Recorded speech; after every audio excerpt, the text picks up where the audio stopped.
brought you to these lands? Christian, yeah, we were talking. No, we were not, Donnie. What are the teachings of Saren Ray?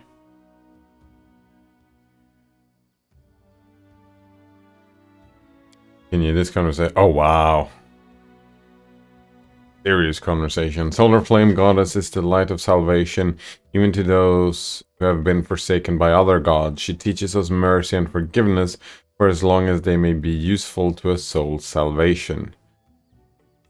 You you make it sound like the followers of Sarenrae try to find good even in a bandit with a knife to their throat? The followers of Sarenrae will try and find... Yeah. Are there any undeserving of mercy?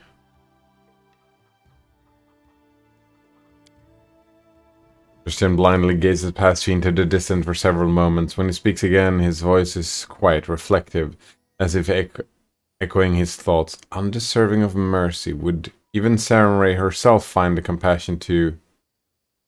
Christian shudders as if awakening from a trance. Forgive me, your words are not easy ones to reconcile, and even priests such as we debate them to this day. What is the point at which a soul is irredeemable, or is failing of the priests themselves? Oh, is it a failing of the priests themselves? These are difficult questions you ask, McDread. Questions wise men have debated for centuries. Does a being that has been tainted by evil to its very roots, that reject its own salvation, still deserve compassion? Can those compelled to do evil by others still seek forgiveness? There's no easy answers on these issues among Sarenrae's followers. As for me, I believe that every soul carries the potential for goodness within. No matter the crime, the guilty may find forgiveness.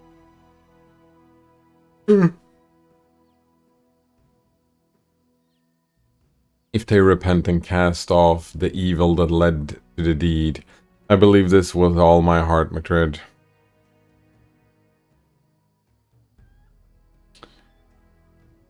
Alright, what do we have?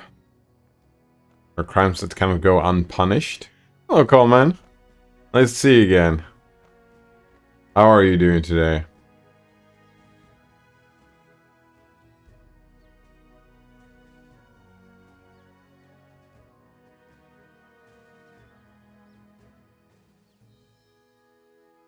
Neutral good is, I like the idea, even though following through with it demands a lot of spiritual strength. Someone says I'm doing alright. Glad to hear it.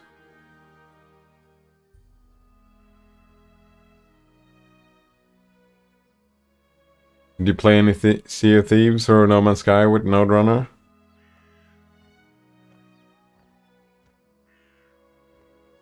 Chaotic good, there is good in everyone. One just has to look deep enough. Even those who feel lost or broken or unrepentant have light in their souls, and it's possible to help see it.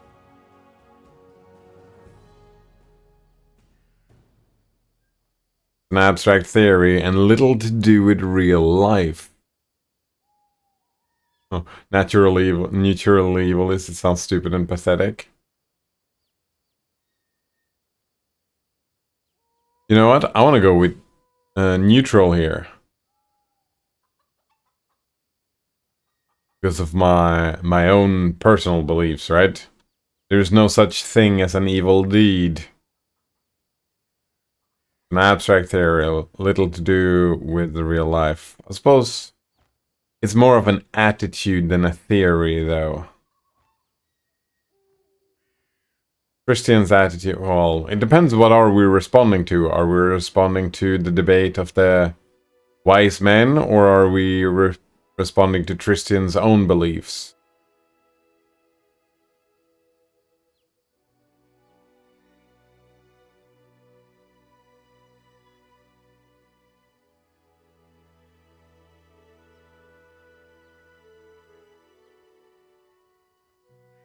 I mean, if we do charitable interpretation stuff, I kind of want to go chaotic good. Like, nobody's a villain in their own story, right?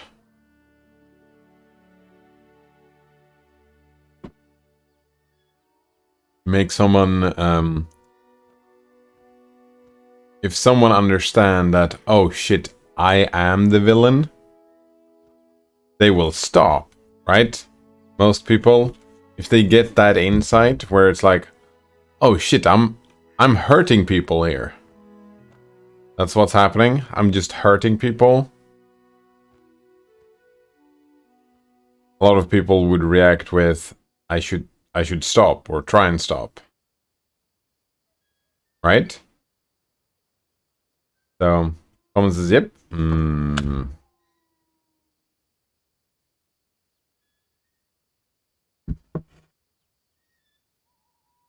So either chaotic good or neutral, abstract theory and little to do with real life. No, let's be charitable and say that it is possible to help them see it. It's gonna be interesting what happens when I move over to chaotic. Christian gives a perplexed laugh. Well, I wouldn't force anyone against their will, although if it served a good purpose. Christian falls silent, contemplating the issue, but almost immediately he shakes his head. No, I'm not ready to make such a decision yet.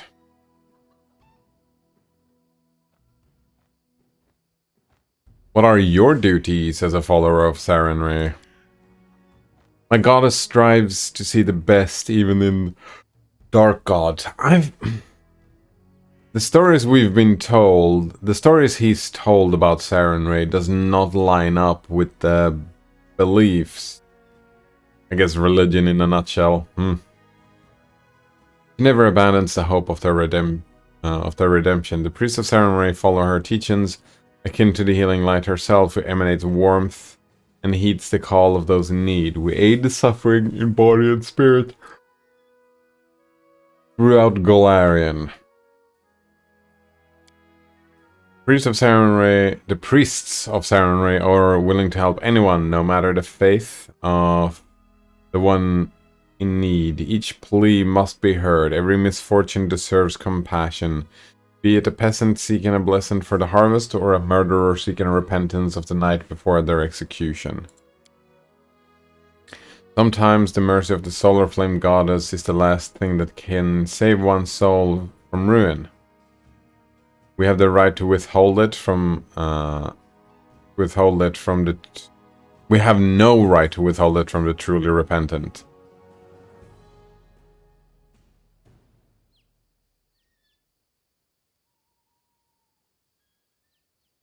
It sounds like the followers of Sarenrae will... You know what? I wanna...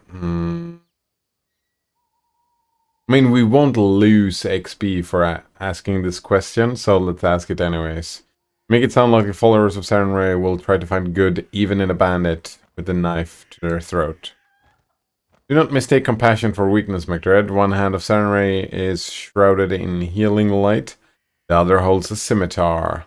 Following their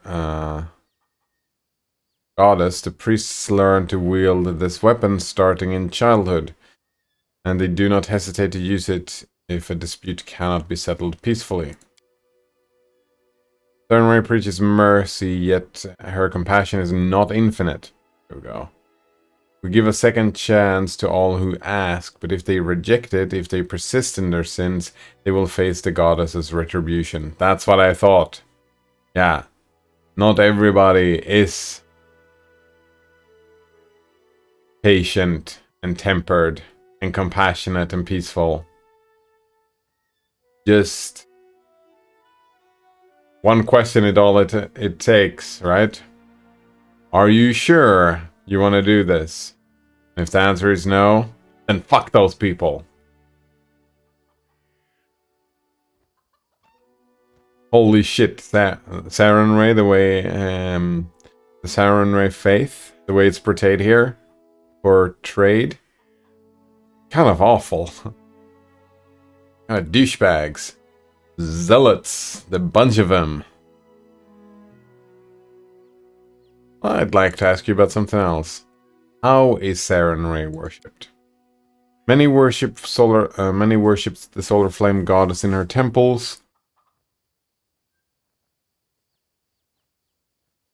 Some make the pilgrimage to the Everlight Oasis, but even those who do not serve the goddess directly rarely shun the festivities dedicated to her, the Sun-wrought festival for one.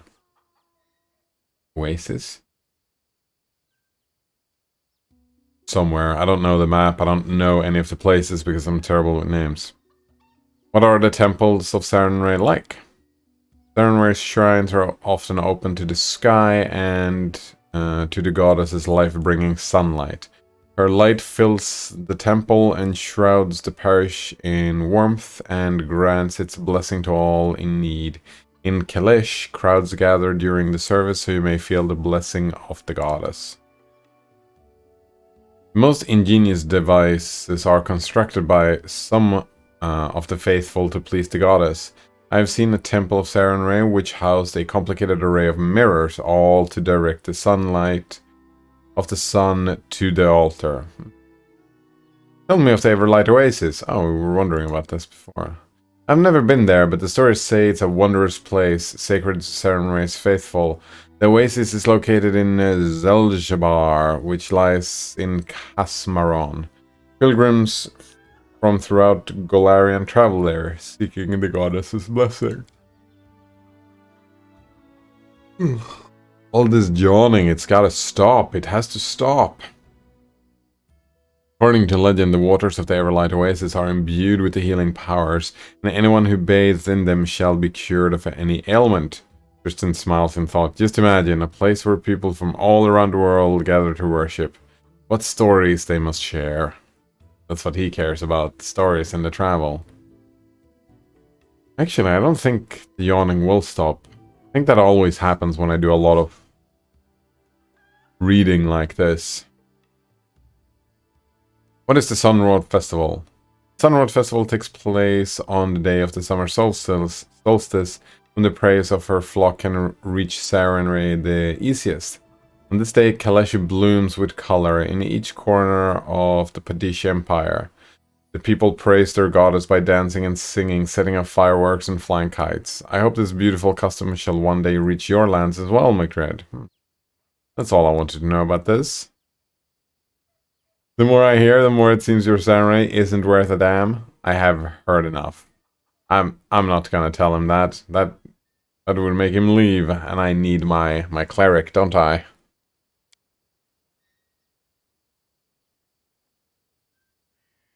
What have brought you to these lands? I've heard the rumors. They say these lands are cursed and the curses are growing stronger, as if something is granting them power. I could not ignore such rumors. What curses are you talking about? Cocks his head on his side in wonder. Do you not see? Every word uttered in the heat of an argument turns to a prophecy here, just waiting to fulfill itself. And if it were only for the people, the land itself is seething with curses so ancient their origins are impossible to trace. Take the abandoned temple of Eristil where we met. What happened to it? What force compelled the priests to leave such a magnificent temple behind to the whims of nature? Will we ever know? I myself was nearly slain by beasts. Fortunately, you came along, following Jod, and saved me. I owe you a great debt. From a great distance indeed. Tristan laughs heartily. When you look at it that way, then yes. But please, don't think I came all the way from Kalesh just because mere curiosity. I was wandering long before that. It's a custom of our faith. The farther our paths take us, the more people we may help. That's stupid. There's a lot of people around you that you can help all the time. You don't need to leave the people behind to help. I guess that is, what is that called? A pilgrim? No. Missionary. There you go. Why did Jod see you in his premonition? Sarenrae sees all the good gods and goddesses as our allies. Many have fought alongside the goddess against The menace of Rovagug. Era still among them. And he was the god of, or they were the god of the old Deadeye, the stag. Oh, right. The stag god. Family, farming, hunting, and trade. Christian continues, but by offering my prayer to Sarenrae, I'll let her know of my misfortune in the Temple of the Elk. The merciful goddess did not ignore my plea. But whom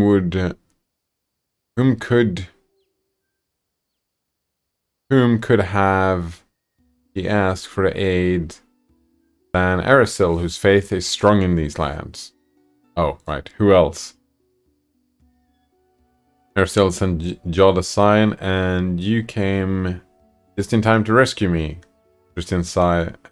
To tell the truth, I was certain my journey was at an end, and those creatures were to be the death of me.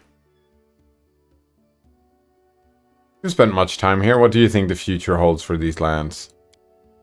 These are cruel lands. As I came here, I bore witness to much pain and suffering, but I have seen equal kindness among those seeking to protect themselves and their loved ones.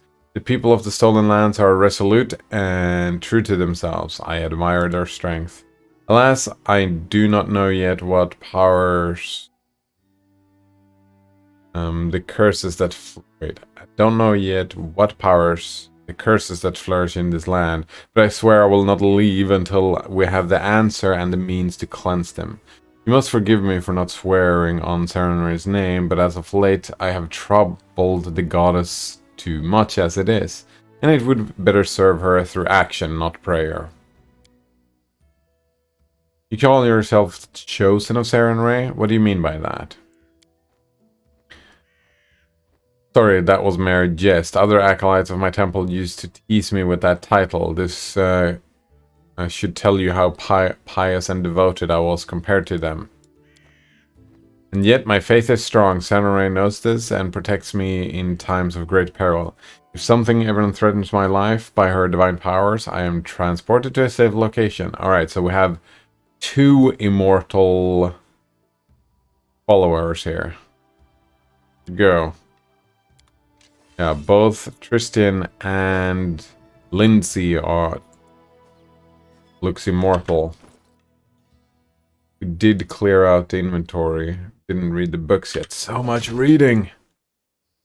So much reading. And we haven't talked another conversation here. To Octavia. Before we can leave. Holy shit, that's a long conversation.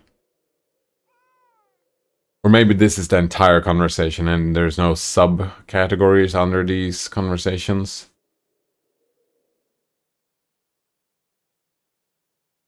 Oh, Octavia smiled at you flirtatiously.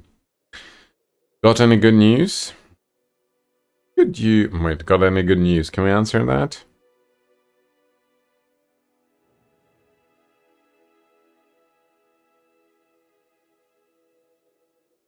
Amazing how how after all your hardships you still remain so cheerful and optimistic. Octavia's smile fades a little. I try not to view my life as a never-ending course of sufferings. Yes, I've had my share of hard times, but do I need to recall them? After all, along with bad things, I have had some good things as well. I had a dream and I followed it, and eventually it came through. Following that path, I met Reg and you. Now I'm free and surrounded by friends. Octavia's voice trembles with hidden emotions, but her smile remains warm and sincere. Wonder if she's repressing all her suffering and not dealing with it. Can you tell me about your childhood, please? Octavia sighs. Too little, some scraps of memories, no more than that. What exactly do you remember? Octavia reflects on that, tapping her finger against her cheek. Nothing special, some images of a faraway past, that's all. I do remember wooden table legs. The paint on them was peeling off, and I was standing on my toes trying to peek at what was on the table. I remember the wild rose by the window. It kept me up at night. scratching the glass with its gnarled branches. I do remember my mother's blue dress. It was a trifle battered, but it smelled of lavender. Octavia wrinkles her forehead. I guess that's all. Not much, right? All those memories, it's like they're not mine at all. I recall some images, and I know I should feel something about them, but I don't remember what exactly I should feel. So let them rot in a swamp with Hatzel worms. Octavia grins cheerfully. My life is good enough without them. What do you know about your parents? You're a half-elf, right? Am I? Octavia examines herself, seeing herself for the first time. You know, I think you might be right. I'm rather slim and tall, and I can see well in dim light. She raises her hands and touches her ears. Aha, they're a bit pointy. Yes, I'm definitely half-elf. Let's think about that logically. So my mother was an elf and my father was a human, or maybe it was the other way around. And my mother was a... Finally, Octavia can't take it anymore and bursts into laughter, having spoiled her own act. So that's it. Now you know as much about my parent as I do, she says after her laughter subsides. You remember how you were enslaved? I clearly remember the man who took me away from my home. He was big and with a huge potbelly. And a shaggy beard. I was afraid he would eat me, Octavia shrugs. Well, anyway, he didn't stay with me long. He gave me to his slavery accomplices, and I never saw him again. When my mother was giving me to him, she was crying. I can still barely hear her quiet voice, but I can't recall her words or her face behind the tears. Just that lavender smell. It tickled my nose, and I wanted to sneeze. Did my mother sell me into slavery? But then why was she crying? And if she didn't want me to be a slave, why didn't she try to save me? Octavia twirls her hair, pondering over the thought, and then sighs. One more riddle from my past that I don't care to solve.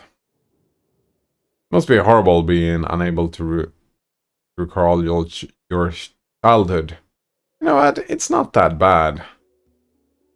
Not being able to recall. I don't have many memories from my childhood. I have some here and there. Way more than Octavia, but still, it's not... You don't know what you're missing, right? You don't recall something, you don't really know what you're missing. It's only right when you compare yourself to others when they talk about memories from childhood and whatnot, and they talk about this and that in their childhood, and if you start comparing yourself to those people who have the good memories, it's like, oh wow, I'm a little bit jealous. But then maybe you can remember that it's always a mistake comparing yourself to others in that way. Breeding jealousy. Pros and cons, right? Pros and cons. They probably remember a bunch of horrible stuff about their childhood as well, right? The good and the bad. I recall my childhood in rather bright details. Wait. Oh, that was after. You remember the childhood of being a slave. It was spent in dirty barracks. I wore flea-infested rags and slept on a straw mattress instead of a proper bed. Octavia smiles humorlessly, though I understand what you mean. You know, to be honest, I'm not sure I want to remember my childhood before the slavery. If I could remember what I lost, it would probably just bring me more pain. Good point. Octavia shakes her head several times and makes herself smile again. So it is good that I don't remember much of anything. That maybe she does and those memories are repressed. I want to ask you something else. First, what do you want to talk about? Will you tell me about your life in slavery? Long conversation, yeah. I don't like to recall it, but if you insist, the slavers from the Technic League tried to ruin my life, but all they could do was ruin my childhood. If she doesn't like to recall it, maybe we should leave it alone. You know what? Yeah. I don't like to recall it. I won't insist. Let's talk about something else. Eva stops you, gently touching your hand. Wait, I want to tell you, she sighs and shakes her head, as if trying to collect her thoughts. Technic League agents you rescued us from. Reg and I tried to run away many times, but they always managed to find us eventually. I have no reason to hope this time they've lost track of us for good. Alright, we have, I won't let anyone harm those that are dear to me. Whatever happens, you can count on me. Or, I won't let those filthy slave traders take you again. Just let them try. Or, lawful neutral. Well, you're with us now. I'm confident that I should be able to deal with them. Or evil. I never throw away valuable resources.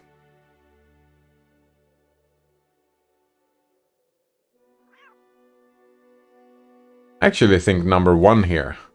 I won't let anyone harm those that are dear to me, rather than I won't let those filthy slave traders take you again. I mean, both of them are pretty good, but one is about, I like you, and I'll try to keep you safe. One is, those fuckers. No, I like you, I'll try to keep you safe no matter what, right? We're a goody two-shoes and whatnot. You can count on me. Hopefully. Tavia raises her eyes to you and gives you such a warm smile that you're unable to not smile back. In the depths of her eyes, you notice something that wasn't there before. The unnamed feeling hides in a moment. You're not sure what that was. Oh, but you're sure you know what that was. Trust. Thank you, Octavia whispers, touching your shoulder. She suddenly frowns in contemplation, twirling her locks. Still, I'd like to find them first. Right, yeah. What kind of a relationship do you have with Regongar? Shrugs awkwardly. We're together, she answers simply. The way you said we're together sounded unconvincing. Is something wrong? You notice, well, I didn't mean that. Well, now I have to explain. Octavia shakes her head. I'm not sure how to put it correctly. You see, Reg seems to treat me like his property. Oh, really? He's standing right here and we're having this conversation? This is actually surprising. He's always kind to me, and it feels good when we travel together or when we share a blanket at the campsite. But he always calls me my Octavia. I've told him over and over that I don't belong to anyone, that I'm my own, that I stay with him by my own free will. He only grins when I say that. I bet he likes to think that I'm his. That's not what he said, though.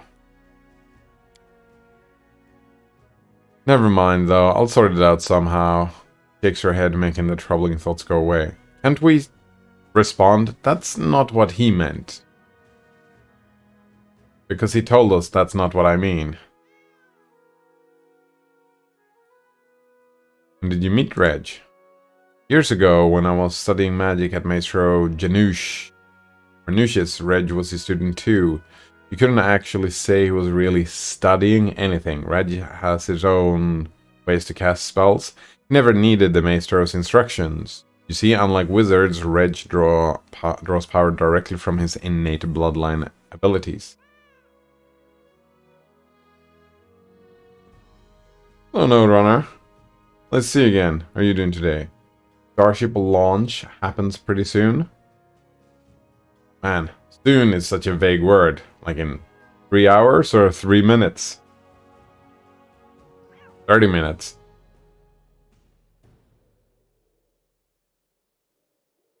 Hours. Nice. Gotta keep an eye out, eh? Exciting stuff. Hopefully. Hopefully. I don't even know. After the stream, probably. Sweet. I can just maybe, hopefully, it'll launch to my lunch. So I have my lunch watching the... I don't even know what's special about this starship, which starship, and...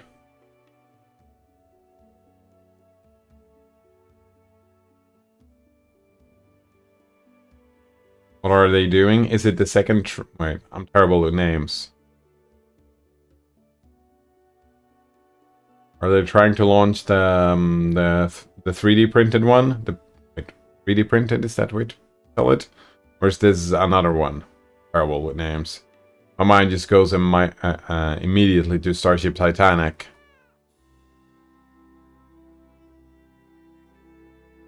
Might read the book again. The game I did not enjoy very much. I tried to enjoy it, but I just didn't. Inush didn't realize the nature of Reg's powers when he took the young boy as his new student, and when he finally understood them, he just taught a negligent half-orc to control his powers to avoid harming himself or the others. Reg and I have been together ever since. We could both use magic, but more importantly, we both craved freedom. We used to vow to each other that someday we'd break free from the unbearable captivity or die trying together. Eva gives you a warm smile. I guess it is good that we fulfilled only the first part of that vow. Yeah.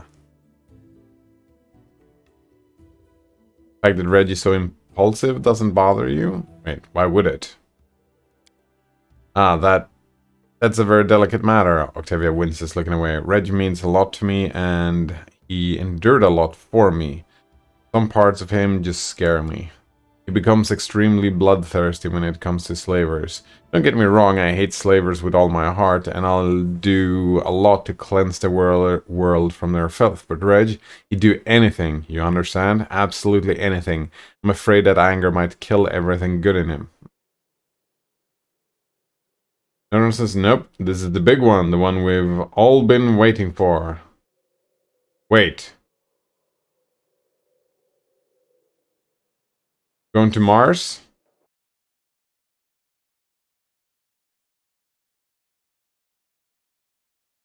Or is this... Oh, this is just a trial. Will they build another one and send it towards Mars? Or will this actually...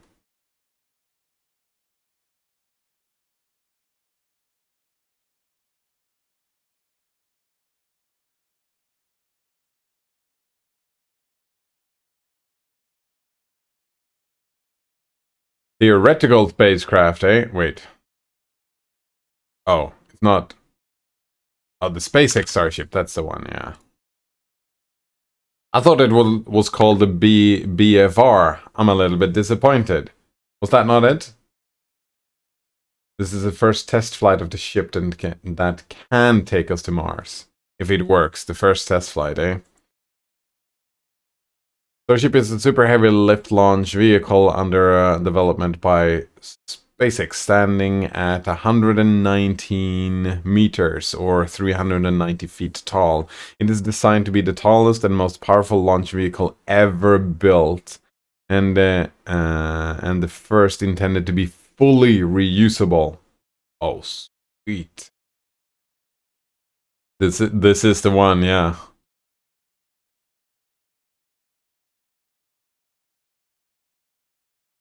Starship launch vehicle is made up of the first stage booster and Starship's second stage. The second stage functions as a self-contained spacecraft for carrying crew, cargo once in orbit. Yeah, oh, that's so cool. Oh, cool. But we're taking it to the moon first. To the moon! Good times.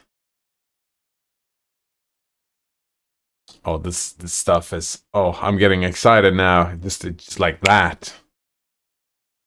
Man, hope everything goes great.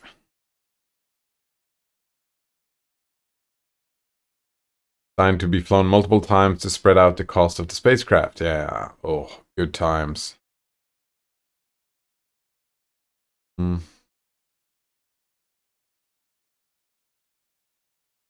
Of April 2023, the first orbital flight test is planned to take place at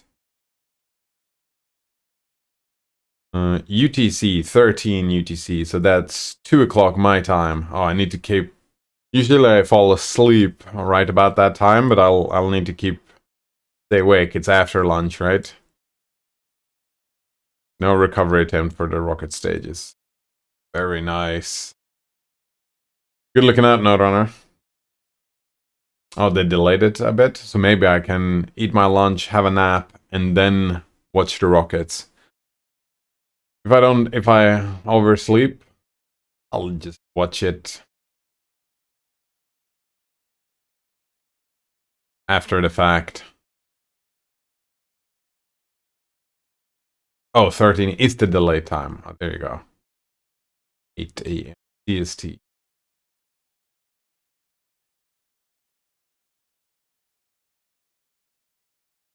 Illustration.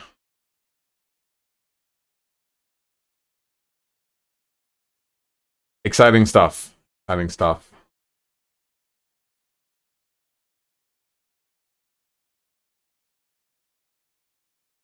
Super heavy booster. Nice.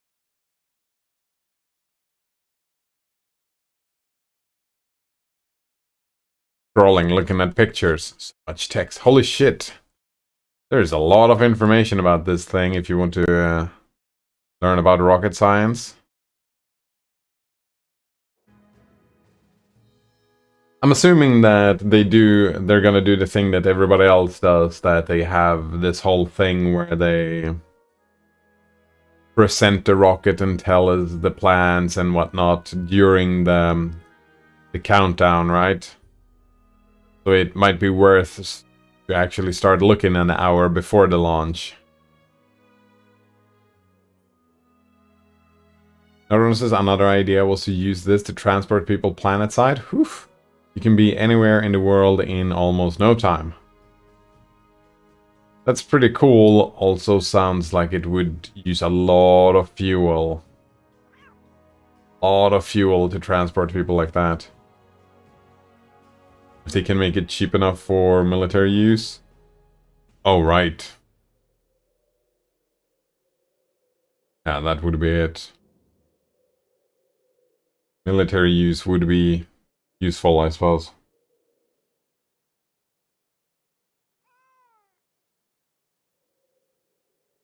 Like the President, Air Force One, Space Force One.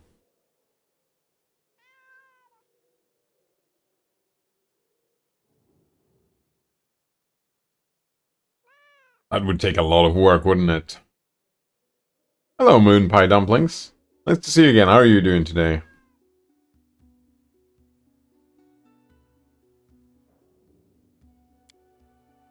I've attempted to talk to him about it many times, but he just won't listen. He becomes even angrier after our conversations. Sigh sadly. And you owe him you owe him much? I don't like this O word. I don't owe anything to anybody. Nice. Everything I do of my own free will, but to answer your question, yes, Reg has done a lot to me. I can't count how many times he has He was whipped by masters because of me. How many times he took the blame for my doings. He never complained when they dragged him beaten and covered in blood to the slave barracks. He just groaned and clenched his fist while I bandaged his wounds for the scraps of my filthy clothing. We've always been together my whole life, as slaves and as free people. I wouldn't be me if not for him. No one says the Space Force is a thing, isn't it? I keep forgetting that's not a joke. It is not a joke. It is the Space Force.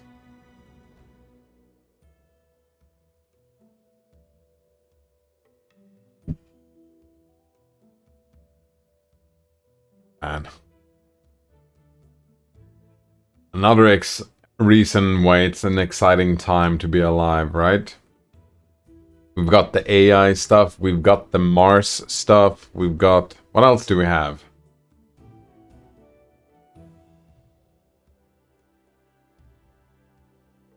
What else do we have that is exciting?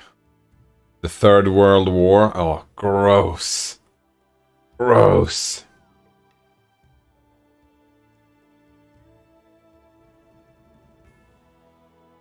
The move towards, I mean, the evolution of batteries. That's exciting in a different way, I suppose, yeah. I mean, you could argue that global warming is exciting in that way as well, couldn't you? Yay, the waters may rise. Who knows? Who knows what will happen? The unknown future.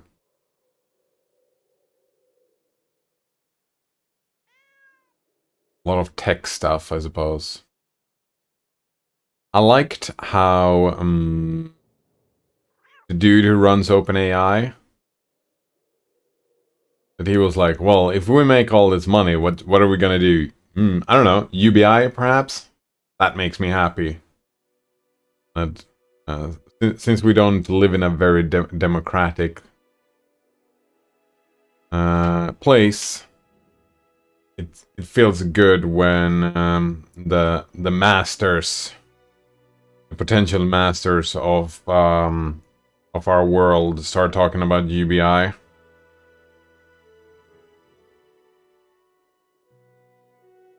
Vampire Dumpling says buy more capital, probably. Wait, what do you mean? Oh, that's what they always do. Yeah. I mean, hopefully, maybe they'll live up to their name of OpenAI, but I don't even know. Do you think he cares about UBI, or is using it as something to point to? Oh, I don't know. I have no idea. Like, I've seen a couple of interviews with the dude, but like...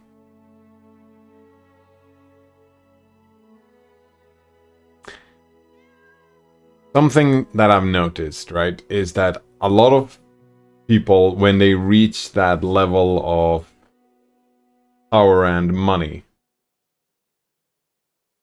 they stop caring actually about buying more capital and start caring more about politics. Right? That's one reason why I dislike Bill Gates so much, because I dislike the way he does politics. It's very authoritarian. And he uses it like he's a modern day politician, right? Same with Elon Musk. He's less of a capitalist and more of a politician now. When they reach that level, most of those people, right? Because who are the people who are funding the space research nowadays? It's not the politicians that we vote for. Well, it is the politicians we vote for with our wallets, I suppose. So I would imagine that, right? There's been a lot of politics talks about AI, so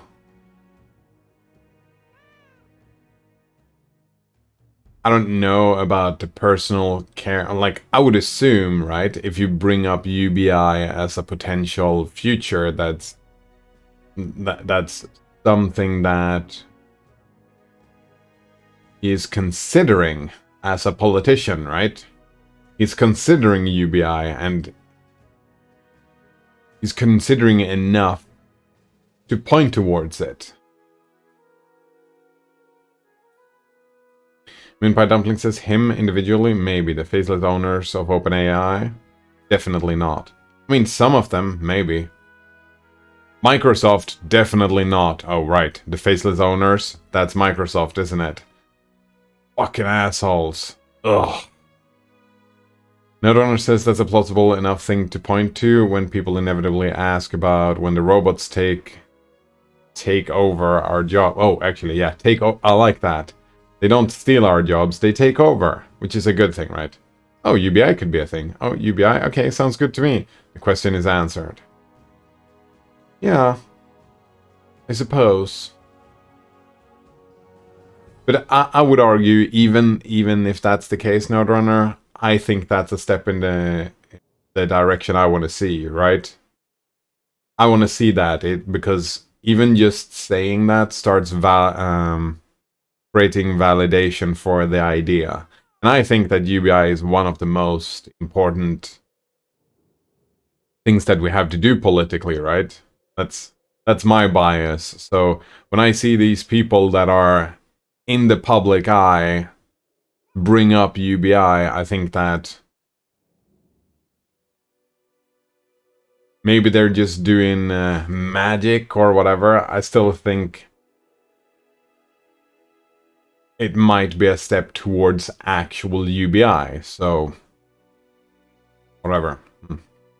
Moonpie Dumpling says, but all that UBI money could be used to buy more robots. Good, right? Why actually help people when they could just infinitely accrue more capital? I think that's not completely fair, Moonpie Dumplings. I think that a lot of capitalists, a lot of them, that's what I was saying, right? That they become politicians. Not all of them, but a lot of them, right? Musk became a politician, Bill Gates became a politician, I don't even know. A few of them becomes politicians.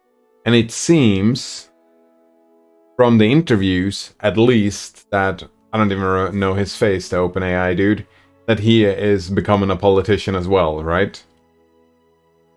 So, I don't think when you behave like that, that it is about infinitely accrue more capital. I suppose that you were talking about the faceless owners, right? The faceless owners are the ones that are not becoming politicians. Perhaps.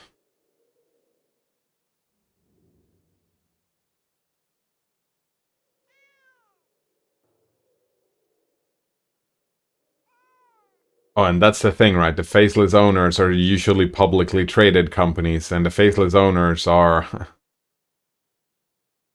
really faceless because the faceless owners don't really have a say. It's just a vague, make more money.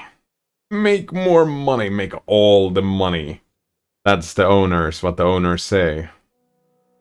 Moonpie Dumpling says, even if individually every single faceless owner of OpenAI desires for UBI to be implemented, the fact that they believe that every other owner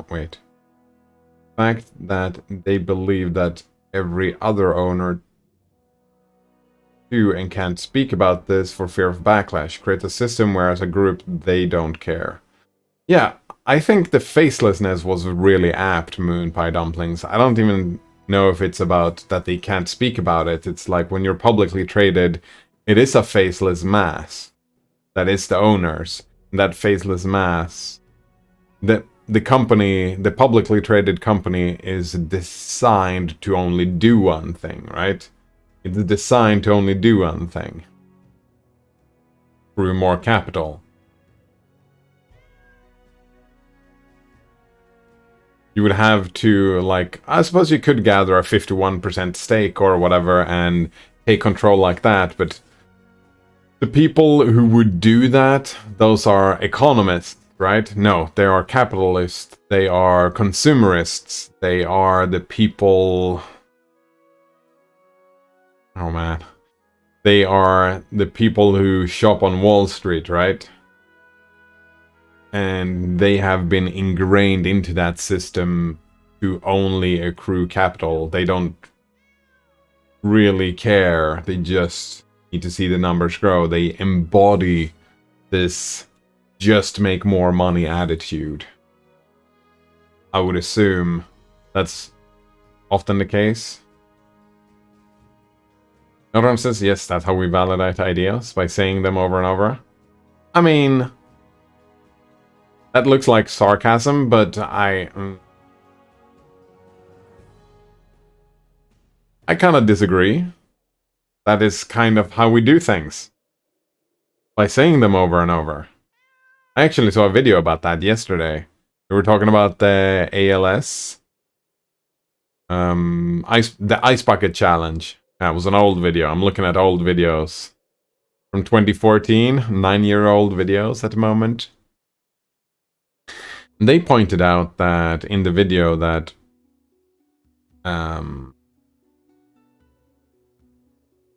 they're just repeating this thing over and over and over again, and that generated like orders of magnitudes of more money to the research of ALS by just saying it over and over and over again. That's what happened. Suddenly, there was a lot of money thrown into the study of ALS.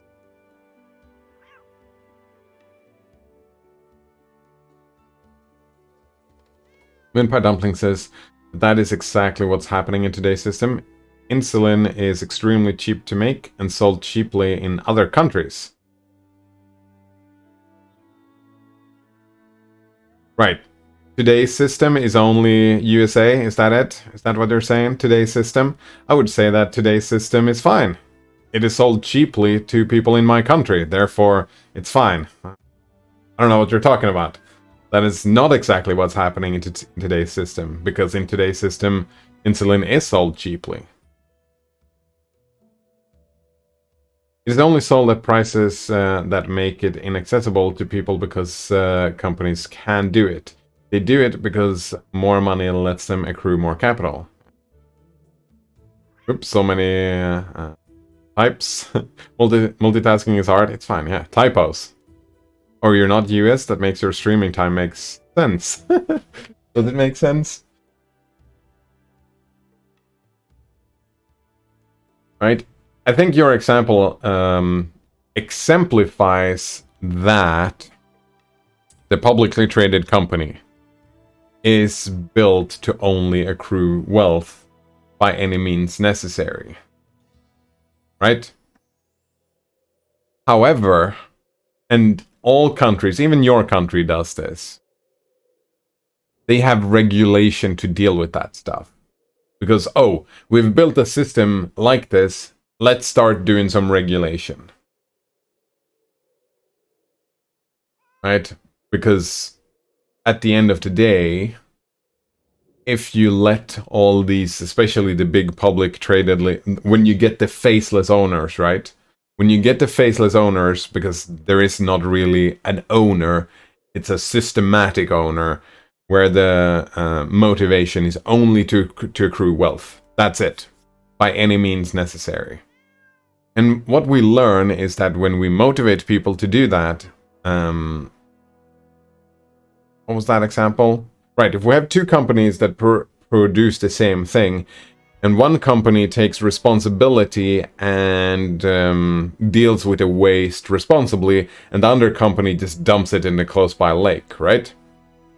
That's gonna, if your only metric is accruing wealth, that gives a leg up to the dude just dumping and breaking the rules, right? Dumping in the nearby lake. That gives a leg up, so that's what you're gonna be doing. Short-sighted asshole stuff, right? Oh, if heroin was only legal, we could just manipulate people through ads and get everybody on heroin, right? That's what they would do, but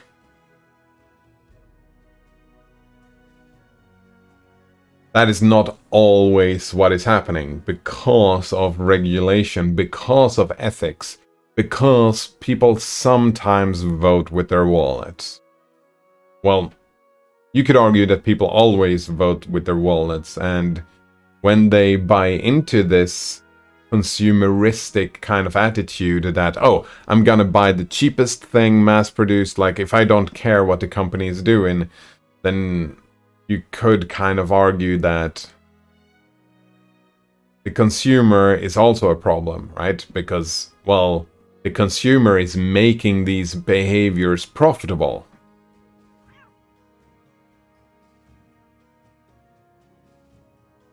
And by dumplings is shaking my head, assuming people live in the US, American centering mindedness. You know what? I don't think that's bad at all, doing pie dumplings. I think that's fine. I mean, you live in the US and you think in your own frame of reference. And I was kind of highlighting that I think it looked like I was throwing shade. Maybe a little bit I was, but at the same time, we were talking about Finland yesterday.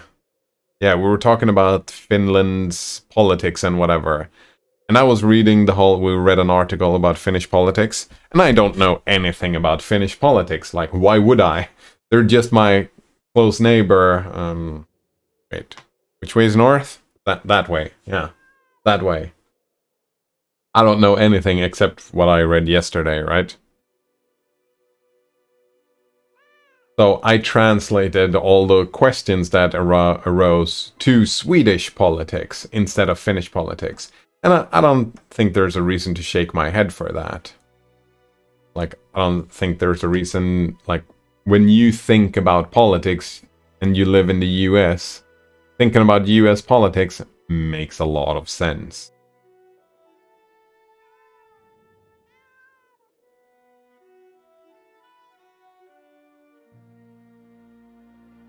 right? I mean, if we're talking about your centric view of the world, the closest you have is the area right immediately around you, and then it goes bigger and bigger and bigger and bigger. The other one says, or you could sell your industrial waste as a product similar to oil, which you then sell to a local company so that they can spray it on the roads and the environment to keep the dust down until everyone realizes people are dying, and then an investigation is launched that uncovers the waste was deadly, a deadly poison, and now an entire town is toxic. That is fucking rough. And then it turns out that people actually knew that it was toxic. And they did it anyways. Which they would, right?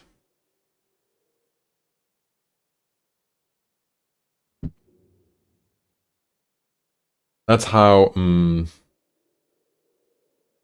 probably not, though. I mean, I would imagine that a few people might have known or might have guessed from the start and just ignored the red flags or whatever.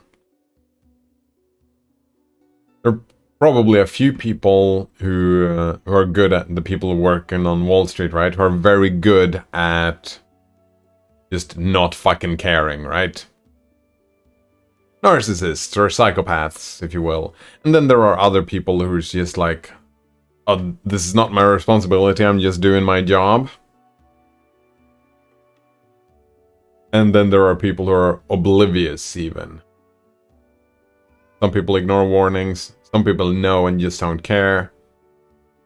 But most, and I think that's the vast majority, it's like, oh, I don't know about that, I just do my thing.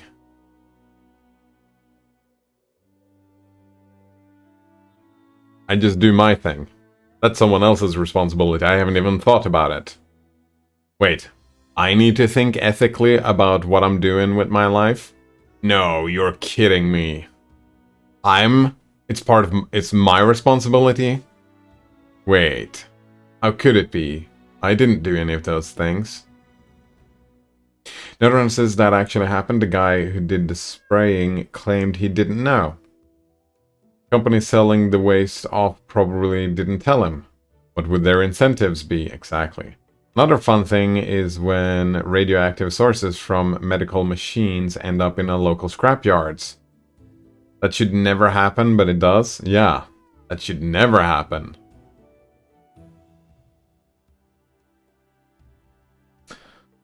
Yeah, that's a big fucking...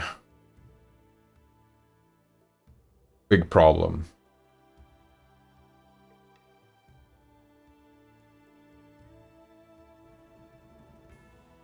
Oh, we've been talking quite a bit of the distributed politics, the open politics or whatever, where open projects, where you build projects from the ground up when you want to achieve something, which I think is a great idea.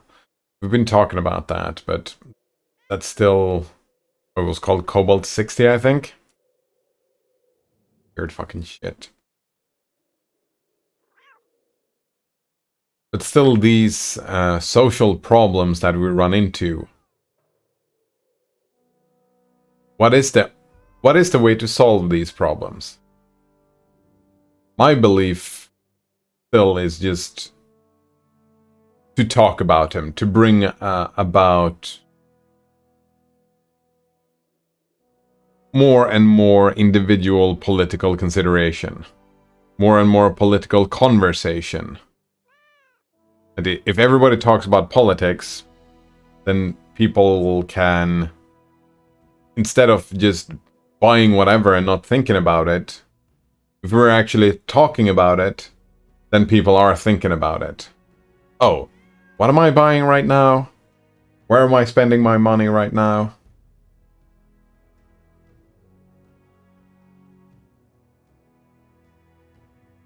Isn't that the way to do things? Another one says, I mean, in all these cases, the people don't know or don't claim to know the effects of the material. We need controls on these materials. Yeah, regulation. And then again, openness. And how do we achieve those controls. Actually, that is pretty doable within the current political systems, right? Or could be, potentially. Just having someone... having inspectors, right?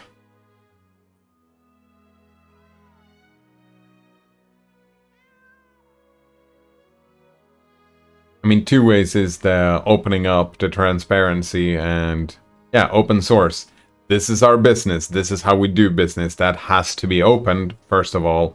And secondly, you need official inspectors that just report this stuff. Oh man. That showed up the other day as well. We need fucking journalists. We need proper journalists. They're a dying breed, aren't they? You don't make money as a journalist nowadays. You need to start funding journalism again. Make sure that people can just look into, inspect all aspects of society, right? Actually do investigative work.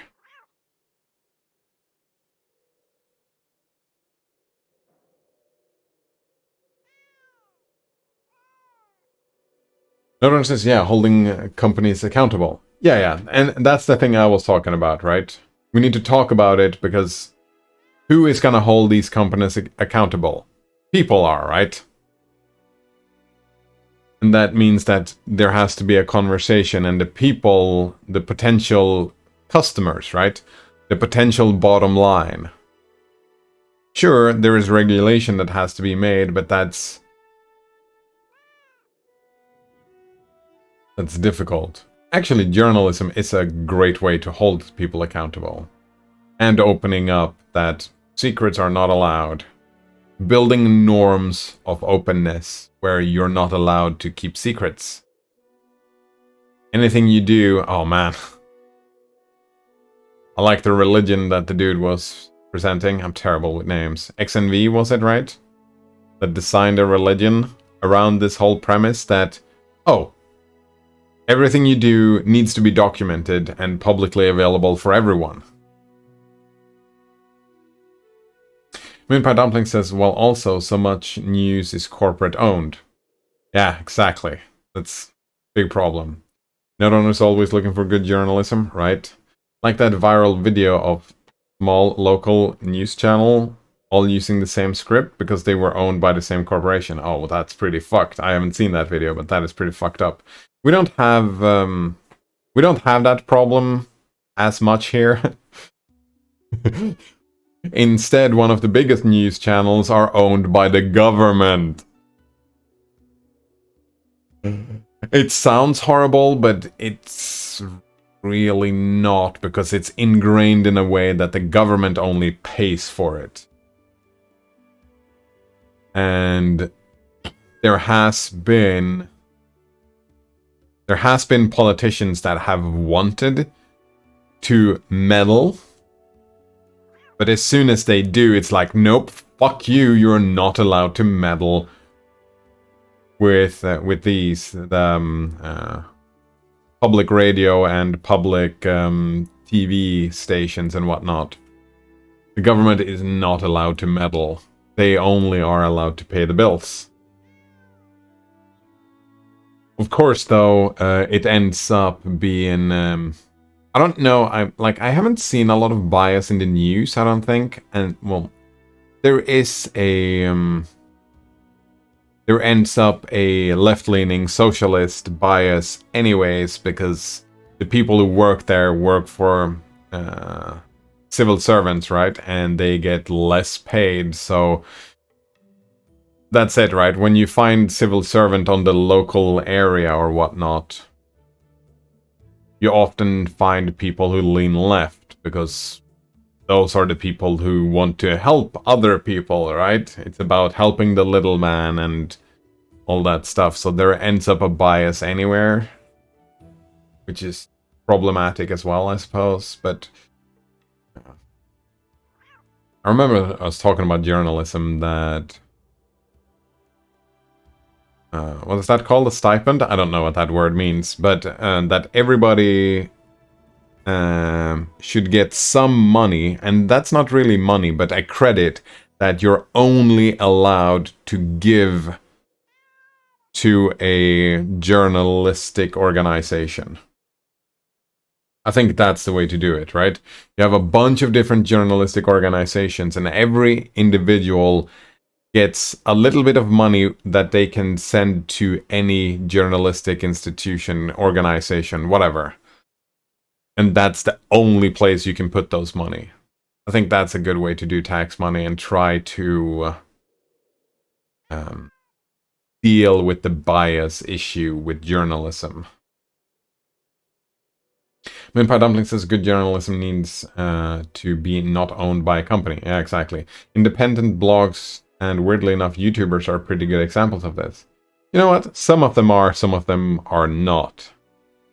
Moonpie Dumplings. But yeah, that's kind of what I'm talking about as well, that you make money from the audience. And that's a little bit problematic when you run into YouTubers, because you start making money not necessarily, well, a little bit from the audience, but also from the ads. And you can't be, we see like the more you make money from ads, that's just, whoops, nope. Another one says YouTubers often aren't even trained formally, but they have great unbiased work. I've seen a lot of great YouTubers. Do you have any good examples that you like? Moonpie Dumpling says, but a YouTube algorithm sucks. I almost never use the YouTube algorithm anymore. Most of the new YouTube channels I find is recommendations from Node Runner, which I suppose is showing up from the algorithm as well. I kinda like that one Indian news network, WeOn. Oh, I kinda like that one as well. Folding ideas? Oh, I feel like I already have folding ideas.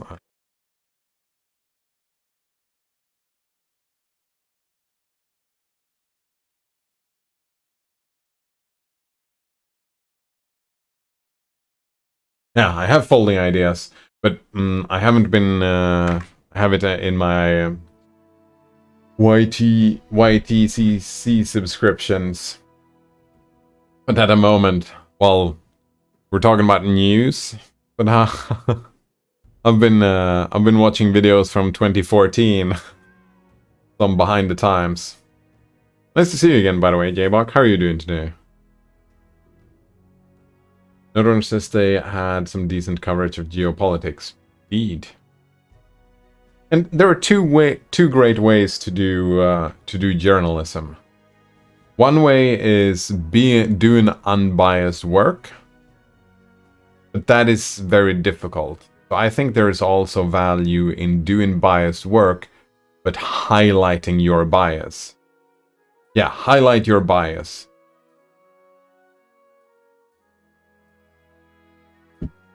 That's a good way to do it as well, right? Oh, this is my bias, and like integrate that into everything that you say and point that out. That's also a way to do journalism, right? Because most journalists care, right? They start caring about the story, and that's what they investigate at the end of the day, right? So unbiased work is a complicated topic. I haven't been watching WeOn for a while, so I think I'm gonna note out of that. Actually, I'm gonna do I'll just do this, and it's gonna be the first thing that we find. Yeah, WeOn news. Here we go. Looking good. Imix says doing good, grinding D3. Oh man, you got me excited when you were talking about D3. And then the news popped up that next season is gonna be the last season. So I've decided that next season I'm going back to D3, doing the D3 thing when it is the last season. One last hurrah, or whatever.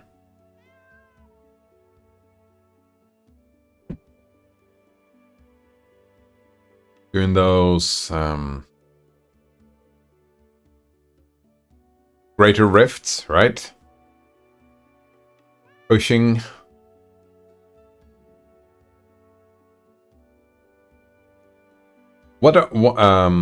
Oh. They always shift the meta, right? Every season, that's what they've done. They shifted around the meta. Some of the builds are still, like, very good still the next season, but often you can't use the same builds in a new...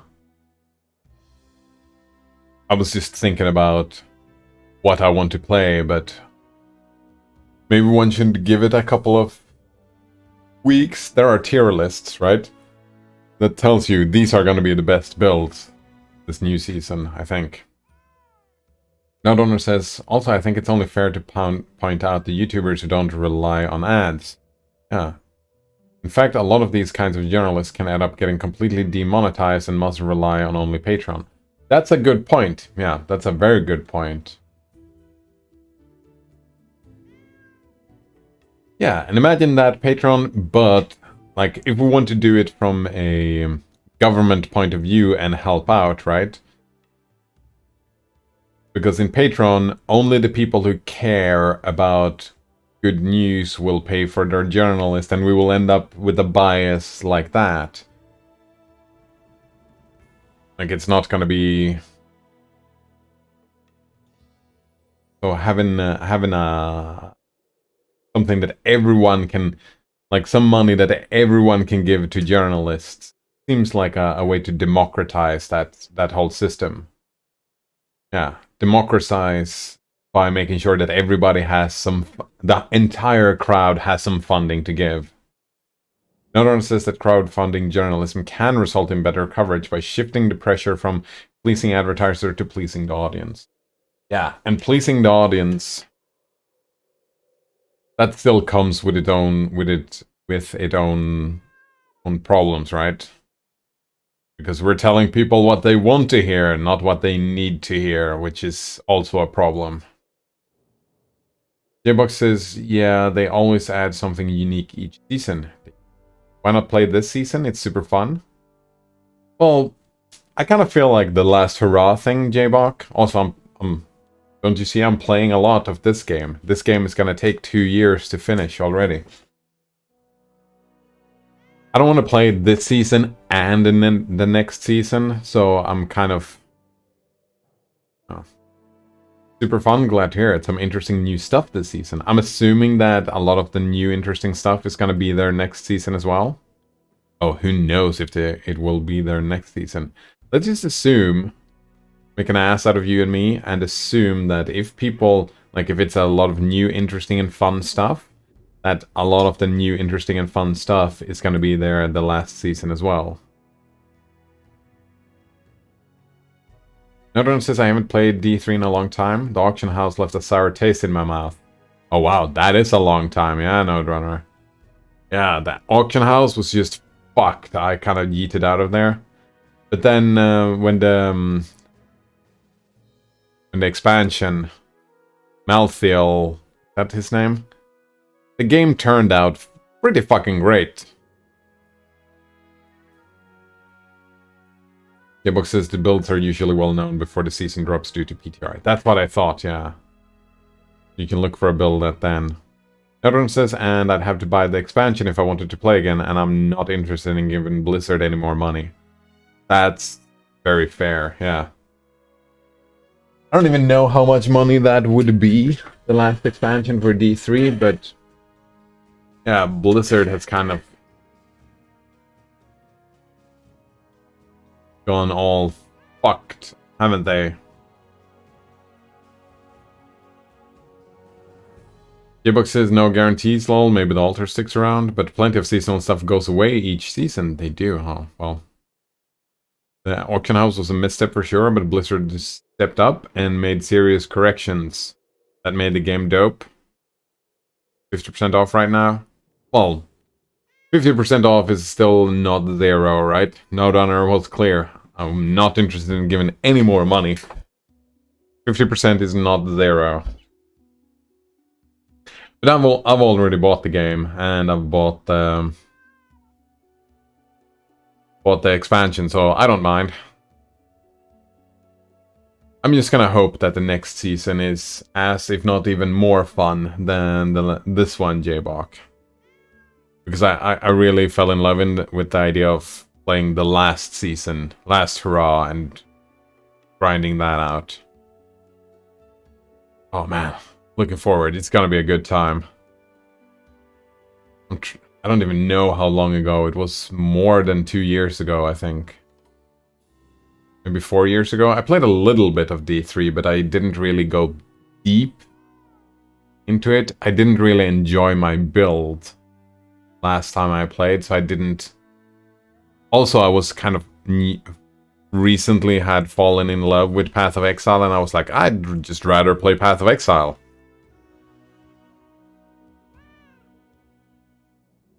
Jimok says, I saw the same article that Season 29 will be the last. But then I saw another article stating that D3 and D4 were going to have offset seasons. Well, last... They're gonna start rotating, right, J-Bach? So last is not really true. It's the last active developed one, and then they're gonna set up a system of rotating season, bring back old content and whatnot. They won't, like, just turn D3 off and stop supporting it. That was not the plan. Maybe they keep going with D3 for a while? Yeah, exactly. Oh nice, rotating seasons is cool too? Yeah, exactly. I might play D3 again in the future, but really felt like, yeah, playing the last season. I think there's gonna be a lot of people playing the last season as well, so it's just being surrounded by a bunch of people playing the last season, a lot of people coming back to it that maybe haven't played it for years and years and years, and it just sounds like fun. Sounds like fun. Jibuk says I've missed at least 15 to 20 seasons for sure. Oh man, how many seasons have I played? Maybe 5? Maybe 6? In total? Something like that? Hmm.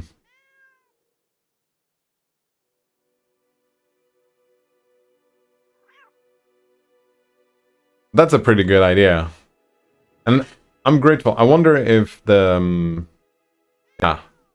World of Warcraft Classic had something to do with that, with the rotating seasons, that, oh, instead of just dropping it on the last season, let's set up a kind of automated system that just brings back all the old stuff, and we can just support it as long as people like playing it, and...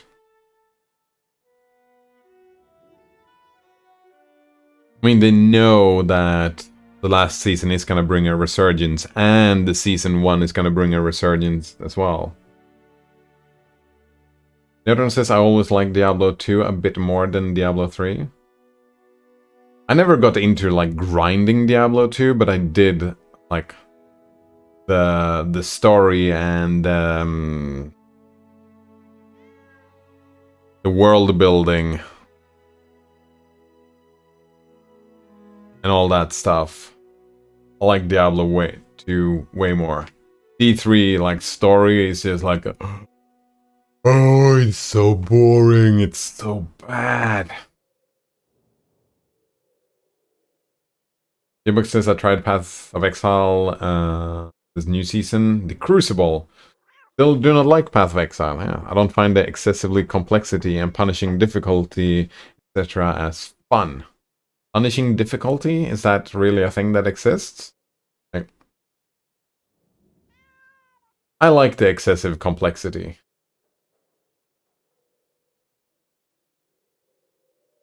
Jibuk says, yeah, I had romantic feelings about D2 over D3. Oh, I agree with that, yeah.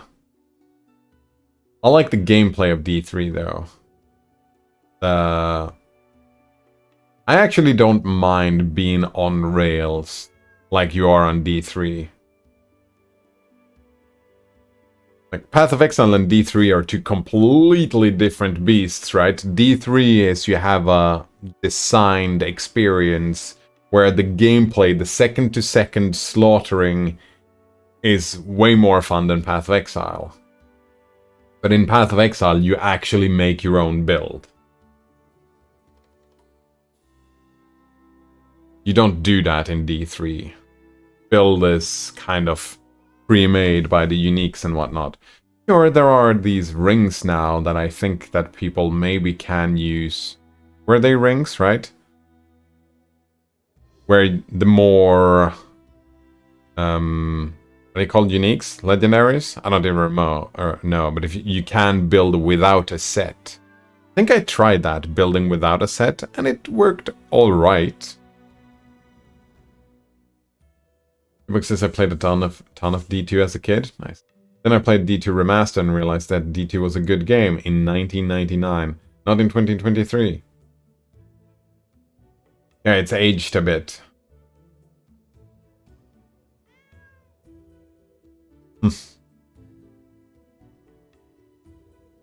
Some nostalgia value, I suppose. Right, I just have to ask. How do you manage to look so gorgeous even when we're out in the middle of nowhere? We're not in the middle of nowhere. Oh, so you've noticed? Octavia smiles slyly. My appearance is a result of daily effort, and it's not easy. Do you know how much time it takes to create good makeup or mend a dress, even with the help of magic? No, I don't. Oh wow, we have a long conversation there. So if someday you wake up early, an hour before dawn or so, you can actually check on me. You'll see how I prepare myself for the new day. What do we have? Oh, Octavia, the flower of the stolen lands. You're as beautiful as you are dangerous. You strike down monsters with your spells as you strike down people with your beauty. Or, chaotic good, you sure put a lot of effort into this, but the results make it worthwhile. Or, so much effort, that is your business. Or, I'd prefer you get enough rest. Stop wasting your time on this nonsense. You know what? We're gonna go with this one. We're not gonna yuck your yum, Octavia. Oh man, I spent so many years, and I still have that tug of a feeling where I think makeup is stupid and people shouldn't do it. But I think I'm finally now in my 30s, I'm finally growing up and not yucking other people's yums. If you want to do your makeup, you do you.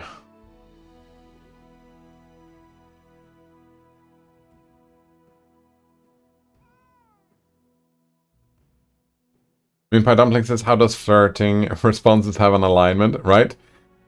I've been saying so many times already that this alignment system is fucking stupid. I don't like it. I suppose they've built an alignment system that, since it's a long linear story, you cannot actually have a lot of impact to how the story unfolds. You probably will have some impact to how the story unfolds. And I think they've been a little bit too strict following the Pathfinder rule set. Because the Pathfinder rule set is, I think the alignment system is very ingrained, and I think they have just shoehorned it in there. Like, we need to get the alignment system in there somehow. And what they do is they've put it into the conversational system where if you want to manipulate and play around the alignment system, now you have a way to shift and change your alignment. I think. Because the alignment system has gameplay. It influences gameplay. And it's not that the response... And that is, if we're going to do a charitable interpretation of what's going on here, my thinking is that, it's not the response itself that has an alignment. It's just, if you are a certain alignment, this is maybe how you would respond. Which kind of makes sense, right?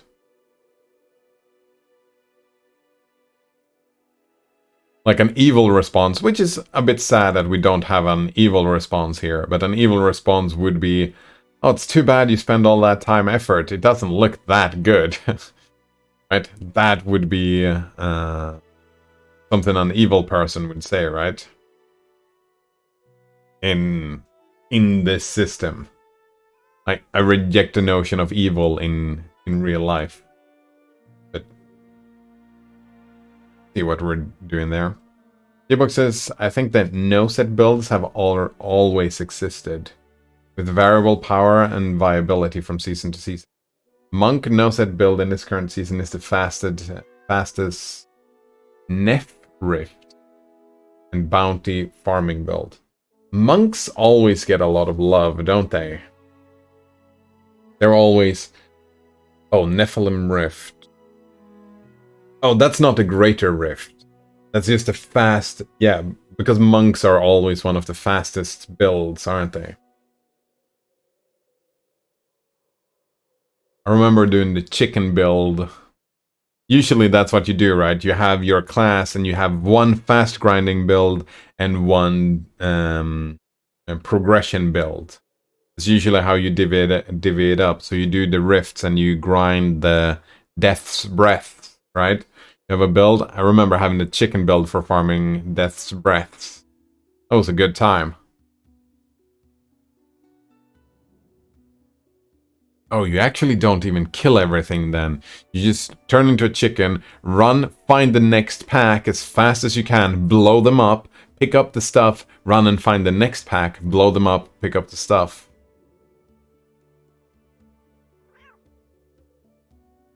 If I remember that correctly.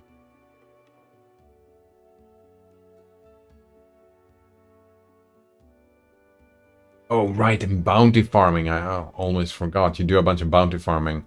Yeah, and the same with bounty farming, right? You just want to be as fast as possible.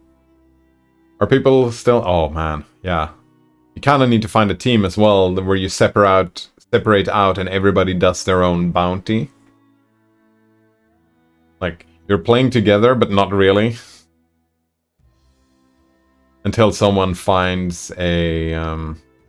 Yeah, exactly. Just join public bounty rooms until someone finds a one of the cool goblins, and then they start pinning and just, oh, I've got a goblin here, get over here right now. Exactly, split farming. Good times, good times.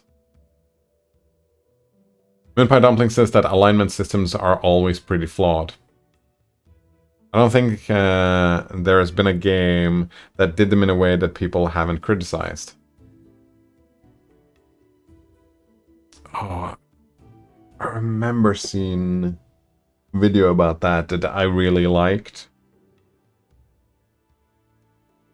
The way to do an alignment system is not to implement an alignment system, right? The way to do an alignment system is to remove these chaotic good and neutral and actually let the character do actions. But the actions have consequences. Right?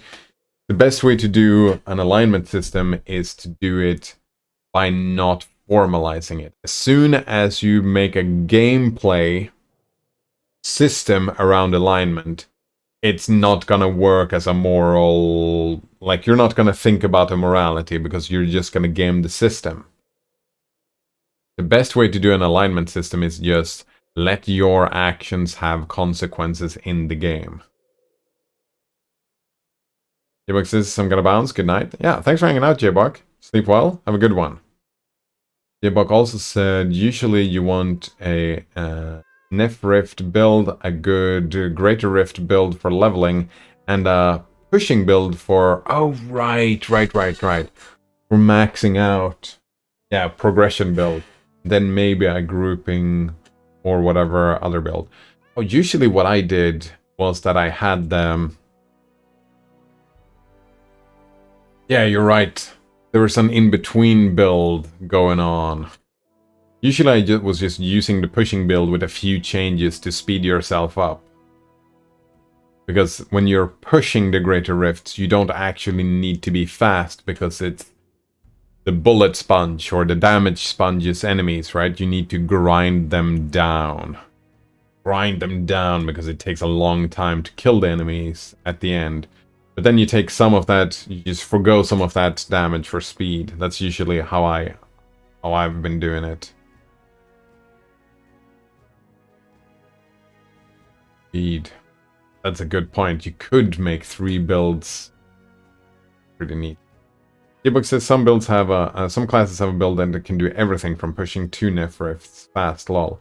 Yeah, that's kind of what I want. That's what I look for a build, so I don't have to change it around too much. And I would prefer to have one build and maybe just change it around a little bit, depending on what I'm doing. But maybe not, I don't know. Alright, let's do the... You strike down monsters with your spells. Oh, you're a real sweet talker. I feel flushed. Olivia fans herself with a hand. Well, now I have to pay even more attention to my looks. For now, I know for sure that's someone who appreciates my efforts. Fuck, that's not...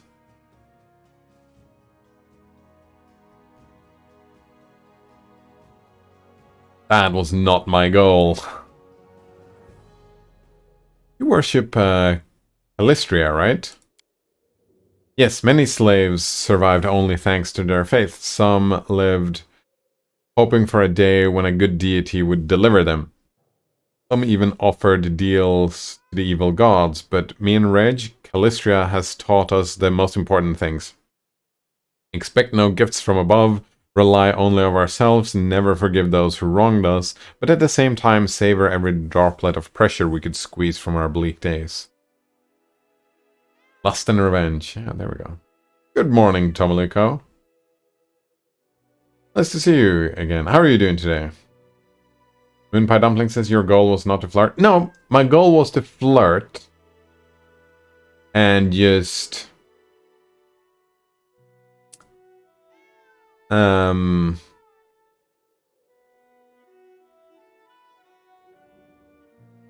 My goal was not to make her spend more efforts. I wish there was a thing that just could tell you, oh, you're beautiful the way you are. That would have been what I would have gone for. Yeah, you're beautiful the way you are. Something like that. I didn't want to encourage her to do more makeup, but maybe just telling her that she's great. That's my goal. Flirt and great, and that she's great. Just response, what was it, right? This here, well now I have to pay even more attention to my looks. I meant to sweet talk, but not that as an effect. Maybe she, like, something tells me that that's not gonna have any gameplay effects at all, though. But, like, in real life, I would encourage people that you are beautiful the way you are. You don't need all that makeup. I mean, if you like it for yourself, fine, go ahead. I don't want to yuck your yum, but at the same time...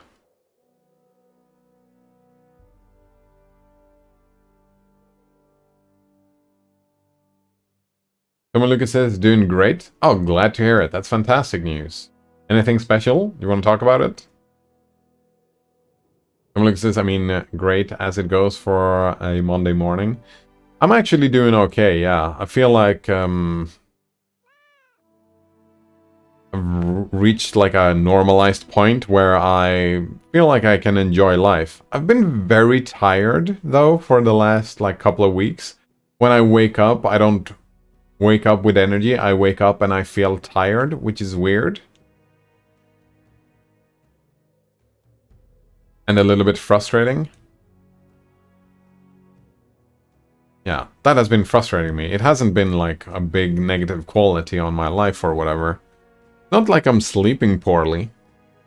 Maybe it's spring showing up and maybe I have allergies or something. I don't even know.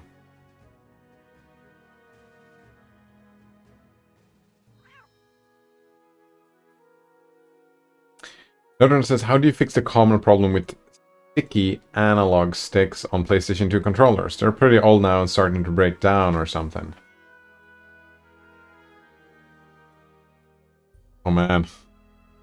Oh, are you homeless? Yeah, just buy a house. I just get a new stick. New controller, I mean. I think I would if I wouldn't, I would probably try. I have no idea if this would work. Just have a bunch of paper and try to just rip all the sticky stuff away. Maybe? I don't even know. I assume that's gonna work. Moonpie Dumpling says, anyways, I'm gonna go to sleep now. Good night, y'all. Yeah, thanks for hanging out, Moonpie Dumplings. Have a good one. Sleep well. Lucas says, once old analog sticks are getting sticky, that's a problem. Typically, it resorts in replacing the whole analog unit. I'm not talking about drift, like the rubber is breaking down. Lucas says, I'm aware of what you meant. Yeah. I'm also aware of what you meant. Understood that.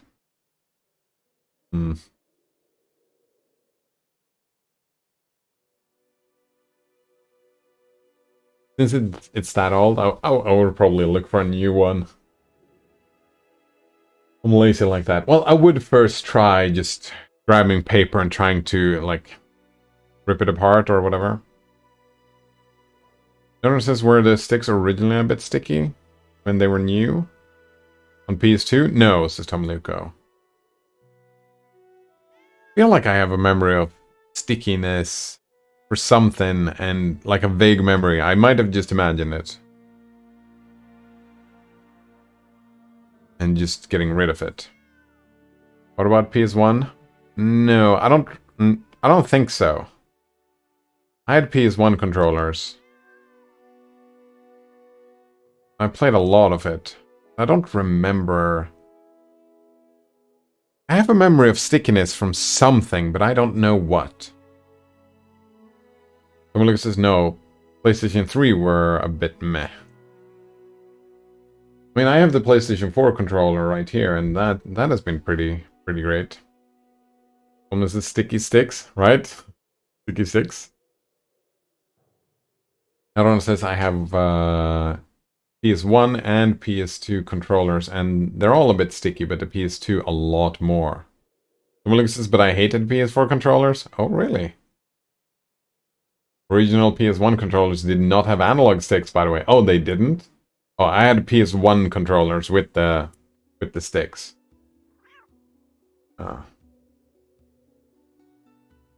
I'm assuming the one that Node Runner is talking about with the PS and then 1 in letters instead of 1 in numbers.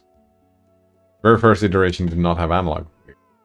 What does it even mean? Sticks are not analog? Wait. They had no sticks, right? Yeah, exactly. They didn't have any sticks. Another one says that's true.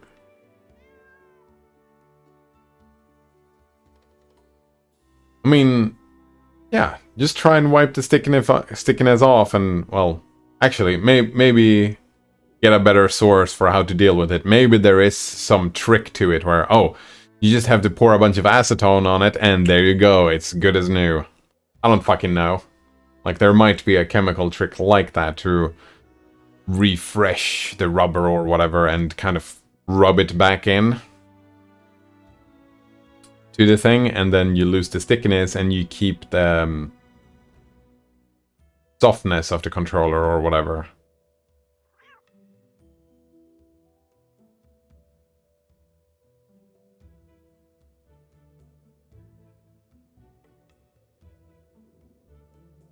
And then they added sticks that had a toggle button. Right, I remember that. Cleaned it off with rubbing alcohol. It's maybe a little less sticky, but not cured. And just go again. And go again. I mean, if it worked a little bit, then maybe it'll work some more. Lucas says, yeah, some games didn't want to play nice with analog sticks, as they were meant to use the original PS1 controller. Didn't even know that. Someone says, yeah. Another one says, I asked Bing and it told me just to put baby powder on them. Oh, yeah, try it out. I don't have baby powder, nor do I have babies. I feel like I've heard baby powders being used for a lot of things, though. When you ask Bing that, do you ask creative, or do you keep it in the middle or the precise when you ask a question like that? And the baby powder is the answer? Brush a baby into powder? Yes, exactly. You used the creative, nice. Common says, yeah, that's what I've felt, like creative gives all the best answers, always. No matter what I'm asking, that's what I've been feeling. Maybe. Coleman says, if you think about it, then the plastic and rubber will break down organically. Does plastic do that? Plastic break down organically? I mean, over time, maybe, but not in our lifetimes. Isn't that one of the problems with plastic? That it doesn't? Coleman says, unless you had that shit in a vacuum. What stuff? Creative. Another one says, that's what I was thinking. Yeah, the baby powder. I think creative means freedom, right? Like less restricted AI. Exactly. And I think that I haven't even used the strict one at all.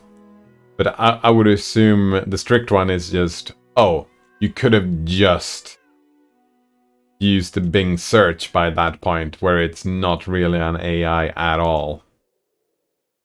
We could have just used Bing search, I think, maybe. Common says stuff like the original PlayStation controllers. I mean, the rubber breaks down, but the plastic? Sometimes you just gotta let it go. Let it go. Let it go. Shit. I thought I was gonna know the lyrics to that song because I was gonna keep quoting the song, but... How the fuck do I not know those lyrics? I thought everybody knew those lyrics. You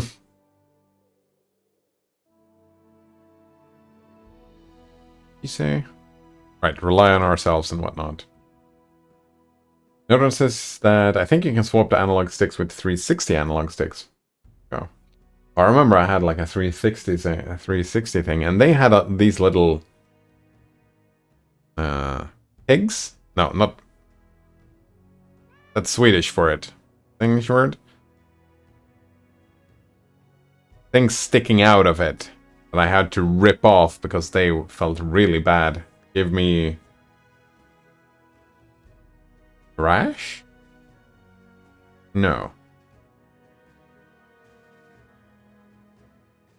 What's that thing called when you walk in bad shoes and you start hurting and kind of ripping your feet up by having terrible shoes? Lucas says I bought 2 iPhones yesterday. Gross. Sorry, I don't want to yuck your yum. How come? What are you gonna have them for? 2 of them. Why do you need to find the Technical League agents? We need to kill them. Or get rid of them, right? Because they're coming after us. I broke free from slavery, thanks to you. I've obtained everything I dreamed of. My freedom and opportunity to control my own life. I want to use this opportunity to fight the Technical League, at least the part that operates here in the stolen lands. I wish to free all the slaves from their Technical League's masters. Octavia gives you a warm smile and gently touches your hand. I do believe that while we're together, we can achieve a lot, even this. Very nice. Oh man, you need to be careful here so you don't just, whoops, tell people to go away. Sure, come anytime. Alright. Finally finish the conversations, eh? I feel tired. Blisters! There we go. Thank you, Tommy Luco. That's the word I was looking for. I was getting kind of blisters from the... from an Xbox 360, from those sticks, because they had things I wonder if they all had that, or if it was just my version.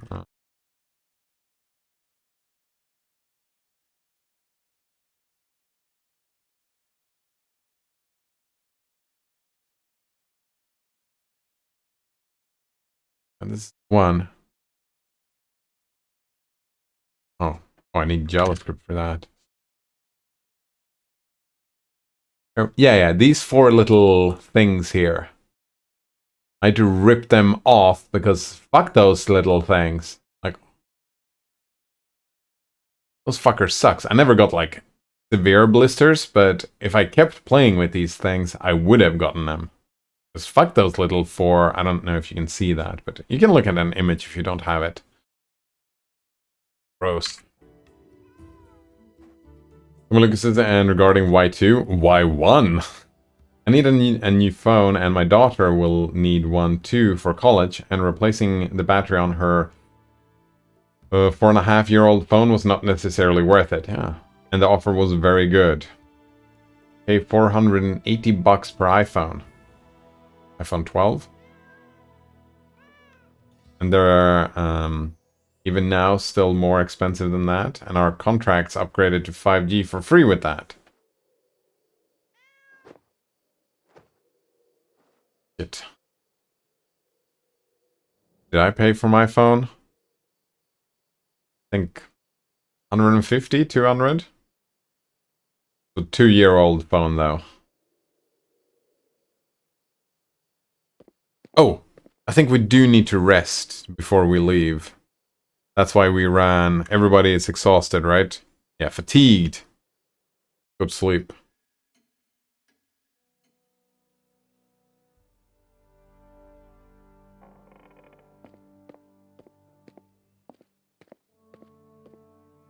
Derp.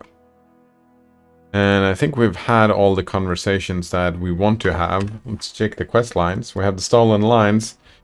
Will fail in 75 days. Wait until the fog clears. Then we will set off for the fortress. Right. So we have a couple of days where we can do the Fangberry and the moon radishes. Let's go and get the Fangberries.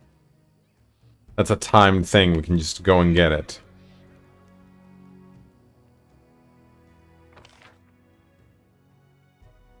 Wish we could just exit without having to run over here. Maybe we can. I don't even know. Do I need more health potions?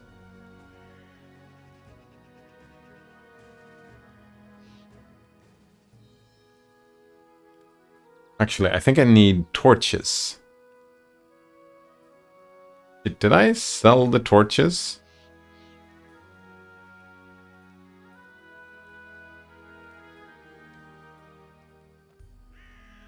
I think I sold the torches. Fuck.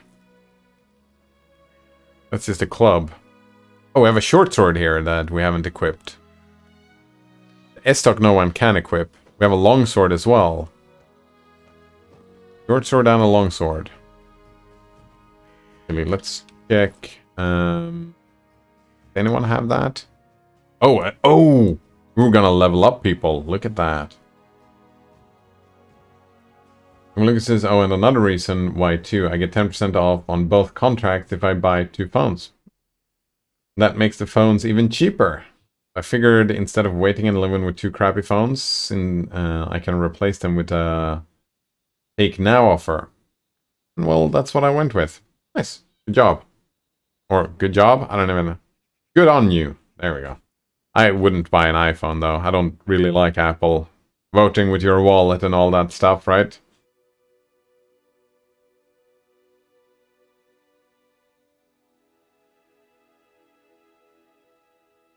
That crane style. Yeah.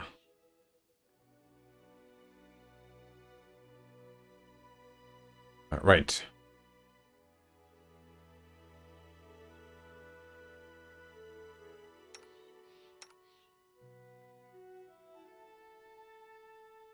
Could, instead of having the flail, he could probably use the sword. Oh, and here's an ever-burning torch. Do you have a torch as well? No, I got rid of one of the torches. Fuck. You have a bastard sword, 1 to 10. What about this one here? 2 to 9. +1. I think this is a magic sword, right? So I think I can use that anyway. So we're gonna use this. I think I'm gonna bring those.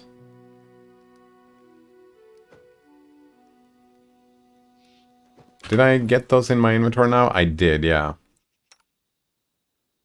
I think a benefit of using this longsword is that it has +1 enhancement, which makes it a magic weapon, which means that maybe we can deal damage to the spiders.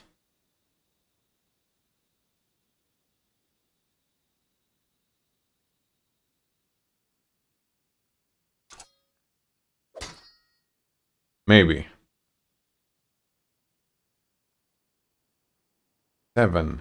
I wonder why would you have a short sword instead of a long sword here? Like, what's the point? This one has 2 to 7 damage instead of 2 to 9. Like, why would you use a short sword instead of a long sword? Oh, look at these qualities. It has finesse wielding. Oh, it's probably a rogue thing, that a rogue gets bonuses from finesse. Lucas's, and one further reason that let me off cheap for buying my daughter an iPhone 12 instead of having to buy a new model when it comes out. Cheap, eh? There are a few cool things about iPhones, though. I mean, yeah, I like that you put the cheap in quotation marks, because I would imagine that buying an iPhone that's not cheap is not where I would go with that.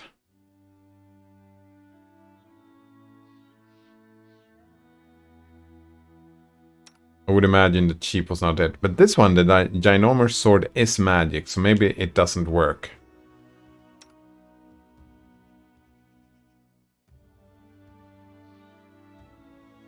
Find traps.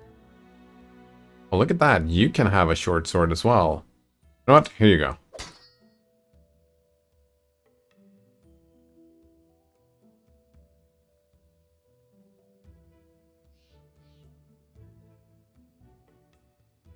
And maybe what we'll do is that we're gonna let you have this as well.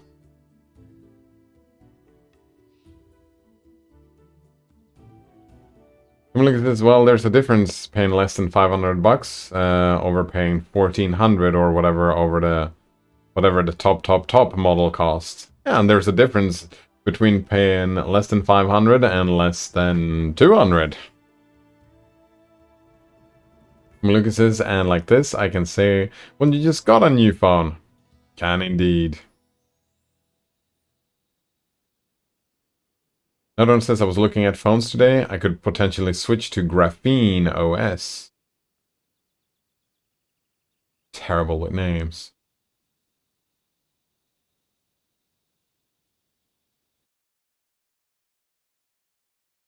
Do I have? Yeah, I do have.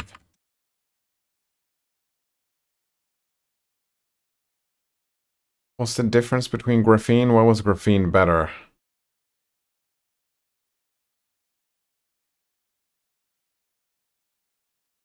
Private and secure mobile operating system with Android app compatibility, developed as a non-profit open source project. Yeah.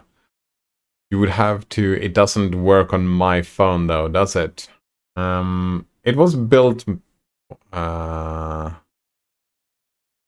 do we have that? Where do we have a list of the... device support? Yeah. Bunch of pixel stuff.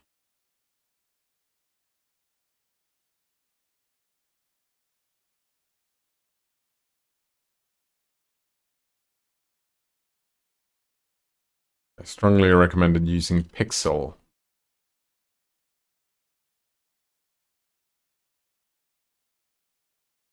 Or a Nexus here, whatever that is. Oh, or a Samsung Galaxy S4. Yeah, that's what I learned when I got this phone. I learned that, oh, I'm never getting a Samsung phone ever again. I mean, this one was just because of the opportunity, and that's what, because I bought it off my brother, right? It was his old phone. But I learned that, oh, this fucking sucks. Samsung fucking sucks. It is for Google Pixels, there you go. You could get a 4A for only 50 bucks if I could scrounge up the money somewhere. That's not very expensive at all. They're supported, but they are not highly recommended. Due to better security, a minimum 5-year guarantee from launch for full security updates and other improvements.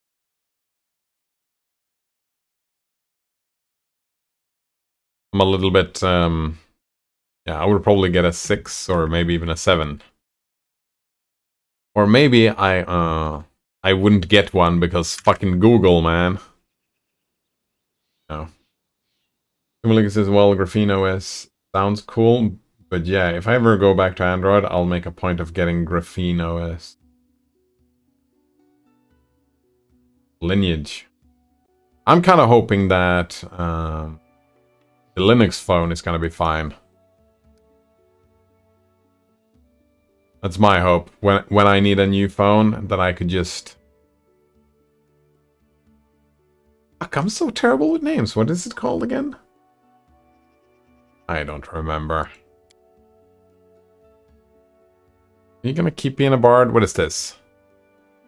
Pine phone. Thank you, Node Runner. Names, eh? This bardic knowledge. What do we have? Skill focus. She gets +3 bonus on all checks involving trickery. Nice. I like that. 10 more. Wait, shit. Didn't I get that already? Fuck. Oh no, I got extra performance. Oh, no, this is what I got the last time. Now we're gonna get a feat, and we're gonna inspire competence. Instead of inspire courage.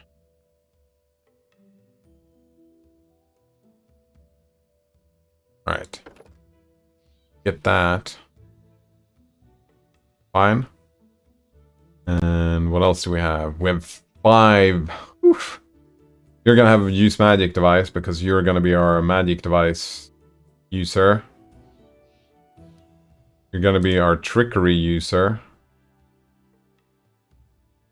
I don't think you need persuasion, right? How do we see what other people have on persuasion? There we go, yeah. I mean, we have a bunch of people that are pretty good at persuasion. Maybe, maybe. Tom Lucas says the problem with mobile Linux is that most mobile distro projects died already. Oh, that's too bad. The only ones somewhat committed on that is Manjaro.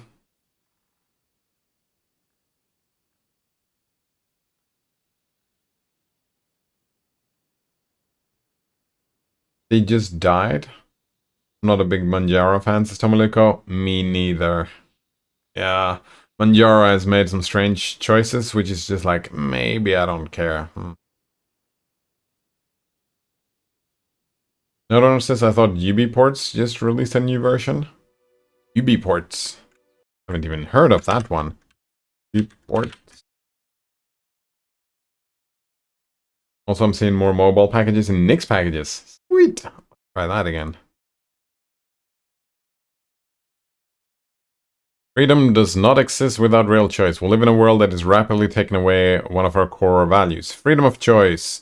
Freedom does not exist without real choice. This especially applies for the part that is becoming more and more central in our lives, our mobile devices. What does freedom mean when nothing is left to choose from? And then we have a manifesto. Sweet. Ubuntu Touch? Oh. That UBports is the Ubuntu Touch fork?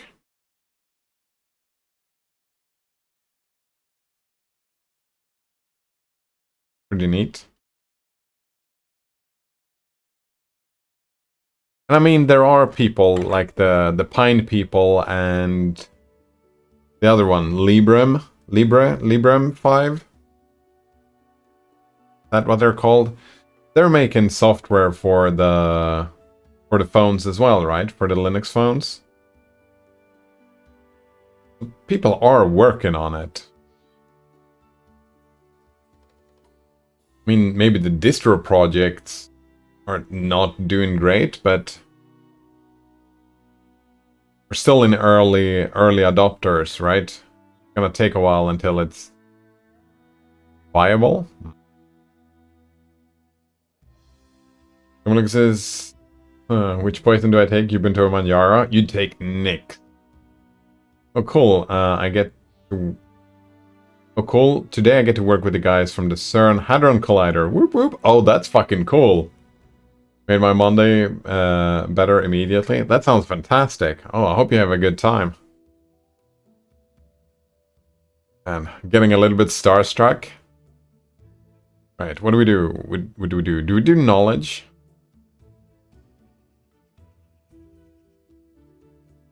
Yeah, I think we do knowledge on our bard. I think that's what we said.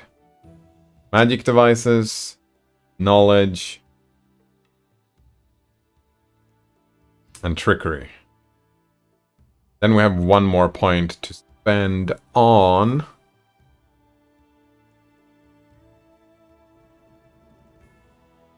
We could go persuasion.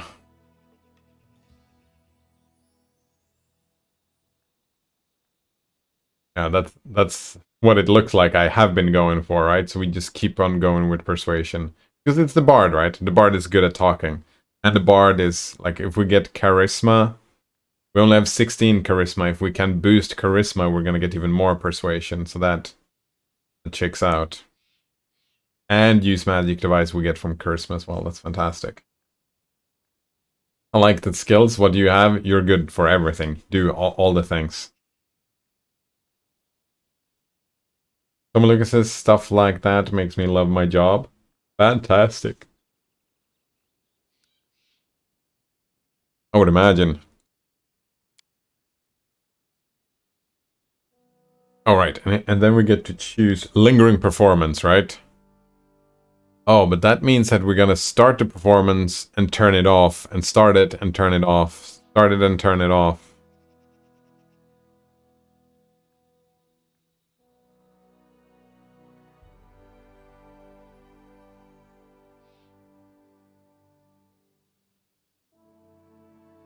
The point blank.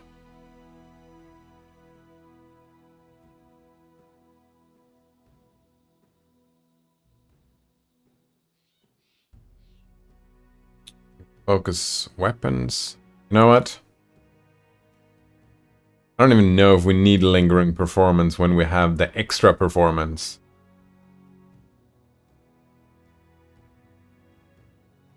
Lingering performance. Well, yeah, lingering performance. It's gonna be fucking micro. Super fucking micro. Turn it on and then you have to turn it off for... Keep track of how many rounds it's been. Well, you're gonna notice when it turns off. And maybe it's not. Maybe you just have to turn it on for a... like a second or whatever. And then you can turn it off immediately. Maybe. You get a bonus to perception, skill checks. And since they're gonna be doing spells and shit anyways... Right, we're gonna do a lot of manual micro on Lindsay either way, so... Allied Spellcaster. The aid of an ally, you are skilled at piercing protections of creatures with your spells. Arcane Strike. Spend a swift action each round. You can imbue your weapon with a fraction of your power. For 1 round, your weapon deals +1 damage and are treated as magic for the purpose of overcoming damage reduction. For every 5 caster levels you possess, this bonus increases +1 to a maximum of +5 at 20th level. Well, that seems like a good idea. Arcane Strike, just to deal some extra damage. Because our spells are gonna be supportive spells. And then we attack with the crossbow or whatever. I don't like that one. Oh man, there's so many. Oh, here we go. Persuasion or trickery checks.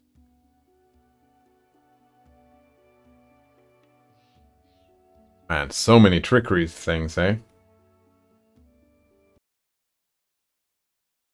Oh, here's this thing, right? I feel like we've looked at this list before. Pineforge software releases. Are they in what order are they?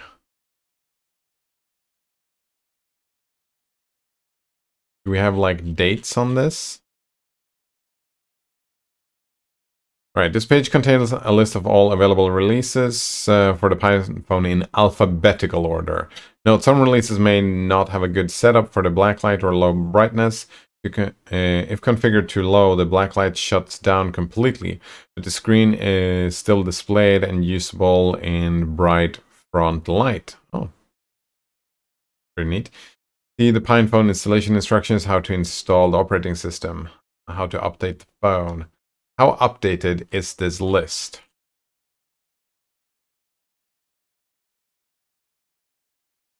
Like we have an Arch Linux ARM, which is an unofficial Bosch UI Plasma SXMO. That's pretty neat.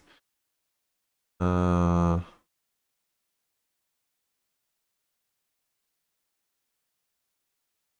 one says that this was upgraded this month. So when was Arch Linux ARM? Like how?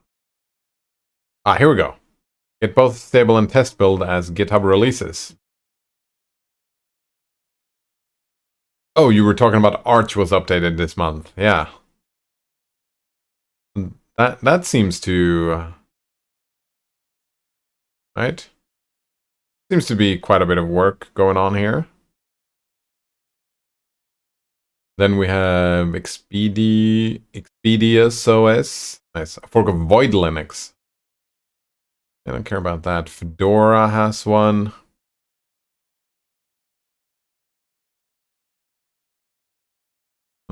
Gentoo has one.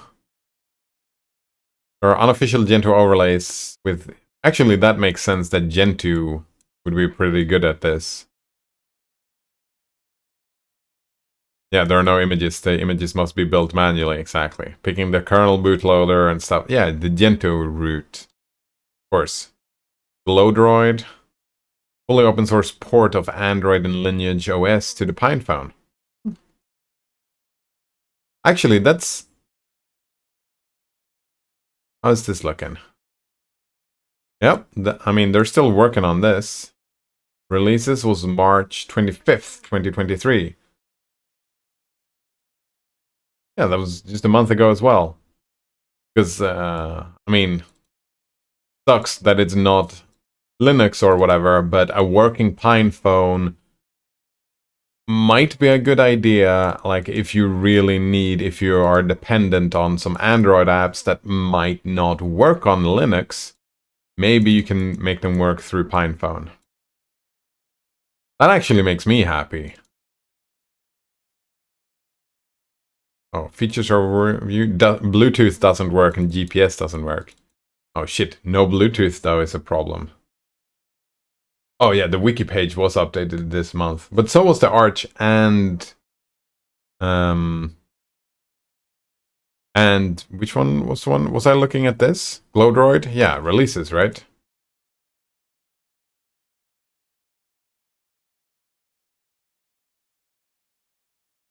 This one was also worked on this month. So this one is not dead either, right? Someone looks this. Okay, so maybe it's not dead anymore. It's been revived.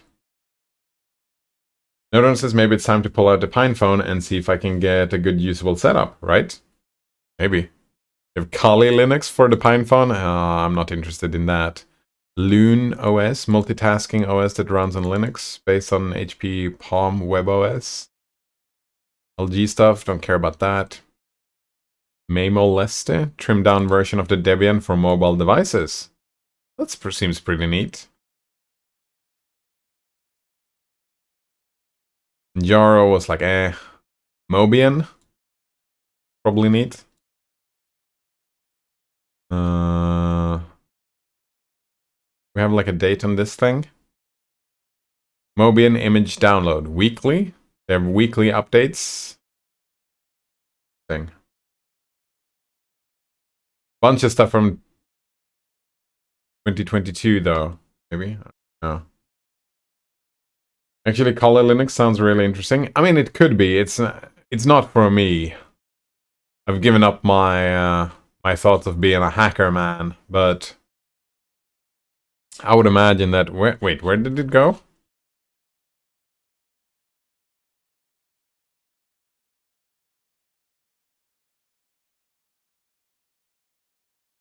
I would imagine that if they do a good job, Kali is going to bring a lot of interesting tools to your phone, right? A lot of hacking with your phone. I mean, we're going to be living in Watch Dogs. Is that the name of the game? I don't think it's for me though. But honestly, I think all of that stuff is nice, but but I'd never, at least in the current state, set my daughter up with a Pine phone or something like Graphene OS. Why not? Another one says, yeah, I agree. iOS is probably the right choice for family. Do they have tinkering issues that yeah, they're still early adopters, right? You might need to mess around and fix stuff. Actually, every time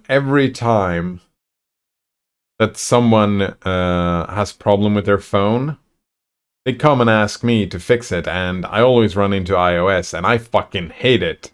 Like, when you run into problems with iOS, you're just fucked. Someone says a phone is a tool that needs to be reliable. Yeah, and the iOS, like, I've had a lot of people just like, oh, this doesn't work for me properly. Something is broken. And I can't fix it because, well, that's not how iOS works. Something is broken, you're just fucked. It's time to buy a new phone, right?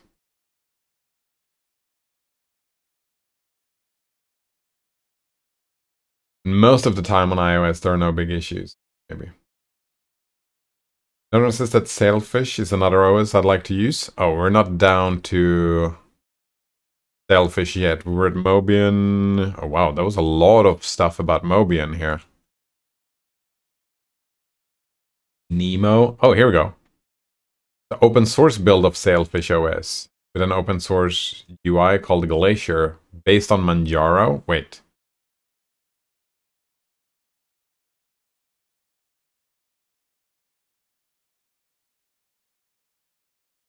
The open source build of Sailfish. So is this it?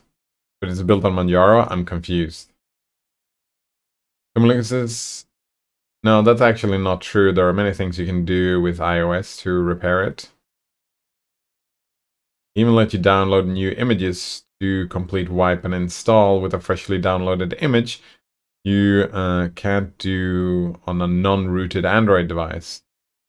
That's that for major brands. Yeah, alright, so maybe that was my problem then. And that seems super trivial, like your family can do that stuff, right, Tomiliko? Your family can do that stuff?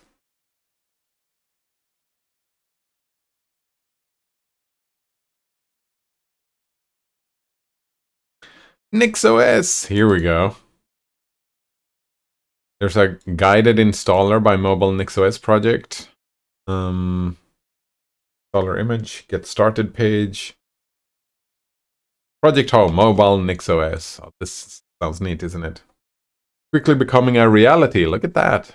Look at the devices list to see if your device is already supported. Otherwise, read about the porting process to understand how you can get NixOS on your phone. There's a device list. Oh, shit. That. Got some Lenovo phone. Wait, Chromebook Duet. OnePlus 6. Gonna work. Got the Pine phone. We got the manufacturer generic. Oh, right. This is just the base for may work. 1 plus 6T, best effort. Almost supported, not yet. Chromebook, and then we have a bunch of unsupported stuff. These devices are not abandoned, but not supported. Lower your expectations.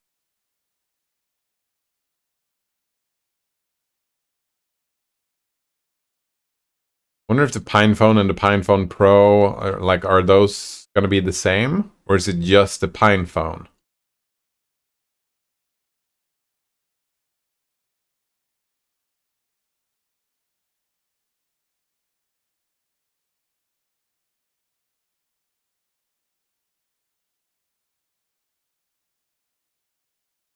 Heard the device for development, unlocking the bootloader, finish the appropriate sources, mainly the kernel, write the expression to build said source. So maybe NixOS is gonna be available on phone, right? I don't know about this. Items. The last item was October 5th, 2021. So quickly becoming reality. The last news were a year and a half ago. I don't know about that. We're talking about dead stuff. Well, actually, no, but if you contact the Apple support, they'll tell you how to do it. Oh, nice. Which is the whole point. I don't want to fix my family's phones. Nice. Alright, that actually makes sense.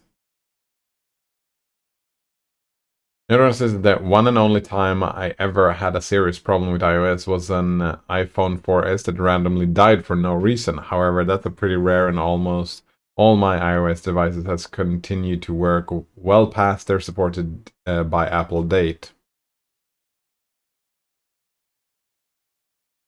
Good stuff, eh? I still wouldn't, because the voting with your wallet thing, right? Just like I'm never ever fucking buying a Samsung again. Voting with your wallet thing.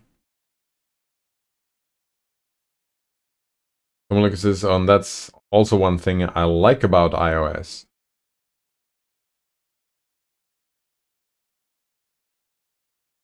When you buy an iPhone, you'll get security updates way longer than with any other brand. Oh, you do?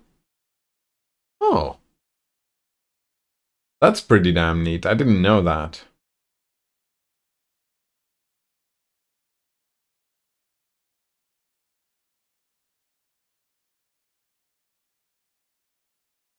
Post market. Here we go. Sailfish.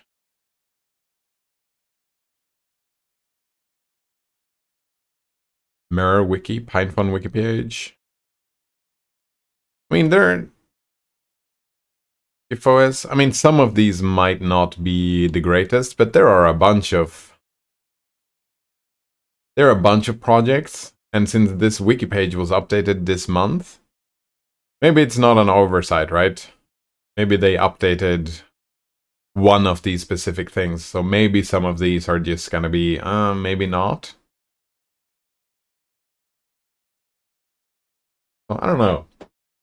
A lot of work, hopefully. Linux is, yeah, now with the new phones, their minimum commitment is 5 years. That's pretty neat.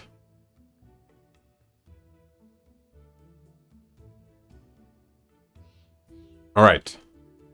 Talking about feats. I like the Arcane Strike. I like the lingering performance as well, but...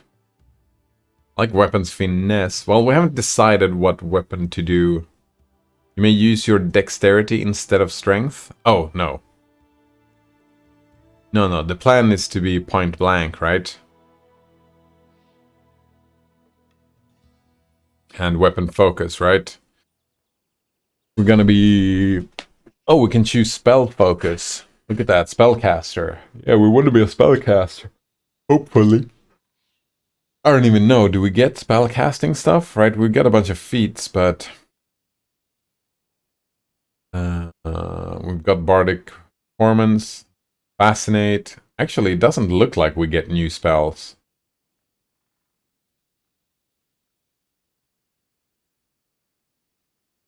Maybe not. You know what? Let's go lingering performance. It's fine. Learn how to do that. Oh, we do get a spell. Nice. Actually, let's go back then and see if we can find something that is... Oh, wait. What happens if we take weapon focus spellcasting? Did they not say spellcasting? Is that touch?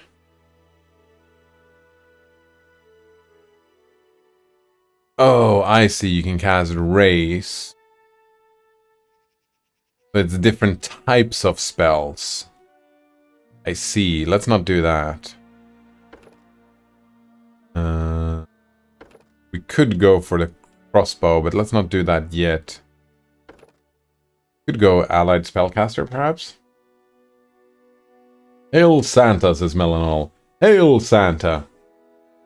Let's see again. How are you doing today, Melanol? Kamaluka said, and depending on what it is, you get even special updates for 7+ years.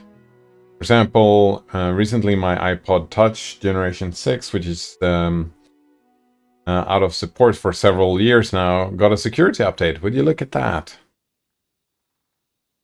You also get all the security of being... I wonder, does Apple listen to... Like, how is the privacy on Apple? Do they listen to all your phone calls? Do they track your every move? I kind of assume that they collect all the data, but I don't know that for a fact. Another says, yeah, I'm still getting updates for the 6S released in 2015. Melanol says, my new super internet cannot support your 720p. Oh, that sucks, Melanol. That sucks. I don't really feel comfortable going lower than that. How come you have a new internet? Melanol's, Tamaluka says, well, Melanol, I'm sorry to read that, but it's kind of funny. Funny? I don't know if funny is the word. It sounds frustrating. Frustrating would be the word, wouldn't it? That word, Schadenfreude. Tamaluka says, and I sit here with 500 megabit as that was the smallest my provider offered. Oh, I see why it's funny. Because that's fucked up. Oh, I want 500. I only got 100. Tamaluka says, well, I'm sure they collect data to a huge amount, but I'm also certain that they collect less than Google. Apple isn't a big ad company. That's true. Apple doesn't do... Yeah, they don't sell ads, they buy ads, right? Maybe. Fucking Google, man. With an aid of an ally, you are skilled at piercing the protection. Whenever you are adjacent to an ally who also has this feat, you receive a +2 bonus on concentration checks and level checks made to overcome spell resistance. Yeah, I don't know. I like Arcane Strike. Combat casting. You are adept at spell casting when threatened or distracted. You get a +4 bonus on concentration checks made to cast a spell or use a spell-like ability.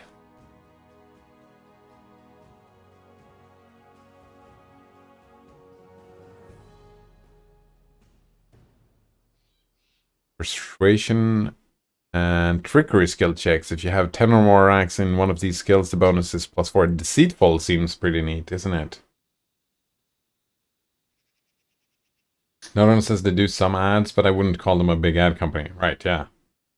Someone says, oh, Apple is full on turning into an ad agency, though, in regards to their app store, etc. They go that route because everybody goes that route, eh? Deft hands, trickery, and use magic skill checks. There we go.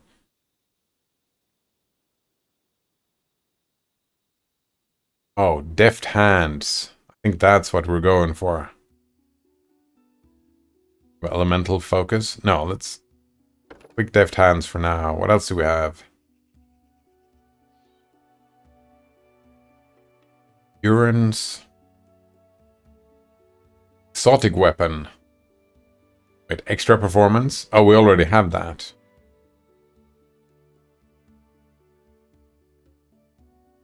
Huge saving, improved initiative. Improved unarmored strike. Iron will. Lightning reflexes.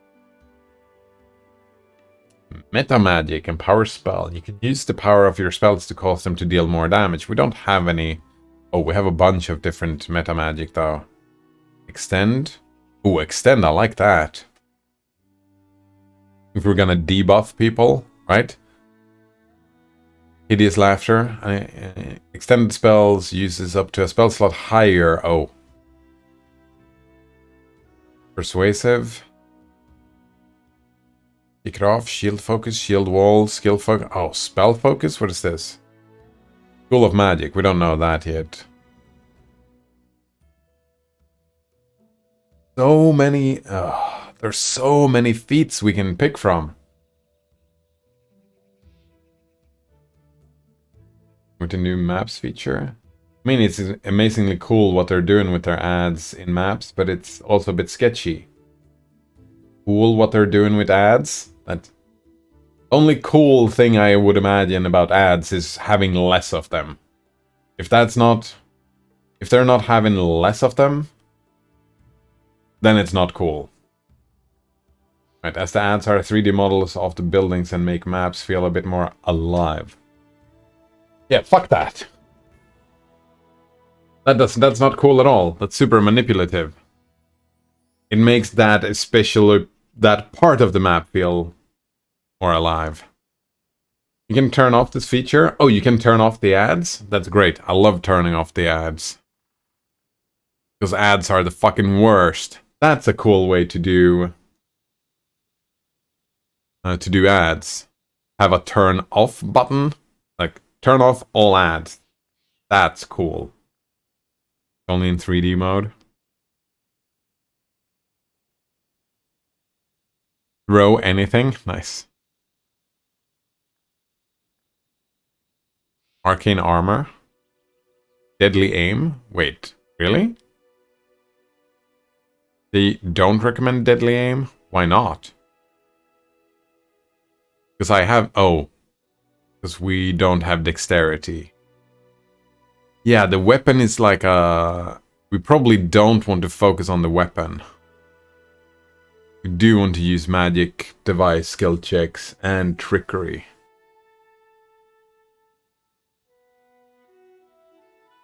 Yeah, let's go with this for now. We can extend our spell later. The next feat we get, maybe. Alright, so what do we have here? Spells. Cure light wounds. Wait, we already have that. Yeah, those three we already have. We have Vanish. One creature within touch range vanishes. Unbreakable Heart. +4 morale bonus. Saving throws against mind effects. Negative emotions. Crushing Despair. A single touch, you reduce a creature to a fumbling clown. Penalty equal to its dexterity equal to 1d6 +1. They lose dexterity, and that's a touch as well. Summon monster? Let's do summon monster. Maybe. What else do we have? Sleep. Remove fear. Remove fear seems like it could be useful. We've had a lot of people being afraid. We have hypnotism. I don't think so. It's a dreams, no. Grease, no. Feather step. Vicious retreat. Cause fear. No, I want to summon monster. For planar dog, it appears where you designate and acts according to its initiative check. What else does it say? Oh, its duration is 1 round per level. Appears where you designate and acts according to its initiative check results. It attacks your opponents to the best of its ability. I don't even have to control it. I really like summoning monsters.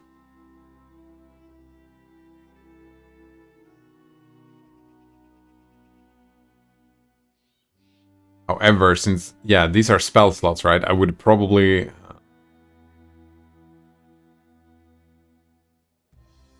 Summon Monster seems like it's gonna be similar to Hideous Laughter, because it is a CC, kind of, right? if they attack the summoned extraplanar dog, then it is equivalent to the hideous laughter, unless, yeah. So in many ways the summoned monster can be more useful than hideous laughter, but it might not be. Also, the hideous laughter might fail. Summoned monster probably will never fail. It's gonna be summoned. Guaranteed success. Big fan of this. But yeah, let's get the summon monster and try it out at least. I'm also curious about causing fear and removing fear.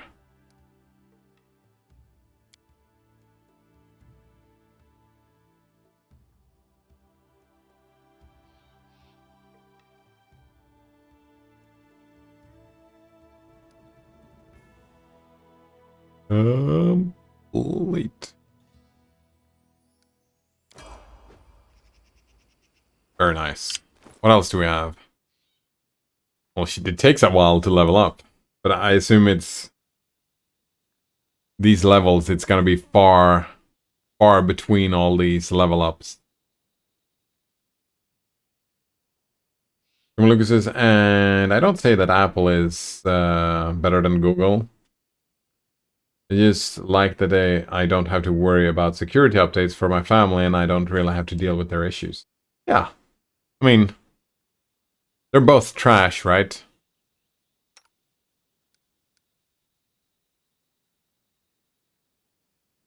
the end of the day, but from certain points of view, they're both trash.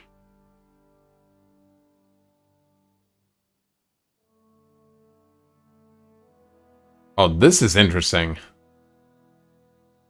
You have nothing to gain here? I mean, you get a feat. At 8th level, you can gain a weapon touched by the anarchic special weapon quality for a number of rounds equal to half your level. You use this ability once a day at the 8th level. Touched by the anarchic special weapon quality. What does it do?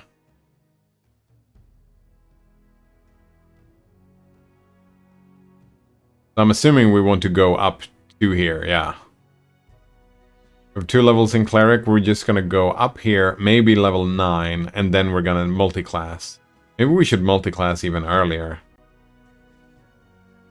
At 8th level, you can emit a 30-foot area of destruction for a number of rounds per day. Oh, we get spells, right? When we level up, maybe? You can emit a 30-foot aura of destruction for a number of rounds per day equal to your level. This gives you access to this domain. All attacks made against targets in this area, including you, gain a morale bonus on damage. You know what? It's fine. We're gonna go to level 8. Maybe 9. We'll see. We're gonna take... Fine. Keep going. Get the spells. Oh wow, only 2 skill points. Someone says if Linux phones and Linux in general were good enough with everything for them, I'd prefer them using Linux, but that would end up me having to fix their issues too, right? Yeah. And the Linux phones are not there yet, but they are gonna be there. Notice that the Google is trash, Android is a trash platform. It is, yeah. Oh, fucking gross. Trash. So much trash. That's why I'm hoping that my next phone is gonna be a Pine phone. Or Pine Phone Pro, or if there is a new version or whatever. There's a new, better Linux phone.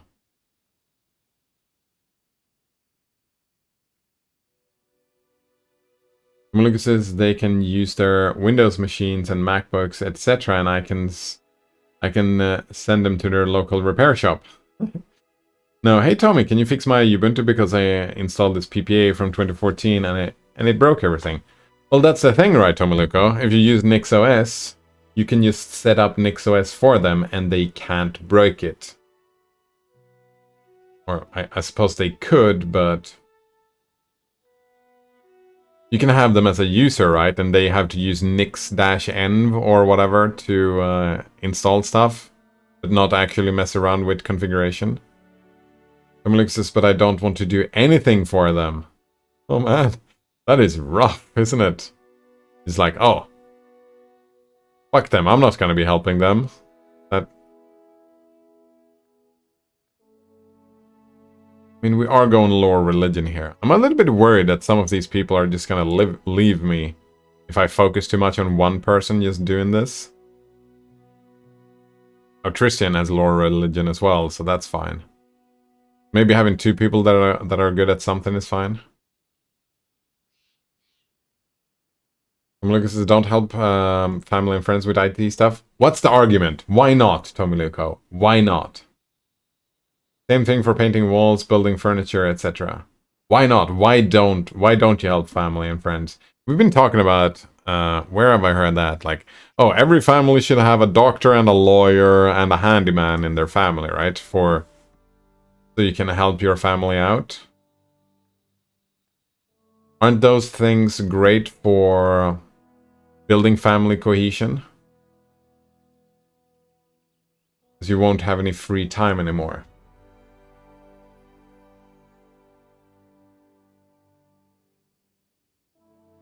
I mean, it's a cooperative thing, right? You fix their phone for them and they paint your walls. Right, Tomiluko? It's a reciprocal thing. Oh. Maybe you fix their phone and they cook you dinner. Tomiluko says, where do you draw the line? First cousins, second cousins? Oh, fuck cousins. I don't care about my cousins. Huh. The friend, your third cousin's wife? Oh, I thought we were talking about your daughter here. Ah. Children, parents, siblings.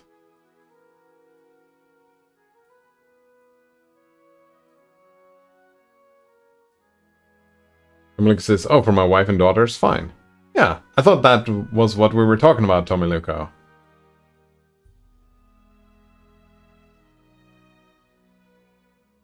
Yeah. I don't like my cousins don't like me. I mean, if shit hits the fan... I mean, we have blood loyalty or whatever. That was instilled by my grandfather, and I would, like... I do feel a sense of, yeah, blood loyalty towards my cousins, but I don't like them and they don't like me, and that's completely fine. We can still be civil, and if need be, we, like... If they really needed help with something, I would show up, and if I really needed help with something, they would show up. Actually, I don't think that's true 20 years from now, when... Yeah.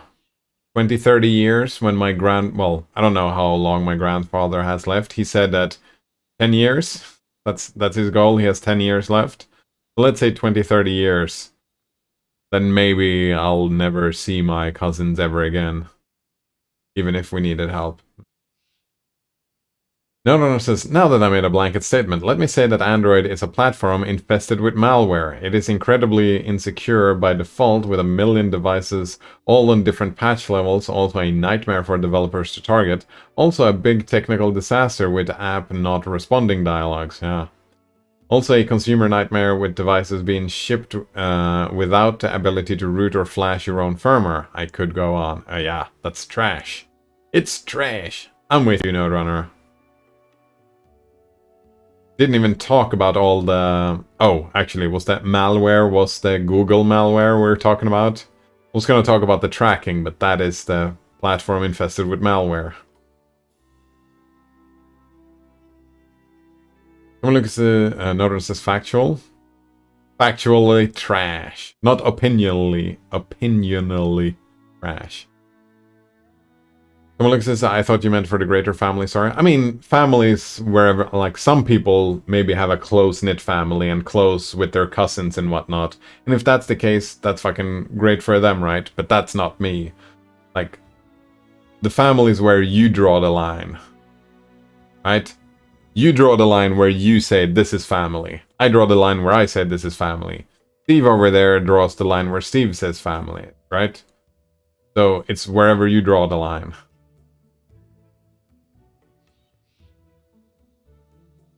Someone says, but honestly, I told my wife recently to Google it, as I don't know, and I'd Google it too. I mean, tell them to start using Bing, hey? She was pissed? And she just wanted to be lazy about it. I see, yeah. And maybe that's fine, Tomaluka, right? We're talking about a reciprocal relationship. You have some you take some responsibilities, and maybe she takes some other responsibilities that you don't have to take. That you can be lazy about. Right? Since you like working and fixing computers and whatnot, then it makes more sense that you fix that and she fix something else that you don't like. Like, I don't know, doing the dishes? I don't know. That seems unfair, though. Doing the dishes is way more work than fixing the computer, but maybe she does more dishes than you because of that.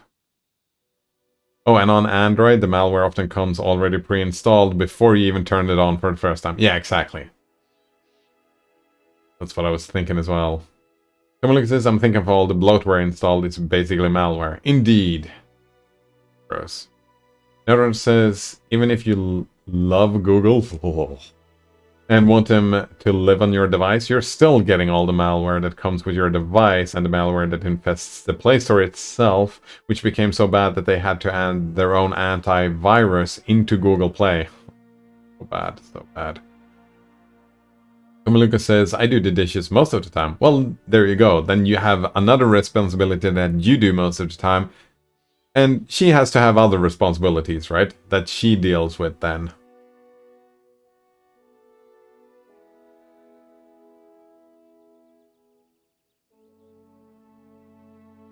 Right? It's a partnership.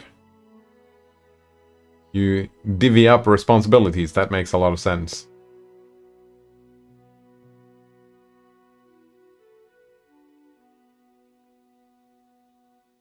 We go with perception here? No. Like, no one else really is gonna need perception because my dude is gonna be the most perceptive. Means that I'm probably not gonna need the other people's perception at all. Because my dude can't... he cannot die.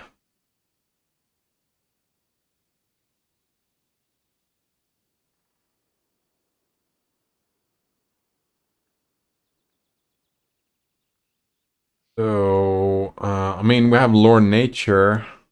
Tristan and Amiri both have that, so...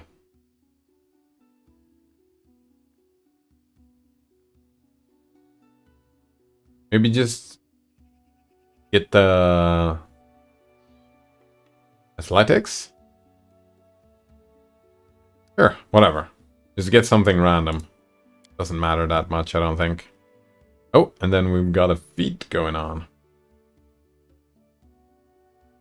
Look at this. Yeah, her responsibilities is sitting on the couch and drinking coffee. What the fuck?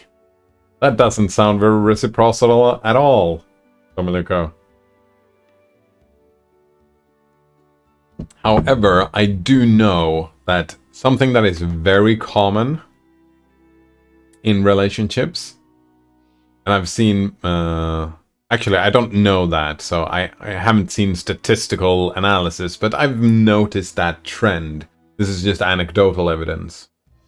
But I've noticed that in many relationships that both parties in the relationship, like if you have a romantic or whatever, if you live together, that oftentimes you feel that you do the most and they feel that they do the most like work in the home. And that's often a source of discord because they feel like the other person doesn't do enough while they do more, if that makes sense. Someone says, nice, she brings the child to school every day and gets her afterwards, for example. I've heard you say multiple times that, oh, I need to take my daughter to school. And she does a lot, as much as her body physically lets her. There we go. And maybe she's better at being social glue.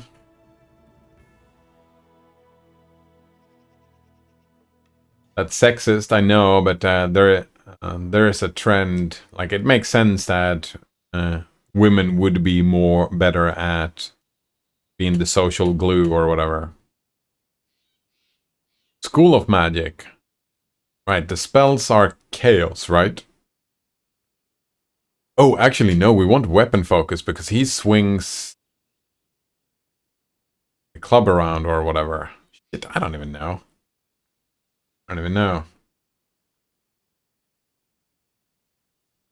Lucas says, well, when it's a rainy slash stormy, then I go to get our daughter. Yeah, if I was single, I'd just sit at home and never leave except for going to the store. Oh, hey, that's exactly how it is already, lol. I mean,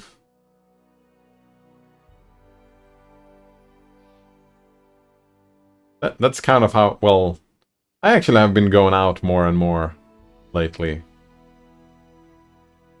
Nora says, I wonder if I should go to sleep or stay up for the launch. Oh, decisions, Node Runner, eh? Decisions. Basic Starship. Gonna launch.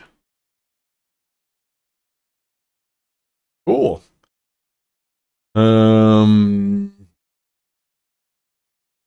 You're at UTC, right? 1 o'clock, I think it was. So just post lunch.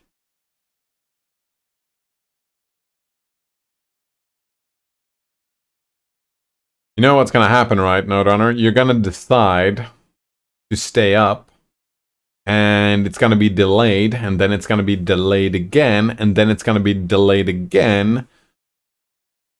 So, no sleep for you. Pictures don't do it any justice. It's huge, right? This picture doesn't do it justice. Like, it's what was it? 119 meters. It doesn't look 119 meters from this picture because this picture must have been taken from super fucking far away.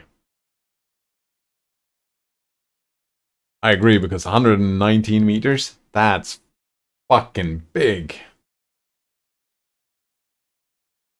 Oh, I'm well aware, says Nodrunner. Then it'll be delayed again. Exactly. And then there won't be a launch. They're just gonna postpone the launch and say, oh, we'll do it next week. Murphy's Law. Luke says I'm not personally not a huge Elon fan, but I'm kind of glad he has not that much to do with SpaceX. It's basically just the front face to generate funding.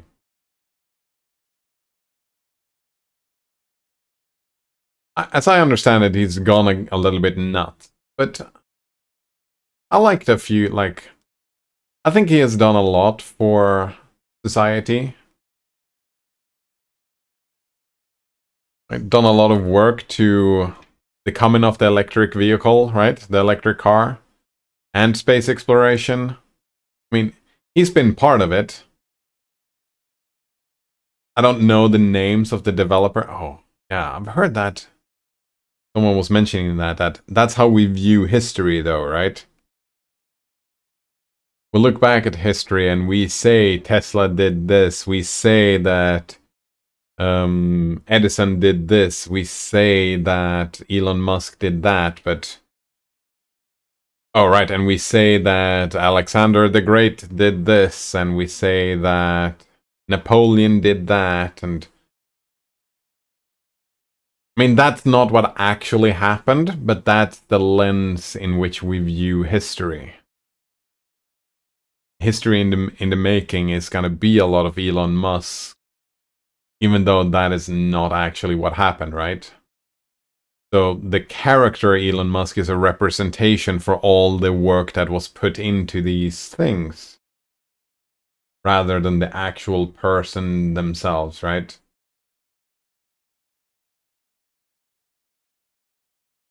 Noram says, the picture I had sent had more people in it for scale. Oh, right. Where was that? Here we go.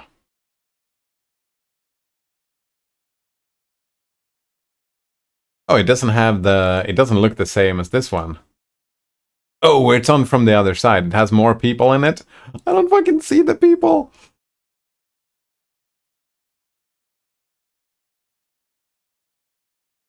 Was this the picture you sent?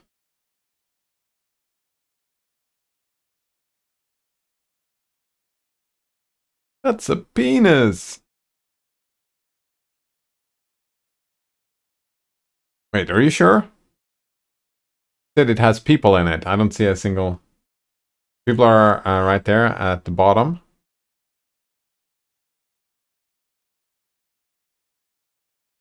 I'm fucking blind. Oh, right there. Fucking blind. I was like looking down here at the bottom of the thing. They're right there. For scale. Oh yeah. They're so tiny, I couldn't find them. Oh, you can't, like, if you want to see the people and the rocket... Oh, we can see almost the entirety of the rocket and the people for scale. It looks pretty big. Huh. Lucas says the rocket is literally more than 60 people stacked on top of each other. Yeah, bunch of people. Lucas says he has? I don't think so. Electric cars are not the future he makes them out to be, and thus cost a lot of governments to make super dumb decisions. How do you mean? Why is electric cars not the future? I feel like... I mean, sooner or later oil is gonna run out, right? And then how do you do cars if not electric, Tomaluko? Or are you talking about that it's better to do hydrogen cars or whatever? Is that better? I kind of like the idea of having electric because then you can generate electricity off-site or whatever and just have the batteries in the car. It seems more useful, maybe? I don't even know. Problem is you can't fill up your car in like... in just a couple of minutes. Lucas says Elon Musk is, for example, not the actual founder of Tesla. He just bought himself into the company and then claimed to be the founder. Same for SpaceX. He's just a rich scumbag. Yeah, it's like I was talking about before. Maybe you weren't here for that, but he's a politician, right? Modern politician. Or other words, rich scumbag. That's it, right? They use all the money that they have. We were talking about that. It's not... For these types of people, it's not really about accruing more wealth anymore. It's about leaving your mark and doing politics, right? And that's kind of where, like, sure, he's a rich scumbag, but, right, I'm a big fan of space exploration, and I'm a big fan of electric cars, and I'm a big fan of solar power, and I'm a big fan of all of those things. So, like, compare Bill Gates to Elon Musk, I like Elon Musk better. But of course he's a rich scumbag. Yeah. They all of them are, but some of them are better than others, right? The other one says, I rode in some electric cars, and they were pretty great. Like that. Someone looks says that electric cars cannot be the only way cars are being used, as we cannot build enough batteries for enough electric cars. I mean, you were talking about the future, Tomiluko. Don't you think we could? Like, what do you mean? Can't we make more and more batteries? Is there a limited amount of resources to make batteries as well? Tomiluko says, I'm not saying that electric cars aren't great in regards to ride quality, etc. They are amazing. I'm talking from a societal point of view. I mean, we know that oil sooner or later are going to run out. Is it the same with batteries, that there is some components? But there's been a lot of... I feel like I've seen a lot of innovation in regards to batteries, and that they're trying to make... Like, I can see a future where it possibly will make batteries abundant. If we're talking about the future. Everyone says also that electric energy has to be made somewhere, and it might be from coal depending on where and when you charge. Yeah, but like, if we're talking about the future of humanity, we're gonna start, well, hopefully the Dyson sphere, right? But that's far into the future. But like I was saying, I'm a big fan of solar energy, for example. Building more and more solar panels, stuff like that. But we can separate that out, right? If we put actual oil or coal in the car, then that's kind of stuck with that. I don't even know how big problem cars is by using oil. But if it is a precious resource, then maybe we can use oil and coal for better stuff than driving cars and whatever bullshit they are using it for nowadays. Lucas says, but all the environmental issues which are easily ignored and the actual slavery attached to it, yeah, the slavery attached to it, that make it not want to buy an electric car. Yeah, and I guess that's part of the future, right? Because the electric car today is not... And I feel like that's... Maybe I got stuck on the word future, because in the future, right, I can easily envisage a future where the electric car is not... right? It's not such a big environmental hazard, if you will. Because you can separate the different parts out. The actual car itself is not really a big environmental hazard, is it? The actual car itself is fine. It's all the other stuff that is created to the car, and then we can start like taking those things out. Do one thing and do it well. And the electric car seems like a great way to go. And then the other stuff that are outside, that's like, oh, the batteries are an environmental issue, then we can remove the batteries, right? Burning oil is never, like, you're never gonna solve that problem if you keep on burning oil in your car, right? And the slavery again, right? The slavery that happens in a lot of businesses today, and I feel like that's a separate issue, right? Because you have the same in Amazon, and Amazon might not be using electric cars, but you still have slavery attached to it, right? That feels more like a social issue about how to regulate labor. Maybe? Lucas says, well, look at Dublin. No combustion engine cars in the city from 2026. Unless they can change that again. It's a super dumb decision. Wait, only electric cars in 2026? Yeah, that seems like a pretty stupid idea, Tomiluko.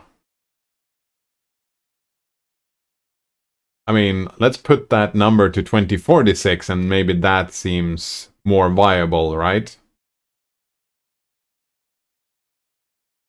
Right? I feel like 2026 is super short-sighted and it's just a goal that they won't achieve anyway, right?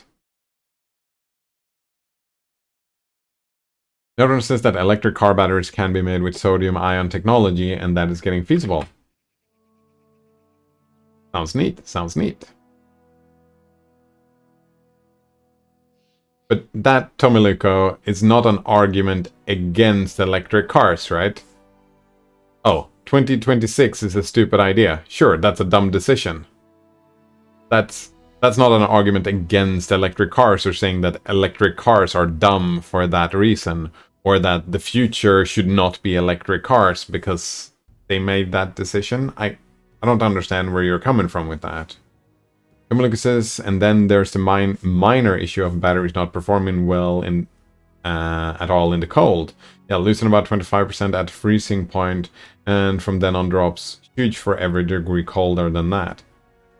Yeah, that's an issue that needs to be solved, right? A lot of battery... I feel like that holds true for mobile phones as well, Tomiluko, right? Oh, that's the minor issues of batteries, and your phone needs to be working, so therefore we shouldn't have batteries in our phones? If you solve the issues about generating electricity and batteries being bad for the environment, if you solve those issues, then you don't necessarily have to solve the cold issue, right? Even though it would be preferable to solve that issue as well. Tomiluko says, but we're not there yet. Right, and that was kind of my argument, Tomiluko. Without Tesla and Elon Musk being good at doing business, we would be further away, right, Tomiluko? We would be further off than we are. And that was kind of my point, that, oh, I think that Elon Musk or Tesla or whatever, and Elon Musk was part of it, right? Moving faster towards electric cars. And of course we're not there yet, but we're taking steps towards it. Tomiluko says, all the governments forcing people to buy electric cars for the future will be a huge blowout just because of all the factors which are not accounted for or ignored due to people being bullshit into something or paid off to ignore it. I'm not arguing against that, though, yeah. That feels more like, Elon Musk being good at business, and businessmen are rich douchebags, right? Someone says, oh, and one more thing about a big issue I have with electric cars. Once they catch fire, it costs around 10 to 20 amount of water to extinguish the fire with a combustion engine. You know what bothers me with water? Is that why is there not a global system or infrastructure in place to set up desalination stations and use ocean water for all our needs? Isn't that just fucking stupid? Because people say, oh, there's not enough water. And I'm like, have you seen a picture of our planet? When people say that there is not enough water, it's like, why the fuck is water not like super fucking abundant? Why don't we have that infrastructure already? It's so fucking stupid. Yeah. As you can see, that argument was not really convincing me, like, as an issue about electric cars. That's an issue about water to me. Because it's fucking stupid, isn't it?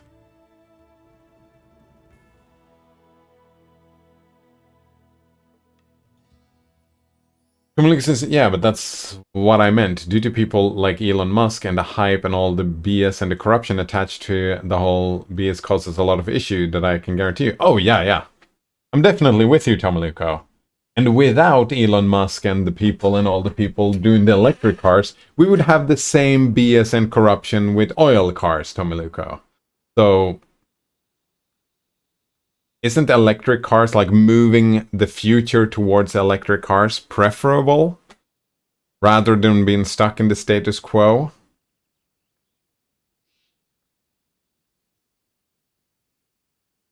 Because of course you have that. Modern day politicians. Tomiluko says, I'm not saying electric cars as of now are not the solution. I'm not saying that electric cars as of now are not. So you are saying that electric cars are the solution we're hoping for. I have troubles with double negatives. Is that what you're saying? I get confused. They're not the solution we're hoping for them to be yet. Oh, they're not there yet. I see.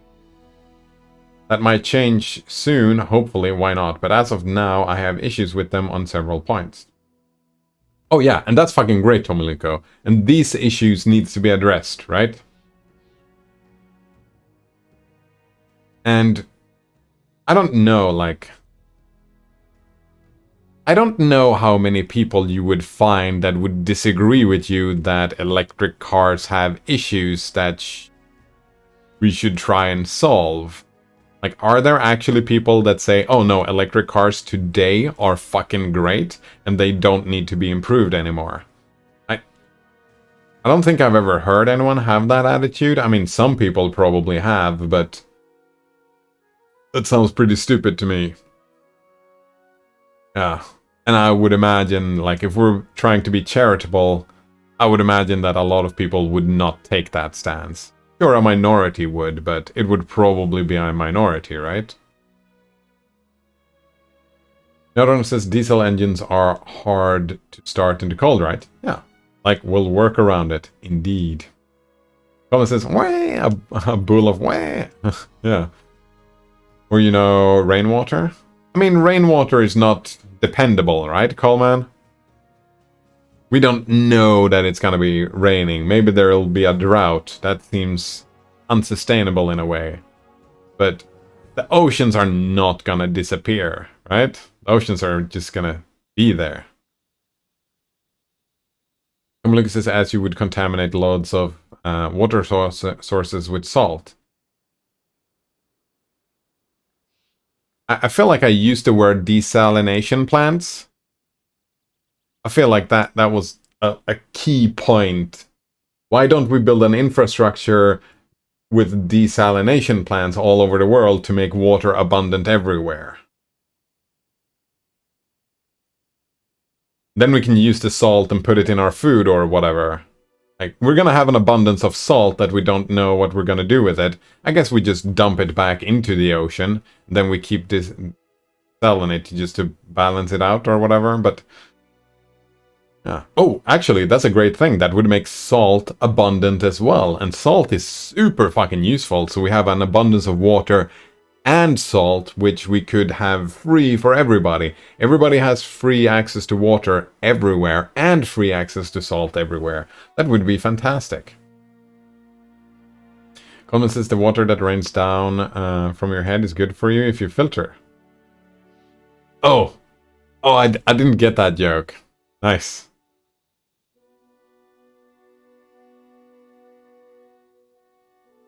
This is rainwater, go ahead, but seawater, not a great idea. I disagree. Why not? Why is it not a great idea? Like, I think there's gonna be a problem with droughts. I think that's gonna happen. We're gonna show people being displaced when the glaciers dry up, right? A lot of people are dependent on glaciers, and if these glaciers dry up, a lot of people are not gonna have access to water. And what the fuck do we do then?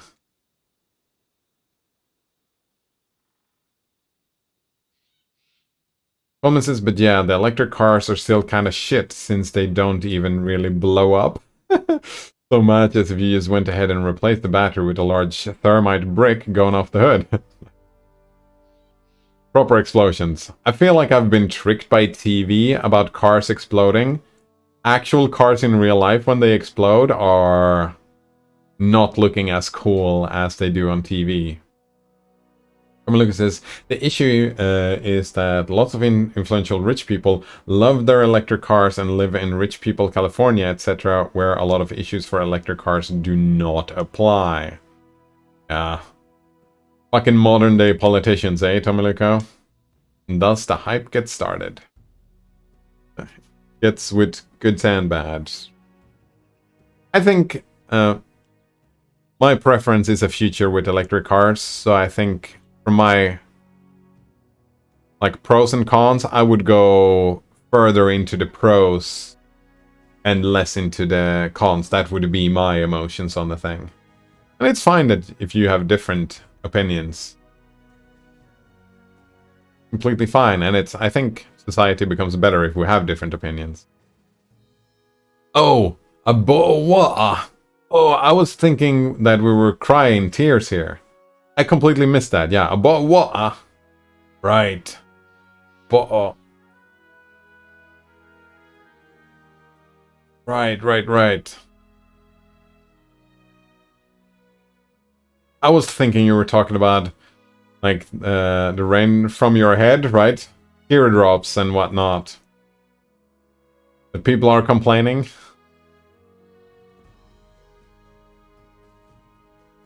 Completely misunderstood that whole thing. Someone Lucas says earlier you did not use desalination plants as a term. Then I agree with you. Fucking liar. I know I did. I know I used the word desalination. I might have spoken quickly or fastly, and you didn't hear it, but I know that I did use the word, but you didn't hear it.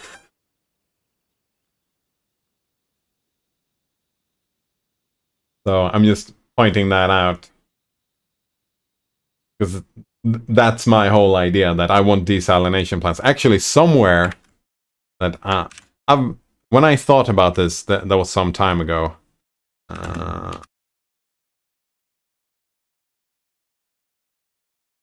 Right. All right. Something that I was thinking is like this area. Oh shit, where is it?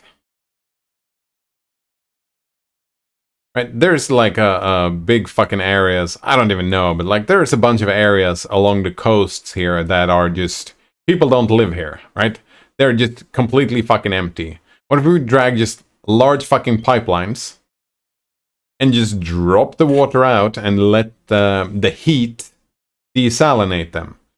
The only cost we have is like pretty much pumping costs, right? You don't actually have to build a desalination plant. Well, you build a desalination plant, but you take all the heat in this area that is not being used, and you can even use like excess water and just dump a large fucking pipeline and just dump a bunch of water and maybe create some livable. Well, that would be awful. Maybe someone wants to live in this heat or whatever. But you know what?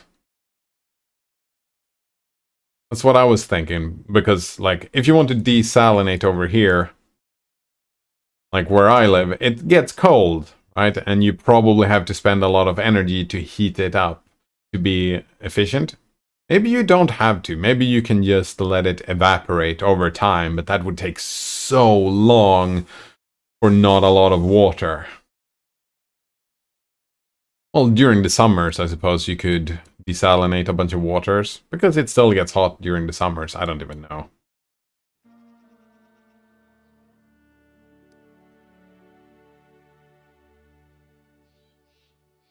Toad battle cry, indeed. Common says, use the salt in the thorium salt reactors? I don't know what that is. Nodron says, speaking of water, I installed Subnautica. What mods should I install? Good question. I think Coleman can answer that. I wouldn't know. I haven't played the game. Oh, this sudo rm dash rf dash no preserve root slash. Yeah, that's a great mod, Tommy Luco. Do that. Nodron says, how do you catch the water gas? Right, you have like a thing. The best way if you want to distill water at home, right, is you have a bowl and a lid that just catches the water gas as condensation, and then it flows down and then drips down in another container. That's what you do, right? You put a thing, a big lid, if you will, or maybe like that catches a bunch of condensation and then flows down. If it gets that hot, right?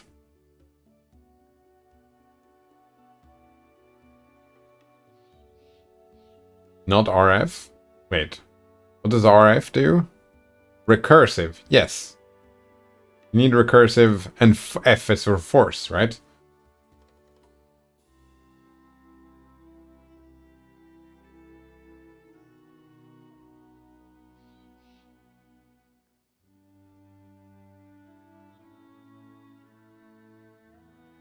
Oh, wait.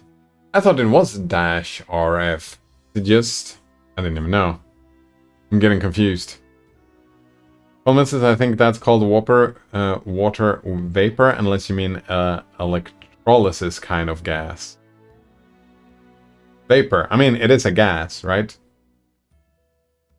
Solid liquid gas. Definitely called, sure, vapor, but it is a gas. Right? I think so. I don't know, it's the Tomiluka. I'm pretty sure it is dash RF. Your brain is fried. Nodron says you have giant pools of water, but they need to be contained within a giant greenhouse type structure. I'm thinking that my thinking is that you just take a large fucking, it doesn't have to be round, just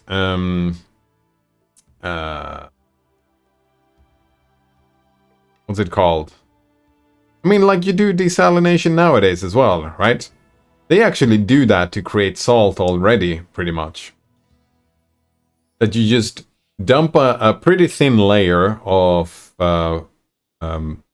water in the bottom of a large area, and then what you do instead of just letting the water evaporate or I don't even, it's not going to boil, yeah. Instead of just letting the water evaporate and ignore it and just collect the salt, what you do is that you put a big thing in the middle, like a concave thing like this, that catches the vapor through condensation towards the metal. Maybe you cool the metal down a little bit even to make that better, and that just gonna flow down and drip down in the middle of this huge fucking area, and you have like a storage for the water in that area, which maybe you cool down a little bit. I don't fucking know. I'm not an engineer. I'm not a physicist either.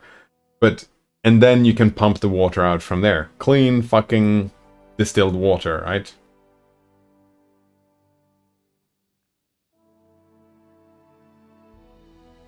But yeah, maybe greenhouse type structures. It depends. I mean, there are multiple ways to desalinate water, right? I was just thinking that if you go to where it's super fucking hot, my thinking is, and again, I'm not an engineer, I'm just thinking that the only thing you need to build is a structure. You don't need a lot of electricity and not a lot of infrastructure to make it work. You only need the structure in itself, and you can work it from the pumps, right? You can put a bunch of pumps out here and just pump it in. Pipelines, right? We've built pipelines before. Something like that? I don't fucking... Holmes says, whenever I hear RF, I just think redstone flux from Minecraft mods.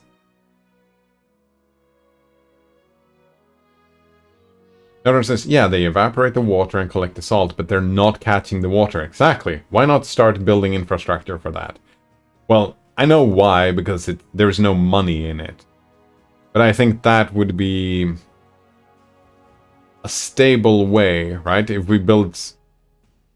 Especially if we built... I mean, there should be capable engineers building desalination plants that just pretty much just works. If you put salt water in them, they just work automatically. Through feats of engineering. Just like collecting rainwater. A lot of people, like, you can collect rainwater super easy. Without really anything else except building the actual structure, right? But then it just works. I think that's something to maybe consider.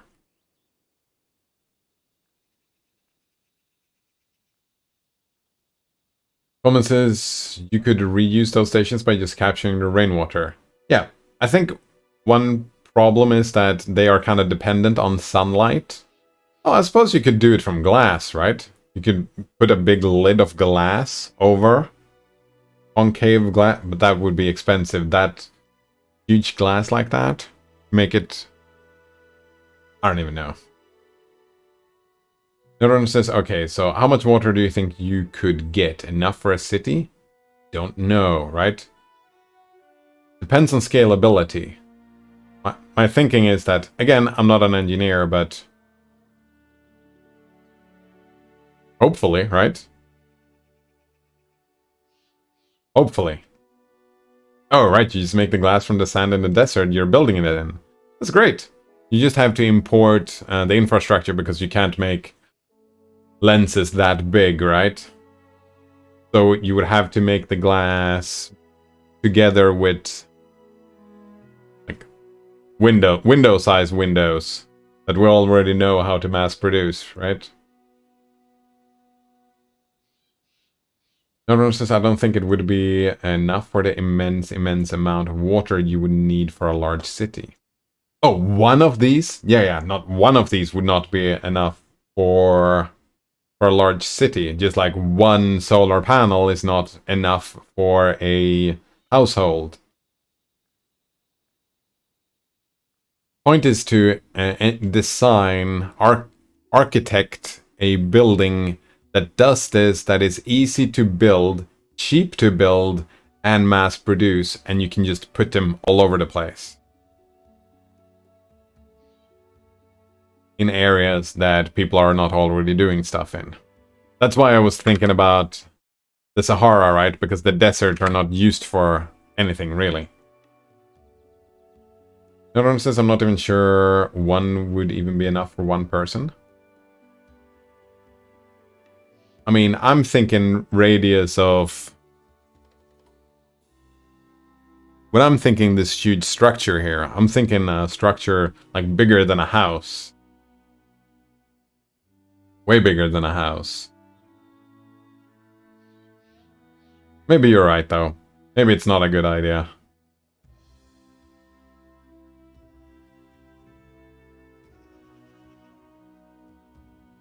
Coleman says, but honestly, by the time we have that kind of problems, we can just get the water from asteroids or Mars poles. Yeah, because that sounds way easier than collecting ocean water. Yeah. Getting water from asteroids or Mars poles, way easier than just collecting water from the ocean. Coleman says, but that is like, if people couldn't figure out fusion energy, then literally almost all energy requirements stop being a concern. I feel like if you're collecting from asteroids or Mars, then you might as well do a high-tech desalination plant instead.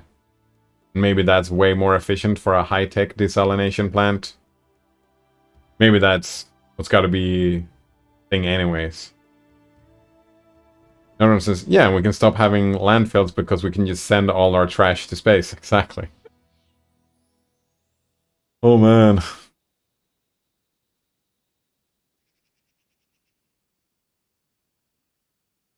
Oil is still gonna be a problem though. If we're gonna go full circle here, oil is still gonna be a problem, right? Because you won't find oil and coal in the asteroids or on Mars, will you? Someone says we could. It would probably come back in a couple of decades or centuries. But it will be gone for a while. Well, no, we just aim at the sun, right? Or the moon, or whatever, so it doesn't come back. Maybe Saturn? Whatever is easiest, right? So the whole rocket also disappears. Oh, no, we have reusable rockets, so the rocket can just drop the load off, aim it towards the sun, and then come back.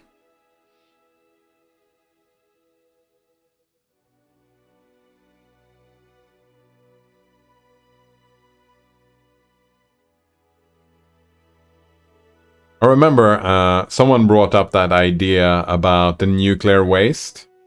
Because nuclear waste might... If we don't find a use for it, which we probably could find a use for it, and not be too wasteful, but still, if it's just not gonna be useful and just terrible all around, just send it to the sun, get rid of it. So we don't remove the risk for contamination and dangers, right? And I remember my mom saying that when we were talking about that, she was like, but won't that mess up the sun?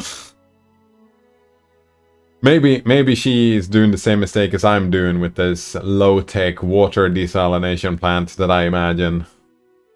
That the scaling just won't work. Scaling just won't work. That's too bad. Oh, that's too bad. Coleman says, then you would have to cancel all the momentum around the sun so it actually falls in.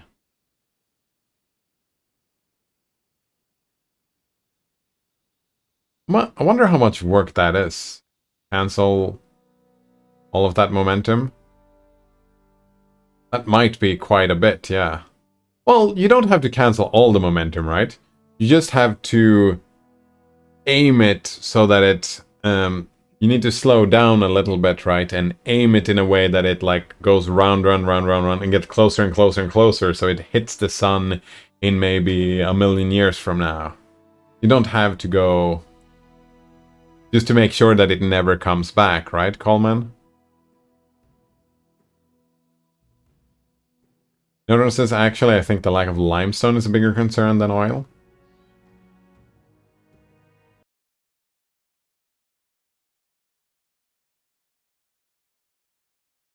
Calcium carbonate. Carbonate sedimentary rock that is the main source of the material lime. Composed mostly of the calcite and argonite, which are different crystal forms of calcium carbonate. Limestone. What are we dependent on limestone for? Limestone often contains fossils, which provide scientists with information on ancient environments and the evolution of life.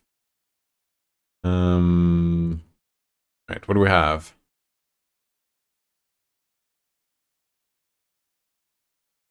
Uses. Limestone is a raw material that has been used globally to a variety of different ways, including construction, agriculture, and as industrial materials. Limestone is very common in architecture, especially in Europe and North America. Many landmarks across the world, including Great Pyramid, were in limestone, processed into various forms such as brick, cement, powdered, crushed, or as filler. That gonna be a problem? But yes, it's common. Might as well build a Matryoshka brain and figure out how to port everyone into a computer and just have everyone live in a utopia for billions of years. Yes! There we go, Coleman. Let's just do that. Ignore everything else and just do that. I like that. Notice that limestone contains calcium carbonate, which is used in cement. Concrete is the most used and useful building material humanity has ever created. Right.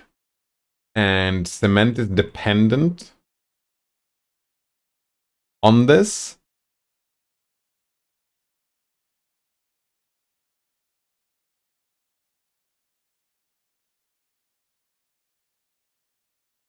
I feel like we could tear down the pyramids of Giza, right? And there's a bunch of limestone, and that's enough for probably more efficient cement.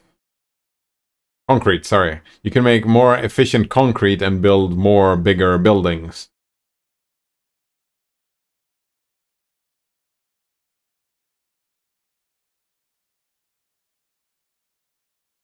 That is interesting.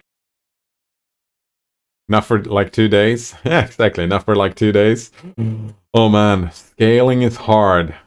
I think I've learned something new about myself today. That my intuition for scale is terrible. Cement is the glue, concrete is the glue plus rocks, which makes it stronger. Right.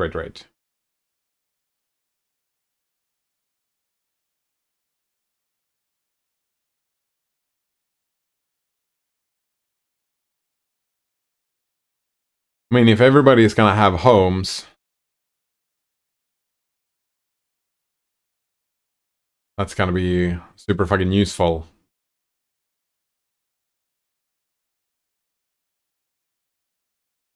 Unless we find another way to do it. Build stuff. I mean, put it this way. The Great Pyramid of Giza has been standing for quite a while. Oh, inspiration. I can't see that. Rule 10. Never let what you underestimate get in the way of what you search for. If you're underestimating, do you really have any say? Colgate on tap, isn't that over? What about just grabbing big rocks and making bricks out of big rocks and building more pyramids and actually using that type of construction to make stuff? You could imagine that you could just use rock and kind of make a brick out of it and build something without limestone. Oh shit, I missed. Was there another image?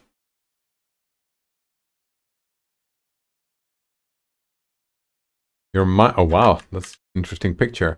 Your mind is a collision between the flawed nature of potential and wave functions of existence. Collision between the flawed nature of potential, the wave functions of existence. I don't get it.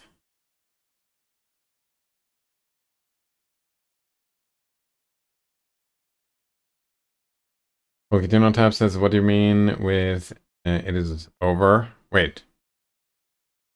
What did I say? Lost track. Never let what you underestimate get in the way of what you search for. If you underestimate, then you can, like, if you have all... Oh, right, it's over.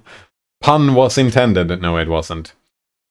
Never let what you underestimate, but if you have underestimated, it will get in the way of what you search for, right? You've already failed when you did the underestimation. The underestimation. So, that, like... I guess this should be inspirational not to underestimate, but kind of doesn't make sense. Nodon says limestone is created through biological processes. That's what I thought, yeah, such as the accumulation of corals and shells in the sea. Our cities are literally made up of countless generations of ground-up shellfish, which wouldn't exist on Mars.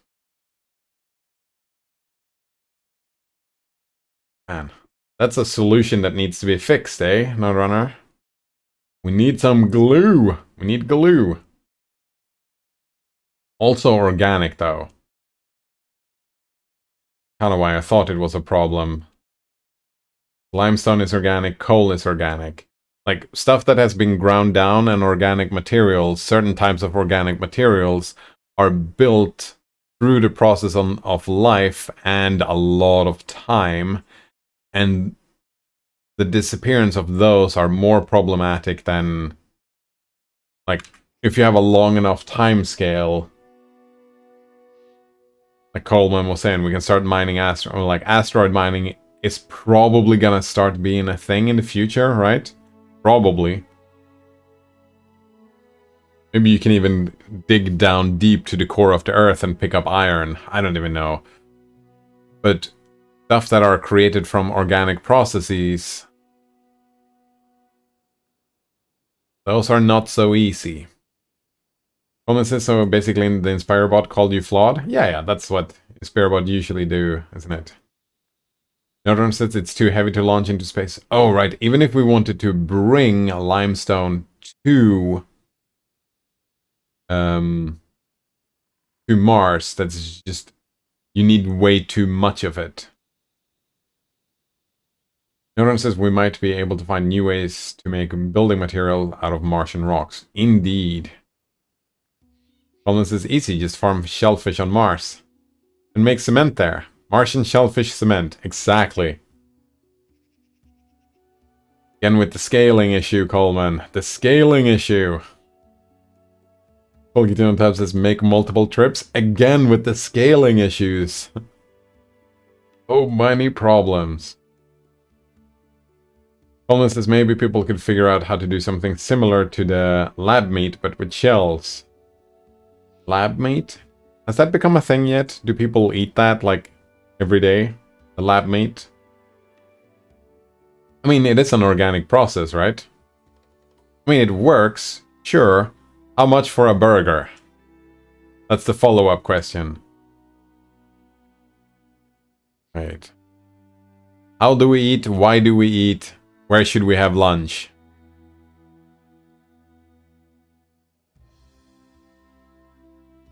So I guess it would work better in the next 30 years. I mean, yeah, that actually checks out, Coleman.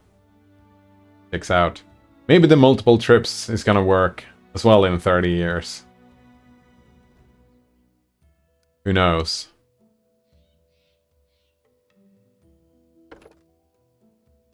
I'm assuming he's gonna be doing, what was it, Chaos Magic? Shit, no.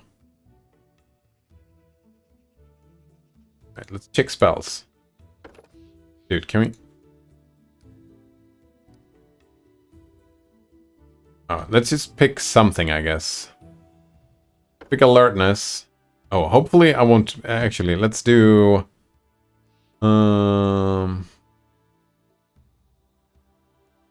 What do we do? Combat casting.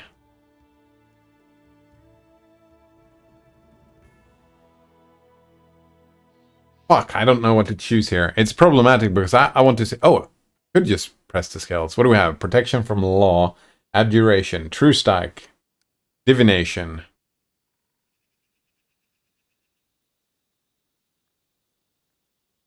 Bane? I don't even know.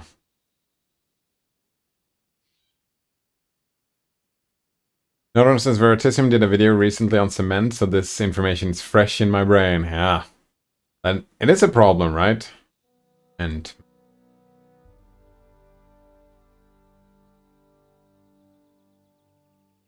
yeah, I feel like the oil problem, as long as it's not a climate change problem with the coal and oil thing, the climate change is probably more of an issue than actually running out. I'm not so sure though, because some things, well, maybe we are getting towards a solution. Getting more palm oil and use that. That would be neat. And sort of replace most of those issues.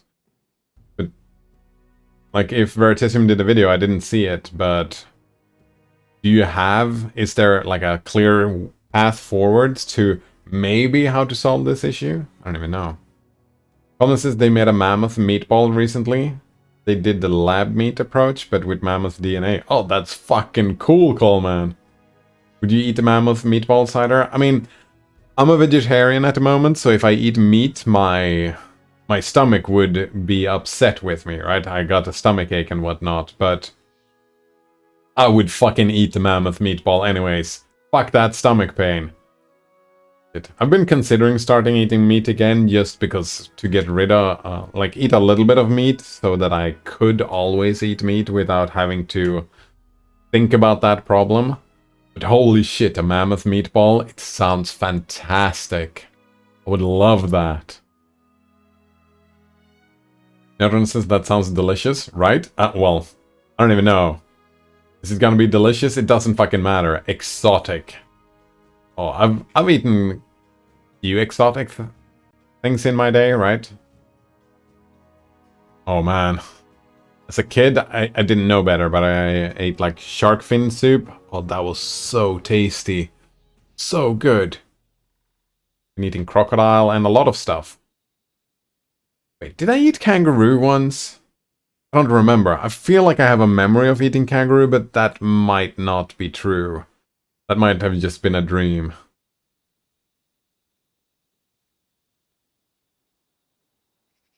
Colgate Tab says just quantum tunnel there. Easy. Exactly. Exactly, Colgate Tab. Another one says, I think we should avoid using spices.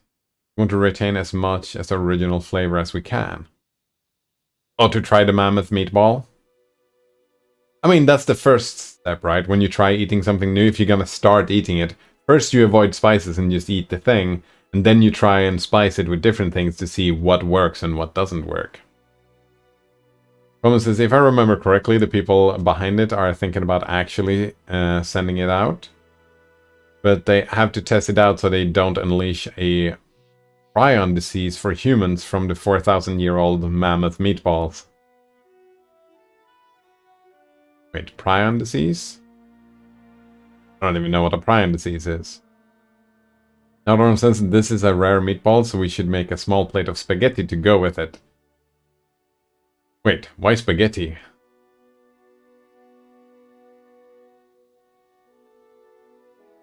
Actually, spaghetti and meatballs are fine. Meatballs are good for everything, pretty much, yeah. I'm trying to... Well, not muesli. Meatballs in your muesli, that's... I don't think that's a good idea. Maybe not everything, but many things. You should look up prions. Prion... Alright. Can I just do this? Is it? A misfolded protein that can transmit its misfolded shape onto normal varieties of the same protein. Prions are the causative agent of several transmissible and fatal neurodegenerate diseases in humans and other animals. It remains unknown what causes a normal protein to misfold into a prion. However, its consequent abnormal three-dimensional structure confers infectious properties by collapsing nearby protein molecules into the same shape in a chain reaction. Seems fucked up. What the fuck? The word prion is derived from the term proteinaceous infectious particle.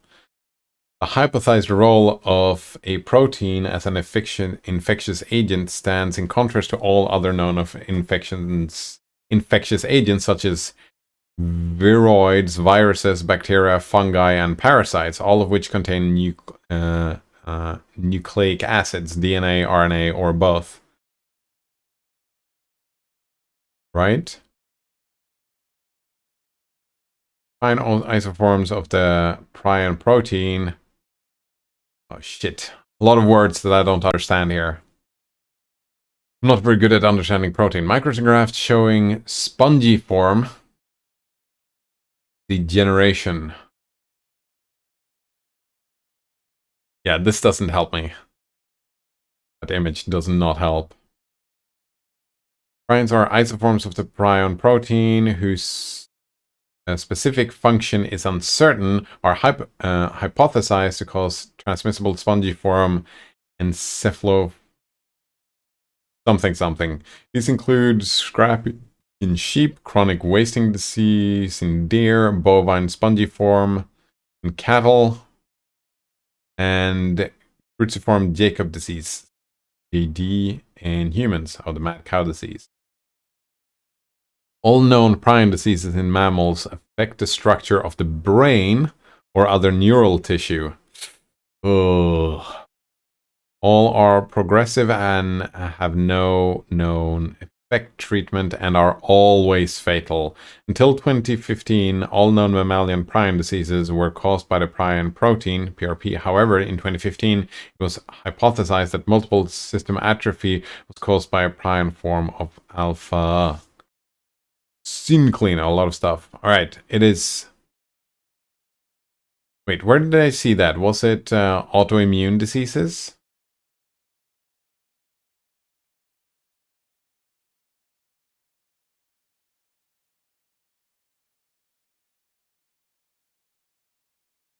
Right.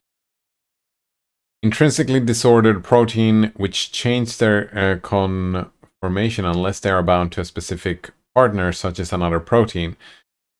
With a prion, two protein chains are stabilized if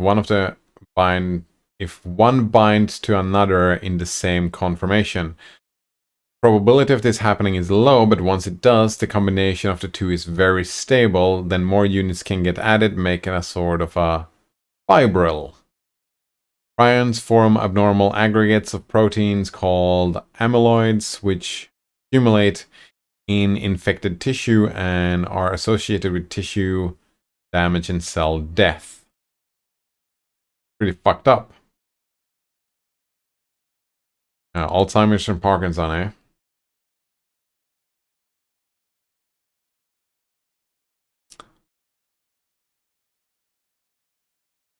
This shit fucking kills you, and we don't know anything about it, pretty much. That's... Well, we know a bunch of stuff, but we don't know how to deal with it. Chronic wasting disease makes animals into zombies? Holy fucking shit, what type of zombie? Where did we have the chronic wasting disease?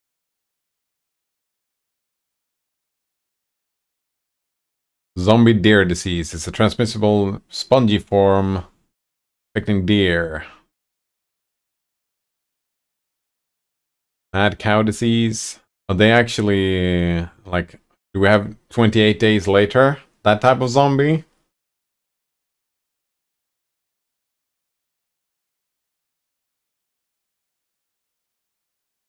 Or the Walking Dead type of zombie?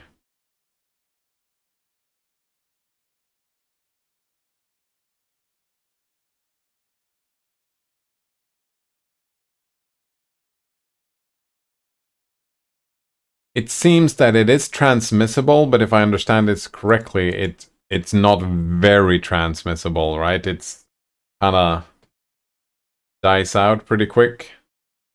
Well, most example by now, eh? Etymology and pronunciation. Nice. Oh wow. A lot of this is over my head, I gotta say. I am not a doctor. Thomas says, yeah. transmitted misfolded shape onto normal variants of the same protein. So yeah, it seems like it actually have to protein need to hit protein, and that's pretty rare. You need a lot of it to transmit it. Maybe. Says, did you ever hear of folding at home? I did, yes. IANAD? Yes, exactly, Colgatin on tap.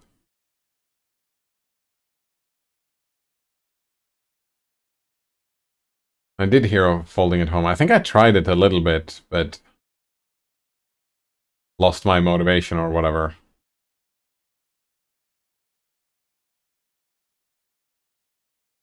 This seems like scary shit, but it also seems pretty damn rare. But it's one of these things, right? When your mind is on the pandemic, right? If something is transmittable, it could be... We could show up with a new prion disease, like they said, right? Oh, we gotta test the old mammoth meatballs to make sure that we don't create a new prion disease that just is super fucking transmissible and just super lethal, especially when we don't have proper way to, like, a framework to even deal with it, right? Scary shit.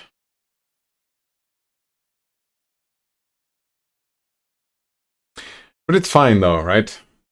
I feel like the folding at home, like, sure. But where was it? I had an example here.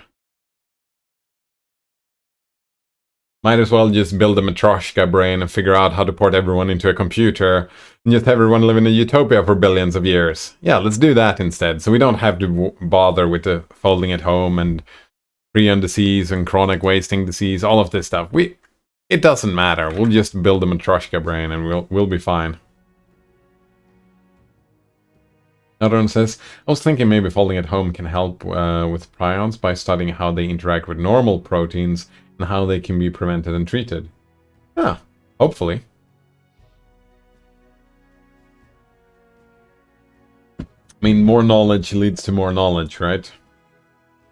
Someone says, but yeah.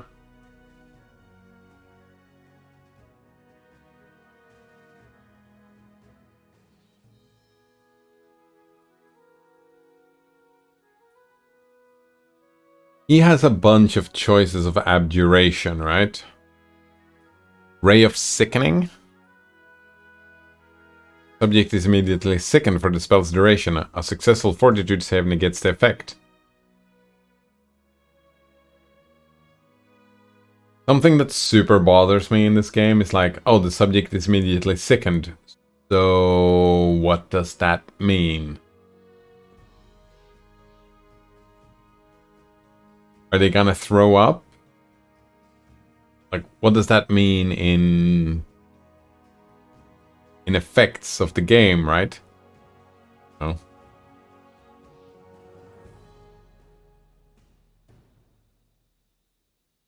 Very bad at explaining what actually these things do. You can also summon monster. Is that what we're gonna do? We're just gonna have a bunch of people summoning monster?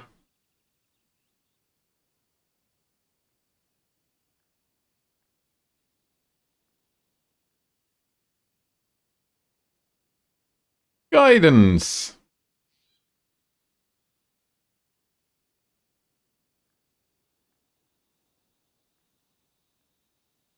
Virtue. Light. I don't fucking know. We don't really need Cure Light Wounds because they have an ability to just transform all the spells to Cure Light Wounds, right? Think?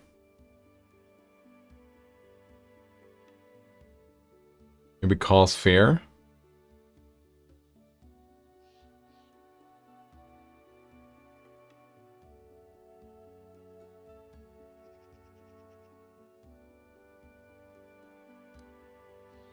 Right? Just picking one of these. Like, yeah, if we go to abilities, I don't think Spell Focus, since I don't know. which spells I'm gonna spend time casting. And it's the same with the weapons though, right? What do we have equipped now? Oh, I can't even see my current weapon, can I? How do I know that I want to select this weapon focus right now? I don't know why these are recommended, because I feel like these are problematic at best.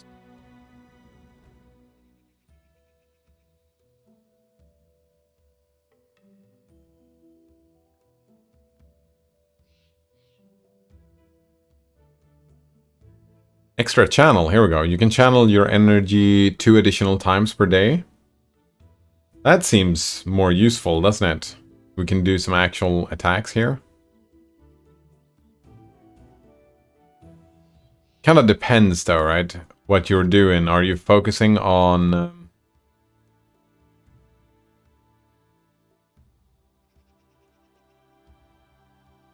Feels like you can build a character 2 different ways, right? You can build it by doing the destruction... Oh, we have 2 domains, right? Destructive Smite to deal...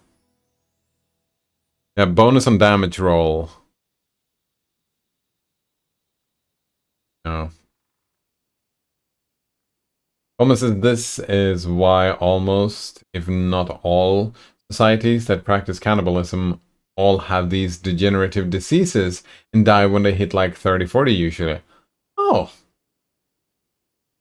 The more you know, that's interesting.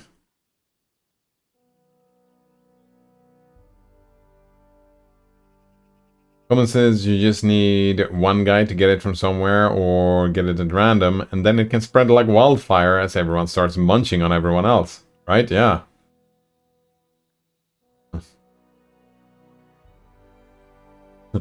Colgate Tab says you can build it 2 ways. Build it well or bad. 2 ways.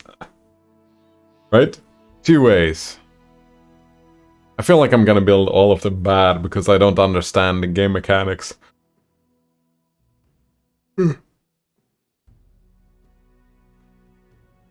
Could do like you know what? We're gonna do combat casting. When threatened or distracted, you get a +4 bonus on concentration. Since he's a melee, we're just gonna do combat casting so we can cast spells during the thing. Oh, you didn't even get to pick a new spell. Wait.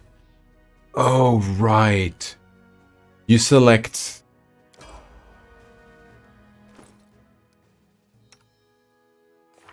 Yeah, you select your spellbook. You can select from all of these, so we can...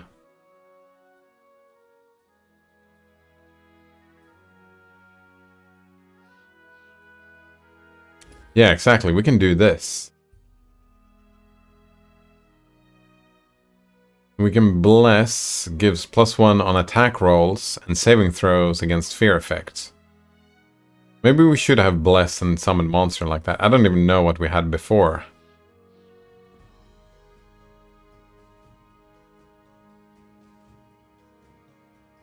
Both of these are... these are the domain slots, I see. So we have either True Strike, you gain temporary intuitive insight into the immediate feature during the next attack. Your next single attack roll, if it's made before the end of the next round, gains +20 insight bonus. Additionally, if you're not affected by the best chance that applies to attackers trying to strike a concealed target. So you're just gonna hit someone, or we take the protection from law. Deflection bonus AC and +2 resistance on bonus saves. Both of these. So yeah, we're gonna start using True Strike then. Start do the thing. Wait, where does it say level 1? Did I not finish the level up? Aren't we level 2 cleric? Right? I don't even know. Well, you didn't have says is it because the game explains them poorly? Yes, it is because the game explains them poorly. Like it says for some of these things, right? Like, what is a morale bonus? Here it says, bless fills your allies with courage. Each ally gains +1 morale bonus on attack rolls on saving throws against fear effects. Bless counters and dispels bane. But what is morale bonus? We had to look that up. That was not explained in the game. It's just, it's nothing special. It's just that you get a bonus on attack rolls, but if you get one morale bonus and another morale bonus, they don't stack. I think. Yeah, I think. Horrible dread causes it to be shaken. Magical fire warms your belly, granting you fire resistance. Inflict light wounds. Oh, a touch spell here. Laying your hand upon a creature, you channel negative energy and deal 1d8 points of damage per caster level, maximum +5. Since undead are powered by negative energy, this spell heals them. Oh, I like that. This one is easier to understand. You just deal damage. 1d8 +1. That's pretty good. Protection from ailment. Remove sickness, remove fear, shield of faith. Shimmering magic field that deflects attacks. Stunning barrier. You are closely surrounded by a barely visible magical field that provides +1 deflection bonus to AC. And +1 resistance bonus on saves. Any creature that strikes you with a melee attack is stunned for 1 round. It lasts for 1 round per level or until discharge. I think Stunning Barrier is going to be useful later, maybe. When we get in on taps, as I would have guessed it is +2 to roll. I would not have guessed that it does not stack. +2 to roll, which one were we looking at? It says +1 morale bonus. What would you have guessed? +2 to roll? Oh, I see. If you got 2 of them, you would have got 2. Yeah.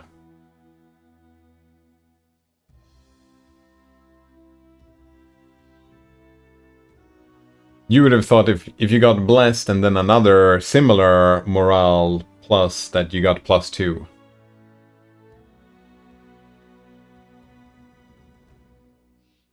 I mean, you don't get... If you get 2 different morale bonuses, you only get the 1 plus... I get confused. So, it's... Let's say, is it because the game explains them poorly, or is it because I understand them poorly? A little bit of column A, a little bit of column B, I think.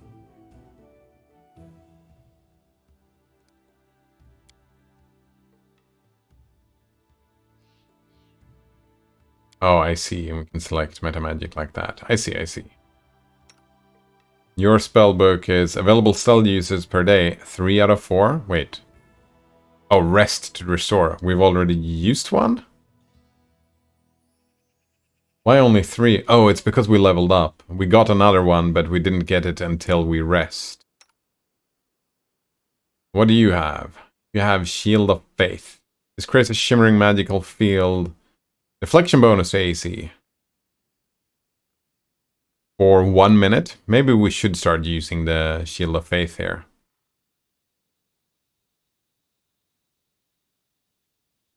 Domain slots. Can remove sickness. We have Shield of Faith. We have Burning Hands. Well, I kind of like Burning Hands being capable of actually dealing damage in an AoE. Oh, if we're gonna fight the spiders.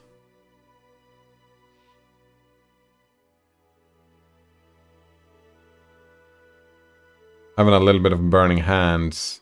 Wait, what?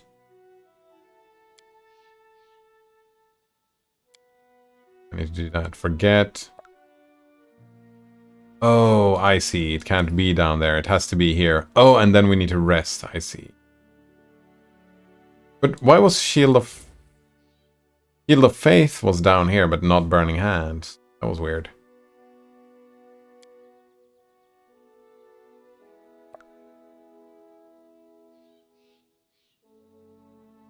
What about Fairy Fire? Nah. What about Bane? 1 minute? 1 penalty on attack rolls and 1 penalty on saving throws. Oh, let's do Shield of Faith. And Bless is 1 morale on attack rolls and on saving throws. I feel like Shield of Faith is better, isn't it? No, that's deflection bonus. Shield of Faith is not good for everyone, I don't think. I don't know how deflection bonus works. I'm not 100% sure. Maybe we should have a Cure Light Wounds instead. Like that. Oh, and every time we change these, we need to restore them. So every time we mess this around, we just had a rest. So we're not going to be capable of using any of these spells. Because I fucked myself over, didn't I? Seems that way.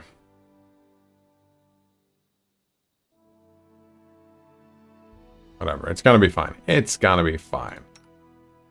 You can't cast spells, indeed, but you can level up. And we're gonna keep leveling Barbarian. Danger Sense. At 3rd level, Barbarian gets +1 bonus to reflex saves to avoid traps and a 1 dodge bonus to AC against traps. These bonuses increase by 1 after 3 levels. Right?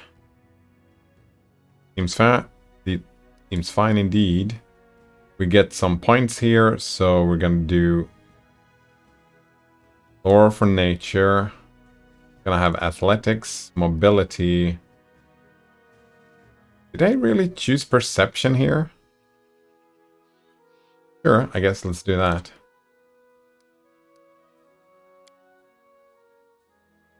And then we have Weapon Focus. Oh. What's our weapon again? Shit. Can I... Does it come recommended? The Battle Axe? No.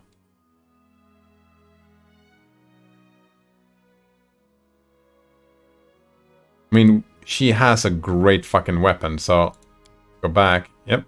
Closing the interface will reset the choices. Fine. You have a large bastard sword.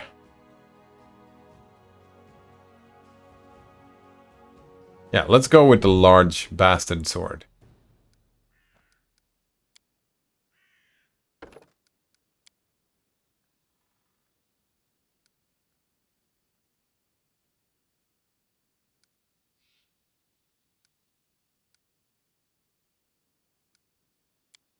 Alright, weapon focus. Not the bastard sword, but the large.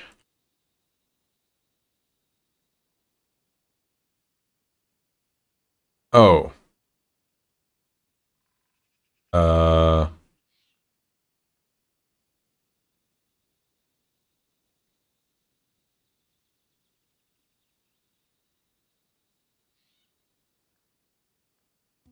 Is the large bastard sword a bastard sword, or is it a large bastard sword? There's another one of these, right? The exotic weapon. Is this a large...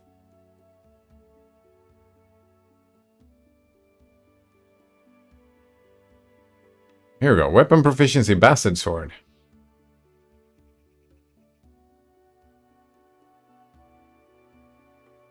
Doesn't have the following proficiency.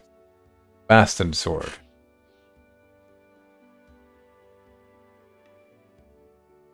It seems we don't even have proficiency for bastard sword. Two-bladed sword. So, if we don't have proficiency to use the bastard sword, then that's not it. If we weapon focus on the bastard sword, that won't help us. Alright, let's ask the interwebs. Alright. Mary weapon focus. Wonder if they know. Does weapon focus for Amiri? Yeah, that's my question exactly. Currently level 6, what feat would be best for her? Was looking for weapon focus, not sure what to pick. She has the acidic great axe? Wait. Oh, so we do get better weapons.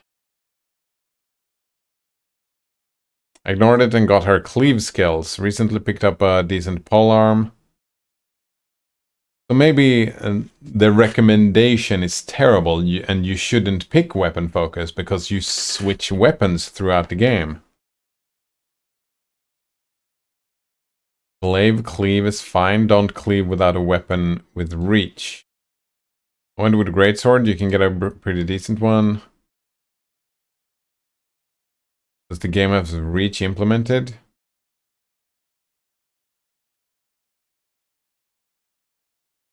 Don't waste a feat on a Mary if she doesn't have levels in fighter to pick up weapon specialization. Instead, if she's pure-handed barbarian, go for power attack, cleave, sunder armor. Power attack. Extra rage power. Here we go. Power attack. I haven't even seen that before. Fulgitinotype says, sometimes I have situations where stuff is explained in-game, but I make assumptions based on how the game has been so far and not read it. Yeah, I think I do that as well sometimes, but this game doesn't even tell you. Like, there's a lot to be read here. Like, oh yeah, we can read all of these and they might not help us. But someone recommended power attack. You can choose to take a 1 penalty on all melee attacks and combat maneuver checks to gain a +2 bonus on all damage rolls. I like that. This bonus to damage is increased by half if you're making an attack with a two-handed weapon. Nice. So we take 3 damage. That adds and strength modifier. Your base attack reaches 4 and every 4 points thereafter. The penalty increases by 1. Alright, so we risk missing, but we deal way more damage. Let's do that. Power attack. Let's do it. I like this. And then they recommended some cleave thing. Cleave sounds fantastic. Alright. Next. Complete. Alright, and you will level up.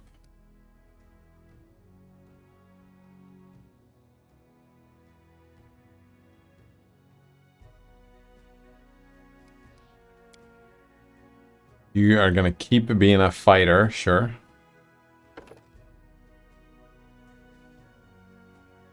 Yeah, tower shield training. That's sweet. That's what we're going for, the tower shield. Fulgitinotype says, like in Poker Quest, since I had earlier lost character to starving, I assumed starving could kill my current character, but starving can only kill a non-eating characters, so vampire and priest. Oh. Eating characters can only be reduced to 1 health due to starvation. Would you look at that? What does the priest? The priest is not eating. I haven't played Poker Quest. Don't know what it is.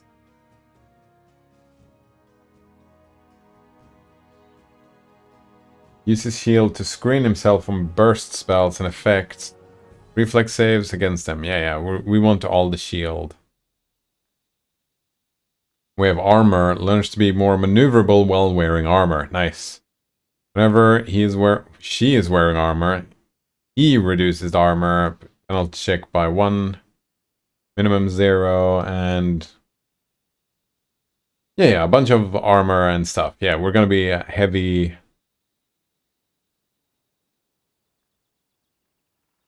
on the constitution and the strength. And we do want the athletics, right?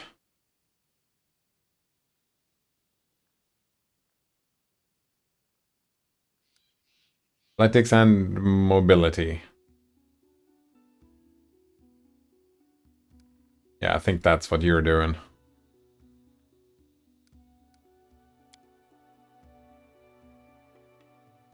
So, maybe not go in for weapon focus. I haven't gone through this. What do we have here? Armor focus. Your familiarity with a special type of armor increases the amount of protection you receive from it. Select 1 type of armor. We're wearing heavy armor, right? That's the goal. Even if we're not, we are gonna wear heavy armor. Or do we have like a shield? Coordinated maneuvers. Ally who also have this feat, you gain competi bonus to all combat maneuver checks. Break free from a gapple. Look at the picture, see if we can see a shield or whatever. Fortitude saving throws. Exotic weapon. Proved initiative.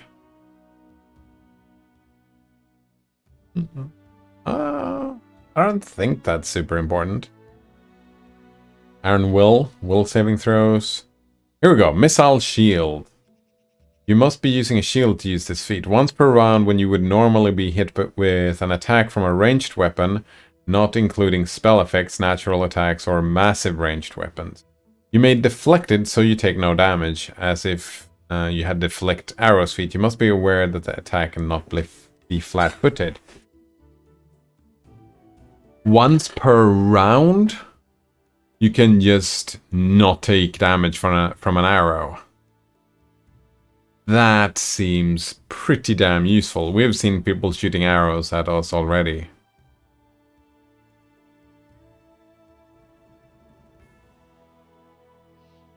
Here we've got Shield Wall.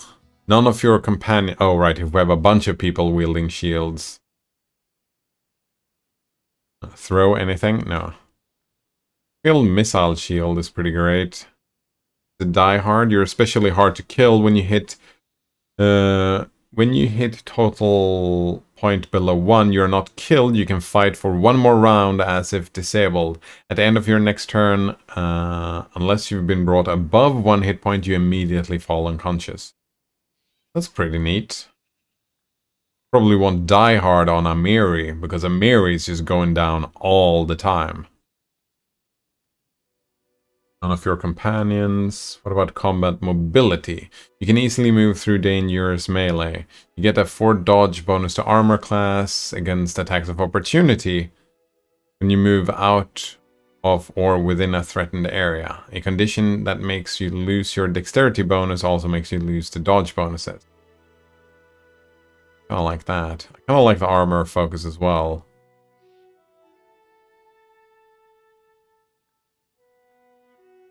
No, let's do... I like the... Where was it? Missile Shield. Do it. Yep. Buff that shield. We have Tower Shield training and whatnot. Complete. I think that was everybody leveled up. Yep, that was everybody leveled up. And I think everybody's equipped as well. Right, something that bothers me is this, right? Because we have attack. Attack roll represents your attempt to strike your opponent, right? So we have +7 to attack, which is pretty neat. Here we've got +8 to attack. Damage here is 1d6 -2 bludgeoning.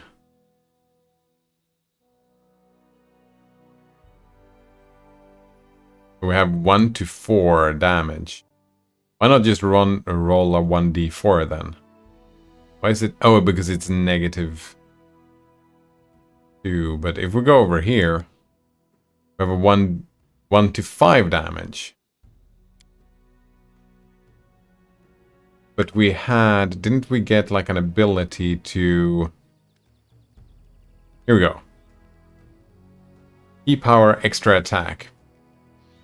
By spending 1 point from his key pool, a swift action monk can make an additional unarmed strike at his highest attack bonus when making a flurry of blows attack. We don't even have flurry of blows. Bonus attack stacks with all bonus attacks gained from flurry of blows. Right? We don't have that, do we?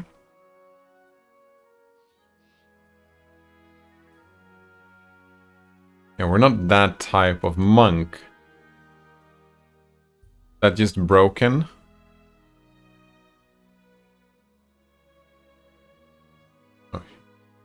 Well, Tab says it is weird. Maybe it is fasting or something. Yeah, vampire makes sense. Yeah, because they're undead and the whole theme of the vampire, right? If you don't drink blood, you're gonna die.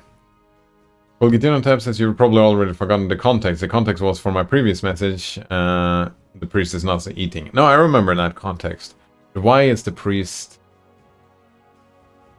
Yeah, why would the priest... Why could the priest starve to death? Or why is the priest not an eating character or whatever? It's weird.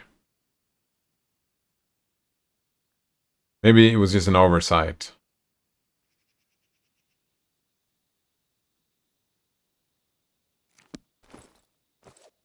Let us bide our time. Additional unarmored strike. When making a flurry of blows attack. That's only when we do a flurry of blows, or like... I don't quite understand. Oh, here we go, class, right? Because we don't have...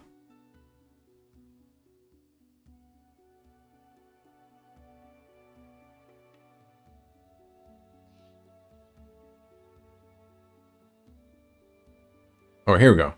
When wearing armor, using a shield, or carrying medium to heavy load, monk loses his AC bonus as well as his fast movement and flurry of blows abilities. I don't have... This is the stunning fist. This is the dodge. Inspire courage. Lightful strike. Yeah, exactly. We're playing the type of monk that does not have flurry of blows. So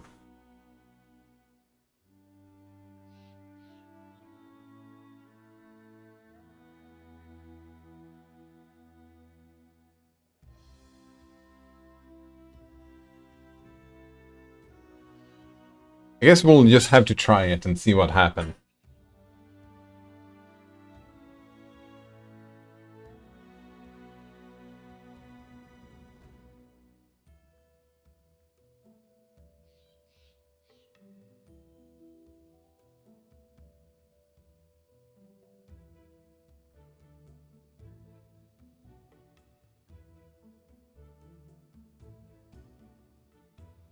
We'll see, we'll see. Well, Eternal Temps says each character has their own ability, and the priest and the vampire are only ones whose abilities heals. So mechanically it makes sense, although flavors... Oh, right. It does make sense, I see.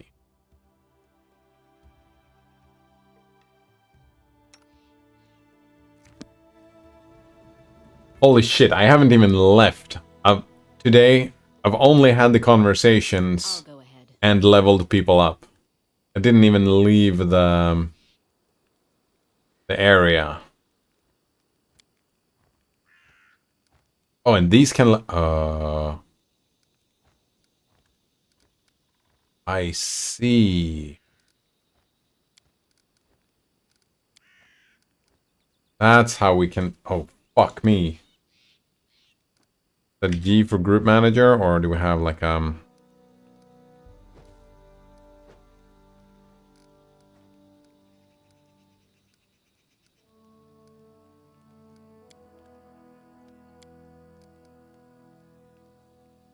press T to enter enable or disable turn-based mode? Or you can do that whenever you want. Just press T to enter turn-based whenever. Seems weird. Oh, fuck me. So now I need to make another decision here.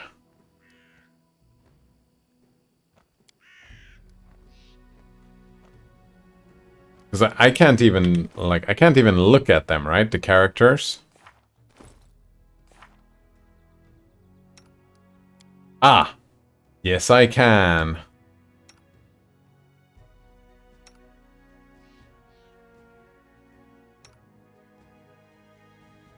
Chaotic good and... Oh! Regonar is actually chaotic evil. Would you look at that? And he is an Eldritch Scion, an arcane caster, and you are a wizard and a rogue.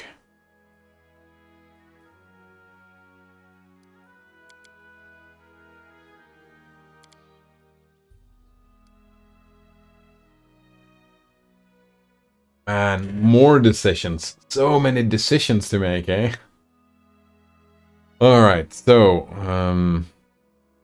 the setup kind of now has been melee tank, melee damage, melee healer, or like...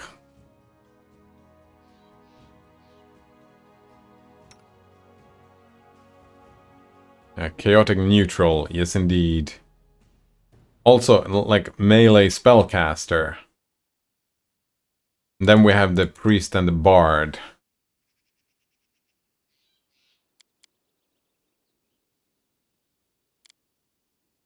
Oh, and my character is melee as well. So four melee characters is a little bit excessive. So if we're thinking, oh, actually, Christian is kind of melee as well. So I would want to get a ranged character.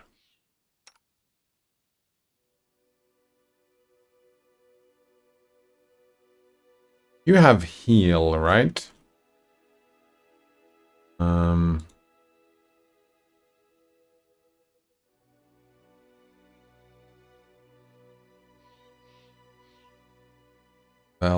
Well versed. Oh, that's the spell book. Yeah, you do have Cure Light Wounds.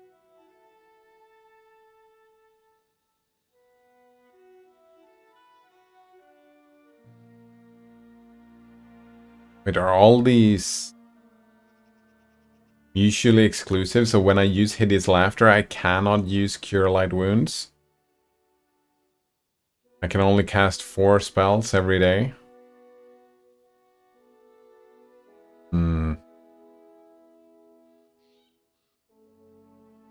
So having both of these, right? These are both priests. Having 2 clerics.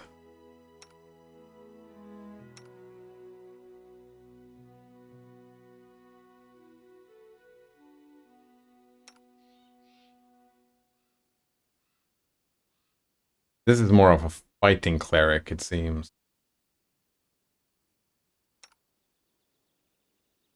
Christian was a little bit of a dick, but Christian is also a way better spellcaster.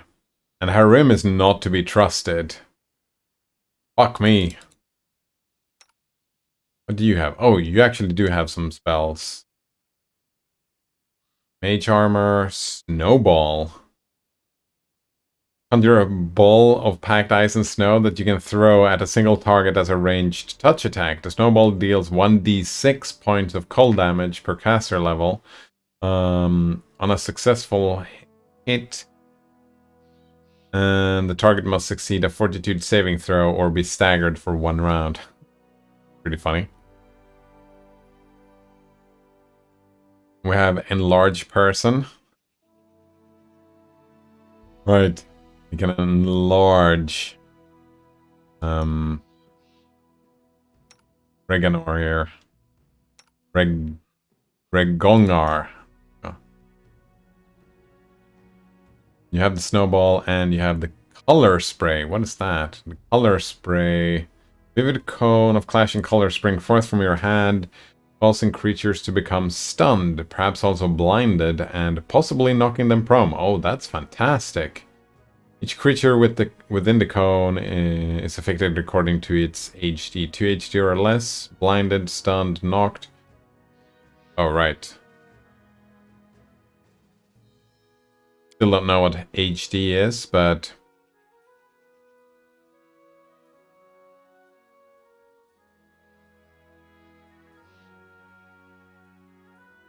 Oh, right. 5 HD or more, the creature is stunned for 1 round. It's still worth it, right? To be able to just stun one for a round. Or actually stun an AoE for a round. Like if you stun 2 people, that's already worth it. Oh, right, HD hit die. Of course, yeah, hit die. So, how do we know how many hit die they have?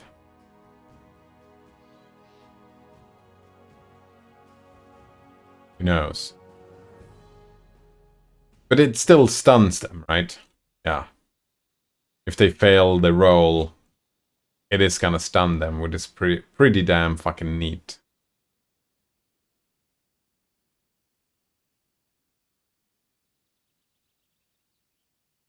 I kinda like Octavia here.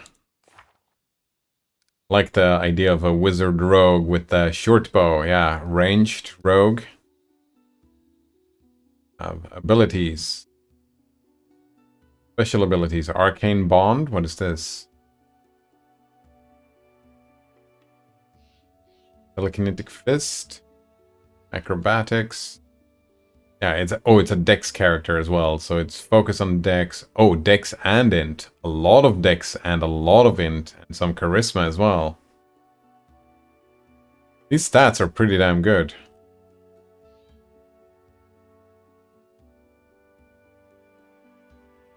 Actually, go through the level up here. Oh, we have to choose. Rogue or Wizard. Alright, Wizard level 1 is Transmutation, Abjuration, Necromancy. We have some cantrips. We have Wizard proficiencies, Detect Magic. Arcane Bond. A bonded object can be used once per day to restore any one spell that a wizard has prepared for the day. Nice. So you can cast a spell twice. Nice.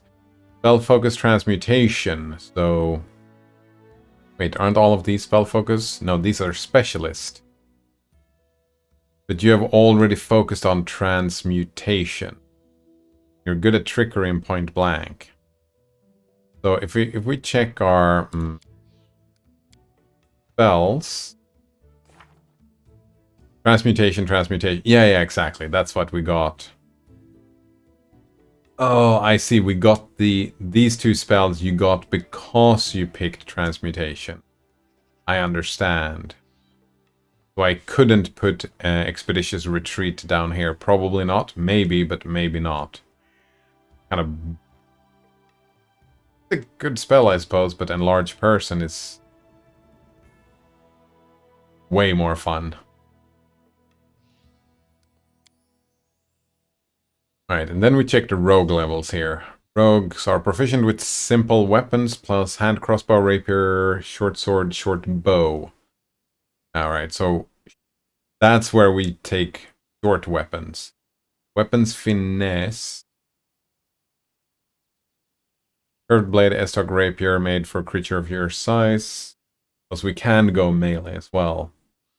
Rogue add perception checks. We have sneak attack. If a character can catch an opponent when he's unable to defend himself effectively from her attack, he can strike a vital spot for extra damage. Oh, so being invisible might be a great idea for the sneak attack.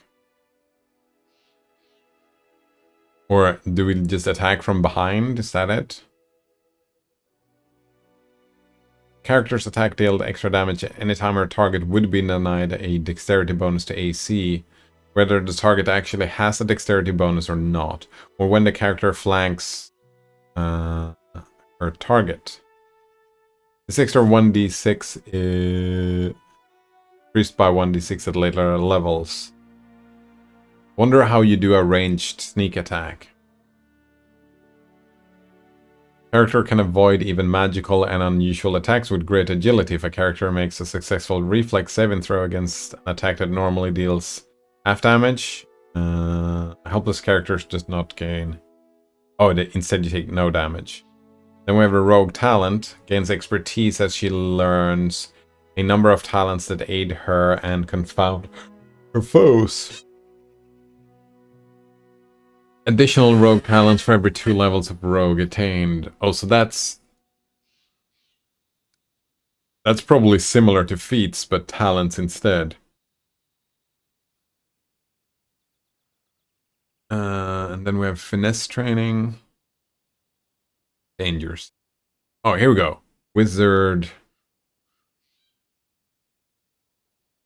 You get a bonus feat. Oh, new spells level 0. Oh, I see. So if you press here...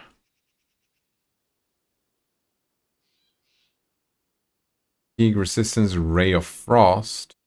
Interesting. Jolt Flare, Disrupt Undead Days, Acid Splash. Acid Splash would be super useful as well if we're gonna go and fight these fucking spiders. Not a lot of damage though. 1d3.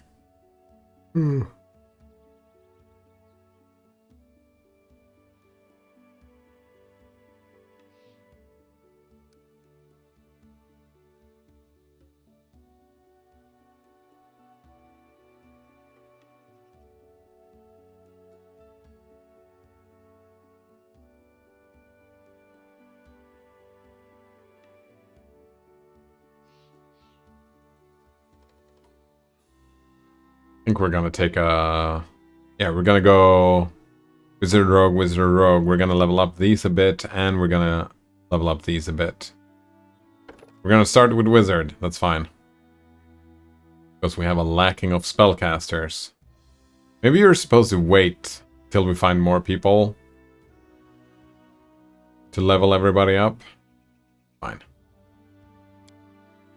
Alright. No new points. What about using magic devices? A lot of Arcana knowledge.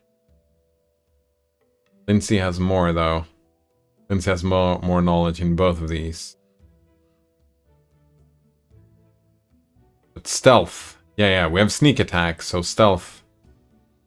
Definitely. Probably trickery.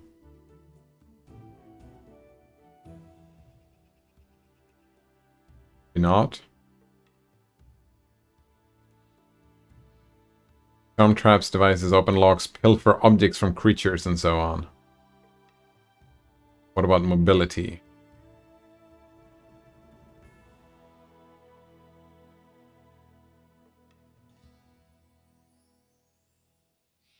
I feel like mobility is probably good.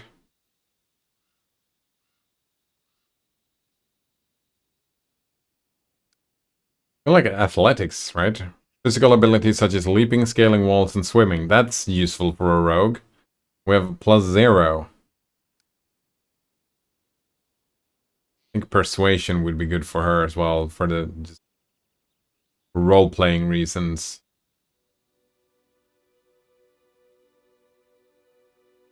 Can also use the magic device. Oh, that is charisma. No, let's not do that.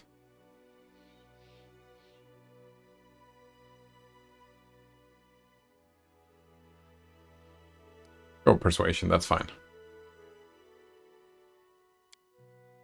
Then, wait. Oh, here we go. We get to choose an ability. Accomplished Sneak Attacker. Sneak attack 1. Alright, your sneak attack damage is increased by 1d6. Your number of sneak attack dice cannot exceed half of your character, rounded up. Greater spell focus. Choose the school in which you have applied the spell focus ability. Any spells you cast of this school are very hard to resist. Which spells were that? Precise shot. You can now shoot or throw a ranged weapon at an opponent engaged in melee without taking the standard. Then we have spell focus. Wait. Greater spell focus and spell focus. We already have spell focus on transmutation. We can select another school to have spell focus in. We have a specialist in transmutation. Opposition's call, abjuration, or protection spells. Does that mean that we don't do abjuration?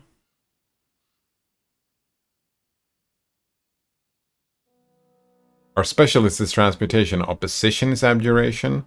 Opposition necromancy. Does that mean we don't use necromancy and abjuration? Is that it?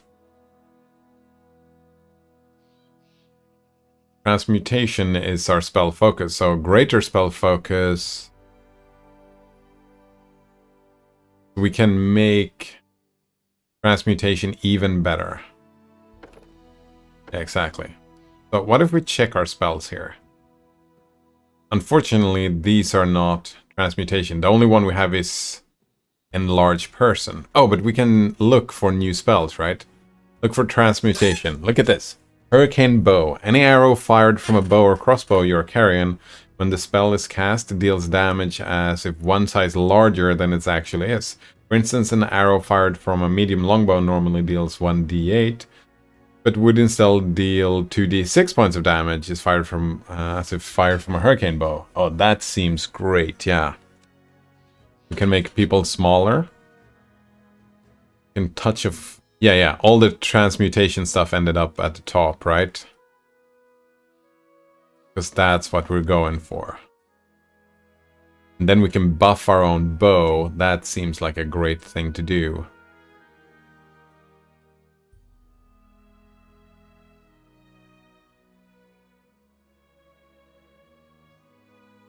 Yeah.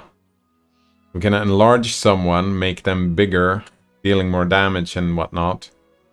And we can buff our own damage. Want to do that. What's the duration on that? 1 minute per level. Yeah, so the enlarged person is going to last for a while. Just a stone fist. Personal. This spell transforms your hand into living stone. While this spell is in effect, your unarmed strike do not provoke attacks of opportunity.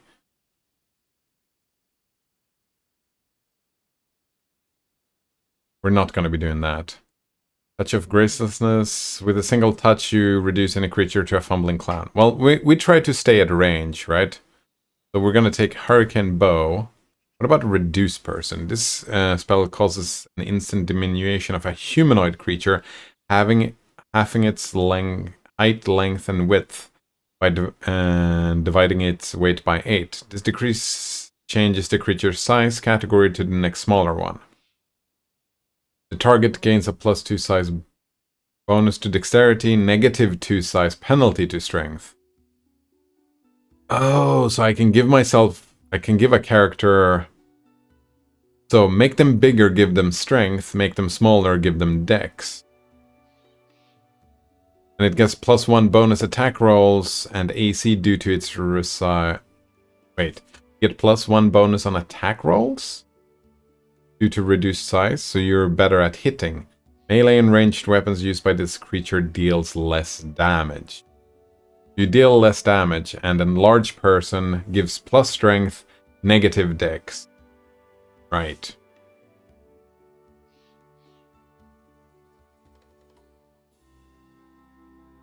So dealing less damage, I don't know how I feel about that. Reducing a person? Well, I mean, we can do it on enemies as well, right? You can do it on friendlies and enemies. Oh no, it's one friendly creature within close range.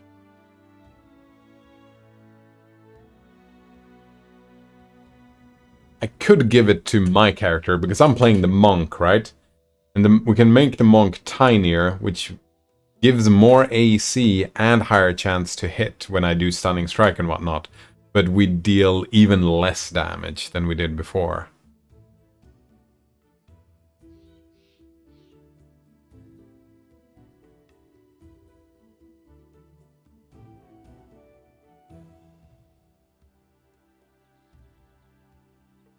We could also just go for Burning Hands. Right, and try like something AoE, right?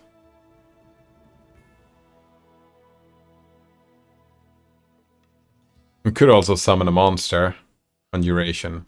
No. We're buffing the shit out of transmutation. We're a transmutation mage, so we are going to be a transmutation mage.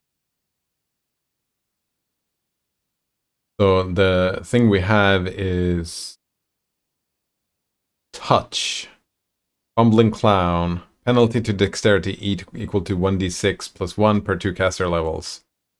We can just fuck up their dexterity. They move on top of us, which, like, if we stay in the back line, if someone moves on top of us, they would probably be a dexterous person.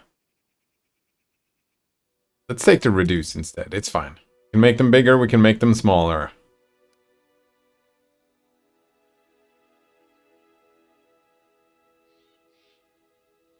I like the hurricane bow. That fits my character. Right, and then we're gonna level up this dude as well. You're only an Eldritch Scion. Unlike typical magic, Eldritch Scions do not study tomes of magic. Rather, Eldritch Scions finds that their spells and abilities come to them instinctively. Yeah, we're gonna keep doing this Magus thing. Boom. What do you have? Picked magic, cantrips. We have spell combat. At first level, they cast spells, wield weapons at the same time. Eldritch Pool. Spell Strike. Second level, whenever a Magus tries to cast a spell. Grow Claws. Draconic Bloodline. Blue. Alright. I don't know if I want to keep an evil character around necessarily. Wait, do you use magic device? Is that it? Oh, you have a lot of strength. So maybe athletics is one thing to get. Don't care about the knowledge. Maybe perception. Yeah, and use magic device. What do we have here? Oh, we have a feat and a Magus Arcana. Weapon focus, I don't know which weapon we're using here, so...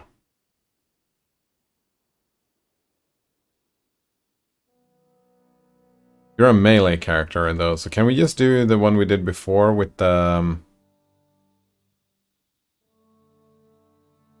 power attack, right?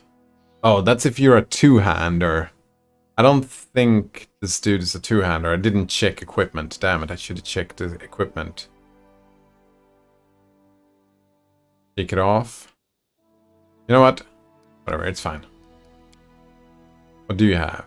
You have a Masterwork Scimitar. That's it? That's a one-handed weapon. I guess one hand for that and the other hand for casting magic? I don't even know. You know what? I think I'm not gonna be bringing Ragnar anyways. Another melee character. We already have so many melee characters. We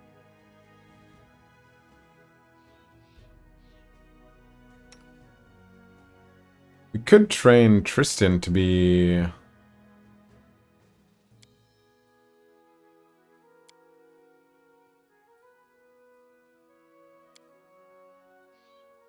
that.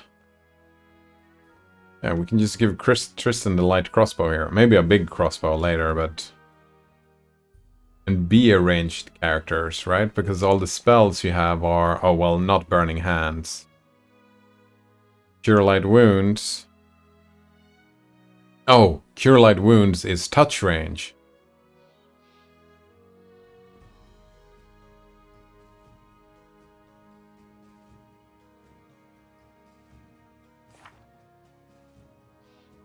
What do you have? Baron Rig, Good Domain, Healing Domain. Yeah, so you need to be a healer. Detect Magic. So you're definitely a pure fucking healer, right? That's what we're going for with Tristan here.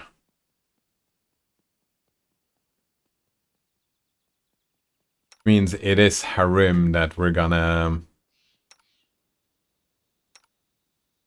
This Harim that gets to be replaced. With Octavia. That took a while, didn't it? Alright. I didn't even check Octavia's thing.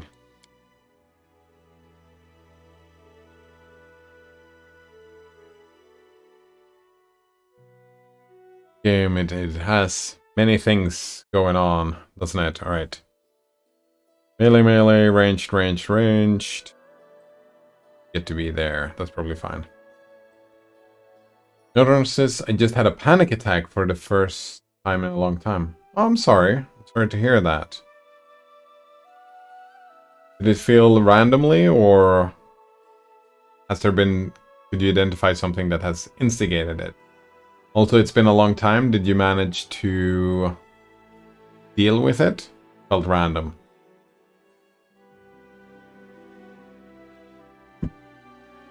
Has been years. Breathing exercises and stuff? Fucking sucks.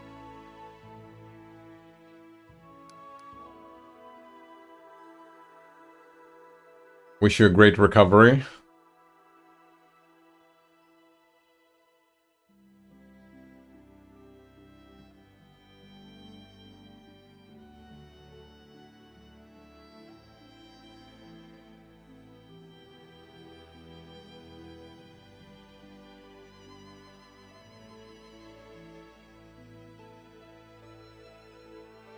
This sucks, says no runner. Yeah, I'll have to bring this up with my medication lady and doctor. Indeed, if it has been years. Especially when it feels random. That,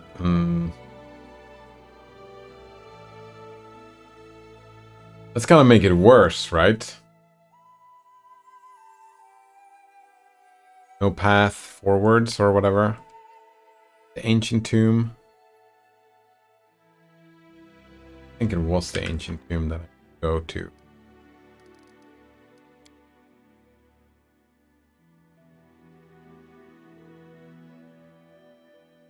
Doesn't tell us where we need to go. Spider cave. Maybe it's not the ancient. Oh, it's the Fangbear cave right here.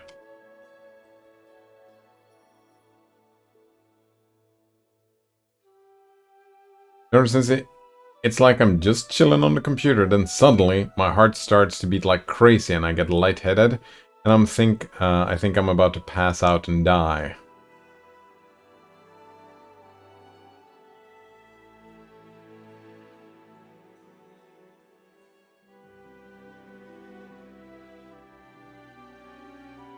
Like my cognition change. Yeah, that's what I was wondering. That I feel like, where is the panic in that? Wait, is there another thing?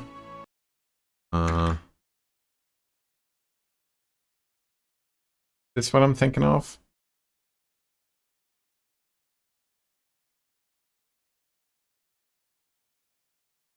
Palpitations make you feel like your heart is beating too hard or too fast, skipping a beat or fluttering. You may notice heart palpitations in your chest, throat, or neck. They can be bothersome and frightening. They usually aren't serious or harmful though, and often go away. Most are caused by stress or anxiety because you've had too much caffeine, nicotine, or alcohol. It can also happen when you're pregnant. In rare case, it can be heart conditions. You have palpitations, they are different. Alright, yeah.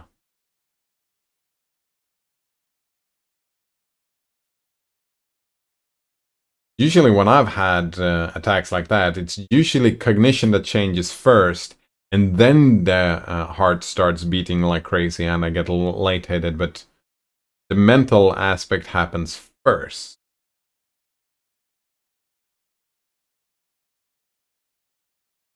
They're different, and then I usually call 911 and the paramedics come and check out my vitals and tell me I'm fine. Then I go to the doctor and they tell me I'm fine. Oh yeah, did you go to the ER, emergency room?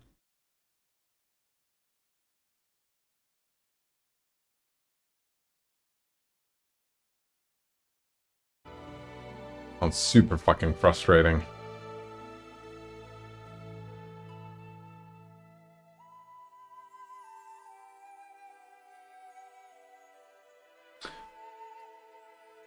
I was close, like I was panicking a lot when Skywalker died, but I don't think I had a full-blown panic attack.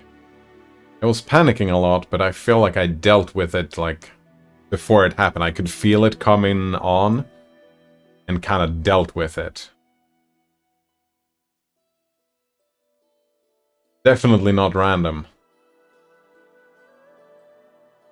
Yeah, well, when I was suffering depression, though, then they just felt, well, they weren't random then either because I was suffering from depression, but they felt random because out of the blue, right? Everyone says, and I want to believe them that that I'm fine, but I feel very much unfine. Yeah, that doesn't sound great at all, but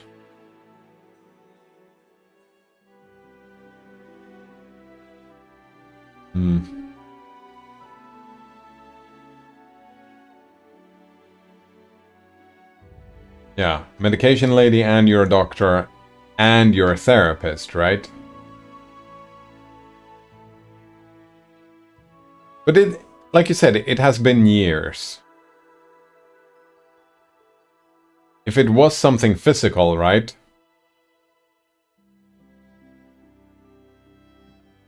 Does it randomly get better and then randomly get worse again? I mean, the doctors would have found something, right? That psychosomatic is the word I want to use. And like, they say you're fine, but you are not fine, right? The doctor, the physical and the medical doctor, right?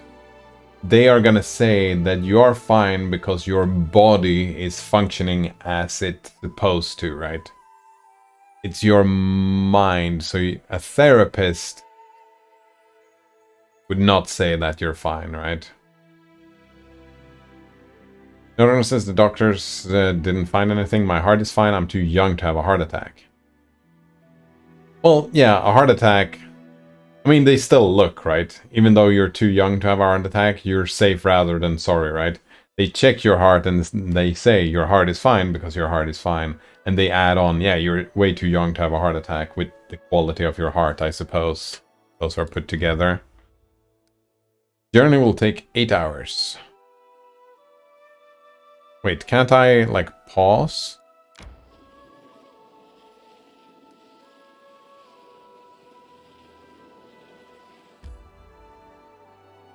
I'm thinking maybe taking a rest before going in here, because this location is fucking dangerous. Let's try and see if the enemies respawn and whatnot.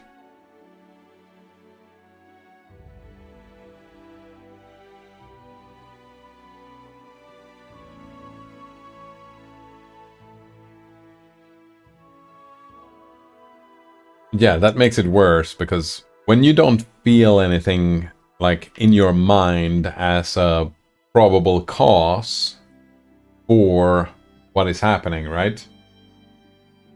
Then you immediately start thinking that it's your body, but the doctor says it's not your body, and if you have a therapist and you don't really find a cause for it, sounds frustrating as hell. Norton says I almost prefer to have them more often because when they happen years apart, just enough time for me to let my guard down and it really catches me.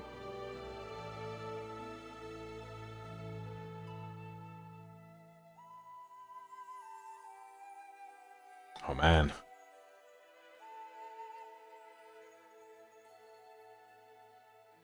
My mind has been all into the meditation thing now. I think I'm at 4 days, 5 days of success. Well, successful meditation. I don't know if the word successful is the one that I want to use, but I sat down and I was doing the thing, right? I sat down and I was trying to do the thing and I didn't skip it. So in that sense, yeah, successful. So, like this whole thing, let your guard down. Right? That seems like an enemy that you need to protect from, right? I feel like I hear Dr. K in the back of my mind saying, well, the goal is not to build up of a layer of protection. The goal is to cultivate frame of mind and concentration and meditation, if you will,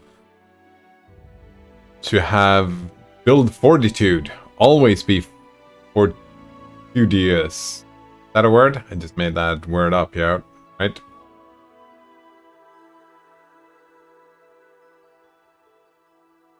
You can deal with it when it happens. Everyone says, like, it has been years. I thought I didn't have attacks anymore, and I thought I was really dying. Sucks. I'm happy you're not dead, Node Runner. Yeah. I would not at all be happy if you died, actually. I wouldn't even know that you died if you died, which is kind of weird to think about. I wouldn't know.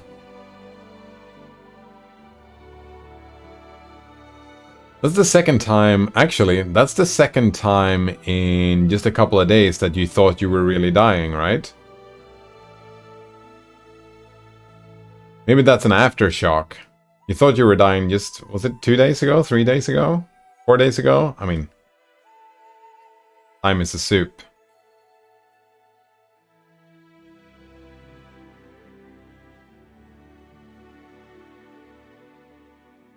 Did I?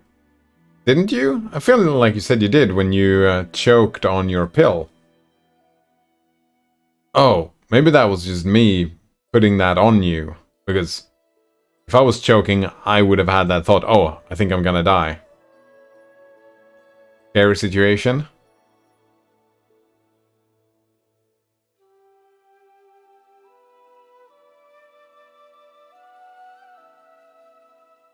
Actually, I handled it pretty well. Maybe you think you did.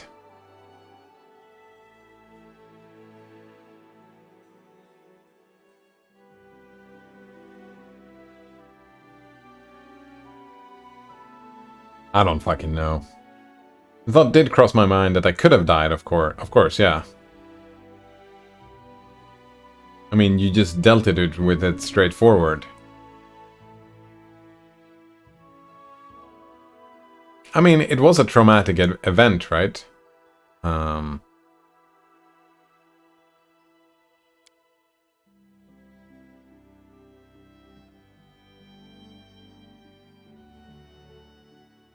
don't know. Don't know. We can rest here if we want to.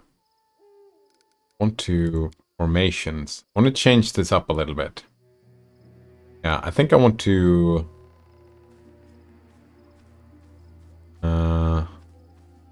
actually want to put you here. Like so. And you here. Here. And we want to have... you like this. Tight formation. Tight formation. I wonder if there's a snapping button for this.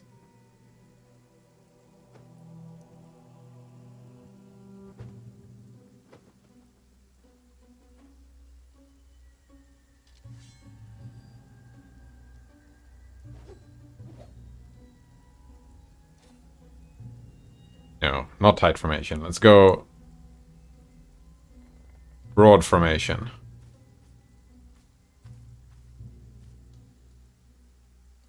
Try this out. Right? So the plan is that you go straight for... Oh, actually, let's move you a little bit further back, like this. These two are my two tanks that are gonna, like, pull people from over here and pull people from over here. Hopefully, people are gonna attack these. And then you show up in the middle and just start attacking whoever's in the middle. And any reinforcements would go for these two. That would kind of be the goal, right? Maybe like this. Alright, you get to be on the outside. You're kind of in the middle, and you guys can just... Actually, yeah, you can be up here. We don't want to get too far away, because we want to... Oh, actually, you need to be... like this. Yeah.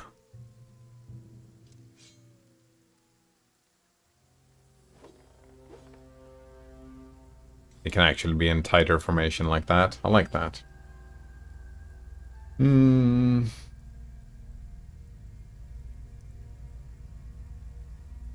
I don't even know if that is true. Maybe not, yeah. If it was really traumatic, I would have avoided or been extra careful taking the pills from then on, but that hasn't been the case. My mind is always going to alexithymia all the time, right? Maybe it was traumatic, but you compartmentalized your feelings and wasn't actually feeling the feelings, and then you have a panic attack a few days later. I mean, it's possible, probably not. Like, I would take your word for it before my word for it, right? Definitely. I'm taking pills like I always have. I still feel weird, though, after the panic attack. Yeah, that's gonna take a while. I think you're gonna feel weird maybe tomorrow as well, right? I don't think I'm gonna stay up all night and watch Starship, though. Yeah, getting some sleep and some rest could probably be a good idea.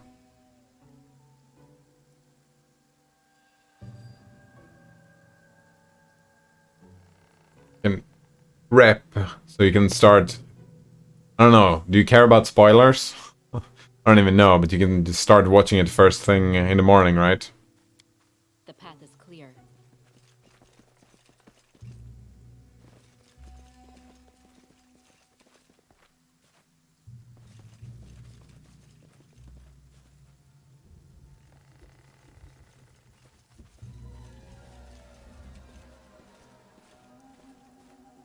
They have different speeds. You know what? I'm gonna change the formation a little bit up here because I want to be able for these, if they end up on the other side, I need to be able to run in between here.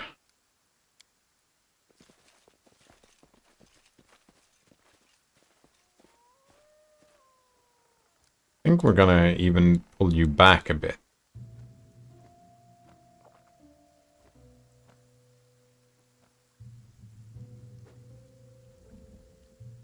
Maybe we are gonna put you in a closer formation like that.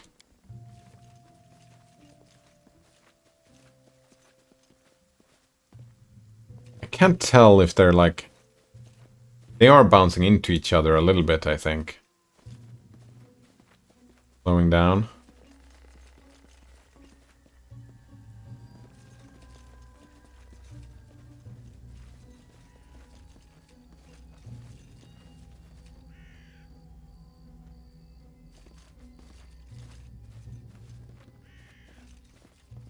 Tread lightly.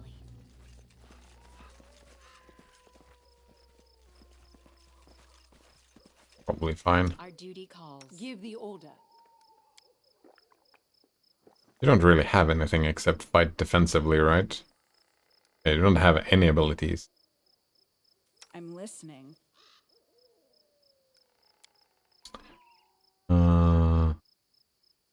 Choose to take power attack. Oh, we can turn that off if we want to. Guarded stance is always going to be on. It's going to be on most of the time. You're going to be put over here. Rage we can put here or something. Share your troubles. Right, they haven't rested. We don't have any cure light wounds, do we? Bonded holy symbol.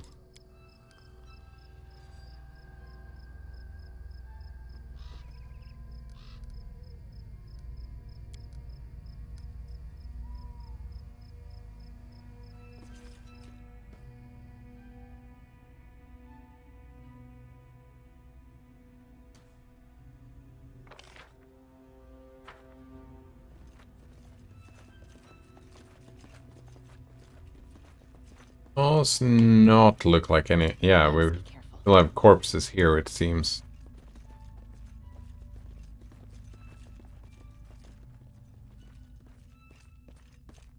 You're running fast now, aren't you? Done. Now we run back.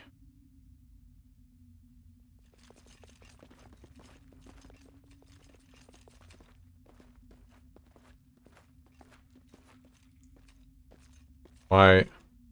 Oh, everybody needed to show up. Is that it? I think that was it. Speaking of Starship and lunch and prepping, I haven't done any actual fighting or... Well, no, I need to bring these fangbearers back.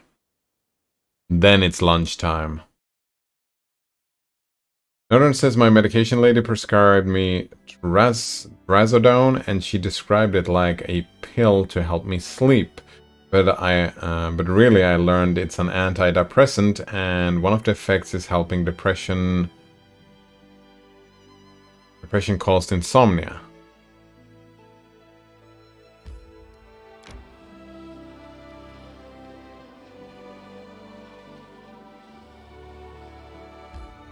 I mean, that is... Oh, one of the effects is helping depression cause insomnia. Yeah, they do like to overprescribe this stuff, don't they? They do like... The path Well, of course you were talking to the medication lady, and the medication is gonna do... throw spaghetti at the wall.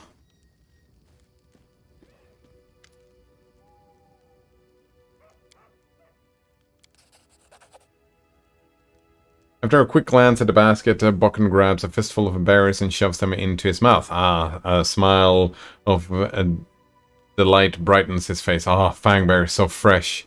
You've been good to an old man. Thank you. Here, take these potions. If you need more, feel free to return. I'll even give you a discount. That was it? What do you use these fangbears for? Just eating them? Truth be told, as I've gotten older, I've, something.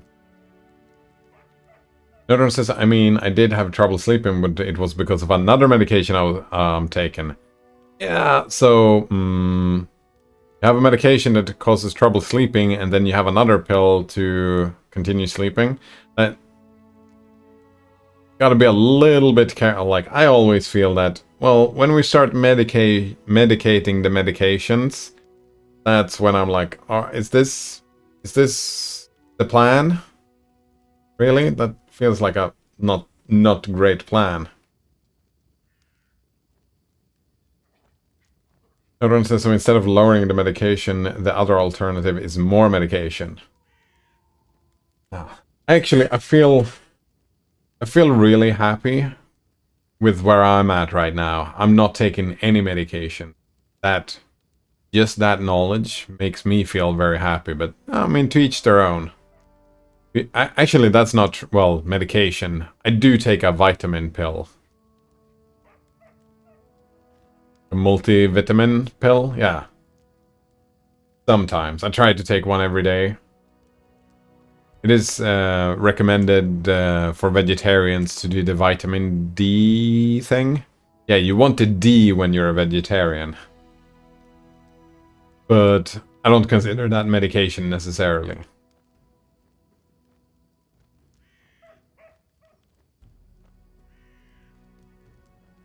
But...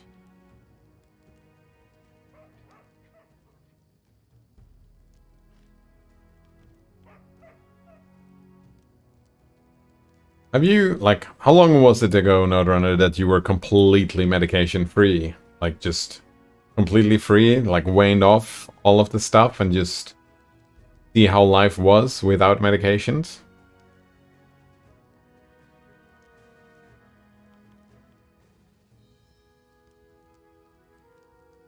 Truth be told, as I've gotten older, I've gotten kind of peculiar with my appetite. My appetite is almost gone. Everything I eat is practically tasteless to me now. I can barely force myself to swallow a bite. The only thing I can still taste is fangberry, so I add them to my porridge or roasted meat, and I even add them to my potions. When I ran out of fangberries, I stopped eating entirely. Svetlana tried to help me, the dear. She baked pies for me, cooked fish soup, and even stewed venison. But I just couldn't eat any of it. I was desperate. Those damned spiders had sucked the last bit of joy of my life. If not for you, I'd pretty much have starved to death. Miserable end. Norton says it's been years. As many years as you've been out of...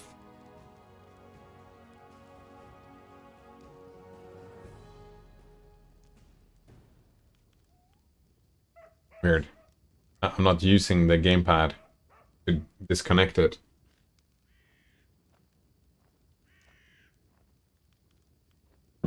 Another one says, I mean, I used to have panic attacks all the time, but the medication helped with that.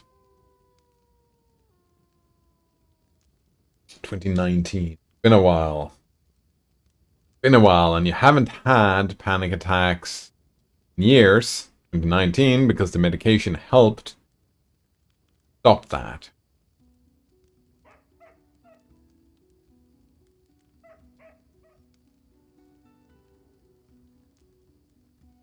The question of chronicness comes to mind. Because that's what they do with SSRIs, right? The point of SSRIs, those are not against panic. Actually, I think if you come in with panic attacks, they'll probably give you SSRIs. Because they're in love with SSRIs, but the point is, like, you use these when you get depression or burnout to help you get over the depression and the burnout. But then you stop. So, oh, SSRIs do help with panic attacks. That's what I thought, yeah. That's what I thought. I didn't know, and I didn't want to say it since I didn't know. It was an assumption on my part. And the goal, right? 2019, that's a lot of years of medication. I'm just thinking, isn't the goal kind of to get over the panic attacks? Not keep having them? Or, like, how do you know? Because, yeah, they're helping against the panic attacks. Didn't the next step now... Alright, now I'm free from panic attacks. Now we can see if I can deal with life without the medication and still not have panic attacks. Or if I stop the medication, will the panic attacks come back? Zoloft in particular basically stopped all my panic attacks. They prescribe antidepressants for anxiety.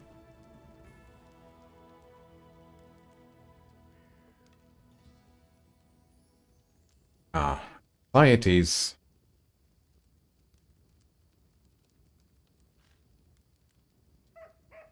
not that easy. I feel like they prescribe... Well, depressants can be many things. Well, I'm assuming we're still talking about SSRIs here.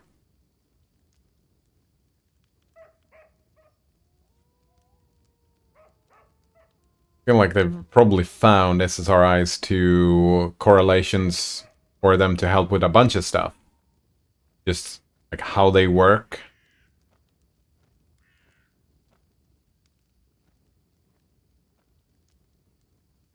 I'm very biased as well because the SSRIs did never help me with anything.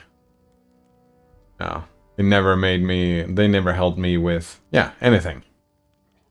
So I have a bias where I don't like them.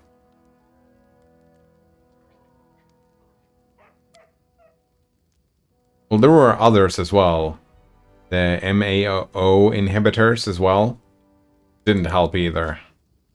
Those are antidepressants as well, I suppose. Medications are different for everyone. Yeah. I fully know that, and I have heard enough anecdotes and seen enough studies to know that they do work for people, right? I'm not discounting them. I'm just like a good journalist, I'm highlighting my own bias. Because my attitude was very much, like I was just presenting an attitude of where the attitude is to actually stop taking the pills. And that attitude might not be medically helpful. That might just be my bias showing through, right? That the goal is to stop taking them. That's kind of why I highlighted my own bias, because, yeah. I don't remember, it was a long time ago I was reading this stuff, but there are probably people who go on SSRIs their entire life, and that is just life improvement overall. Another one says, I think the goal is whatever you want the goal to be.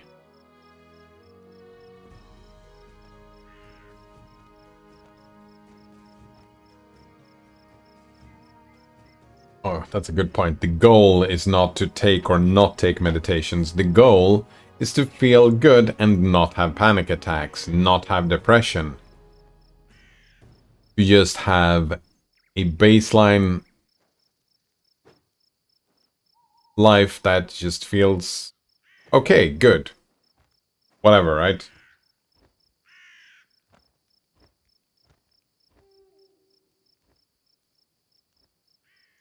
I'm assuming everybody who seeks help from a mental health professional, they want to have better mental health. And the methodology, how you achieve that, doesn't really matter.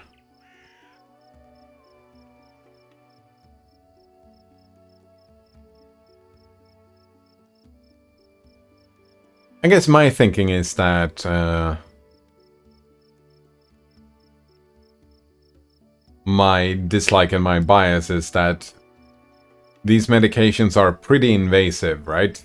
The SSRIs and the MAO inhibitors and whatnot, they come with potential significant side effects that might not be good for you over time. But again, like you said, medications are different for everyone. And I guess my thinking is that, well, maybe I'll feel better without over time. If I don't suffer a chronic illness, then medicating it just feels off to me. Yeah, I think that's the way I want to put it. If I don't have a chronic illness, then going on medications all the time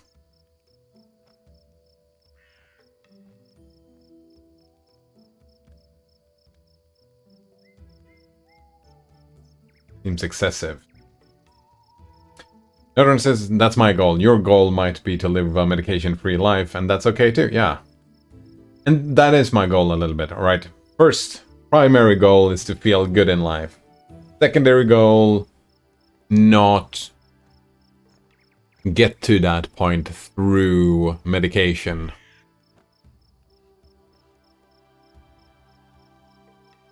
However, I really should amend. That's something I need to think about, because I think I need to talk to my doctor about allergies. Maybe start taking allergy medication, because that's chronic, right? Colgate Tab says, I just remember there was a third character whose ability heals in Poker Quest, but they eat food. It's a bit weird that they eat since they are a mummy. That is a bit weird, yeah. Although mechanically it makes sense since their ability does not heal enough to out-heal starving. There you go. Another one says, if I have a side effect, I stop taking that medication and try another compound. That's the thing, right? When you have taken a medication for 4 years,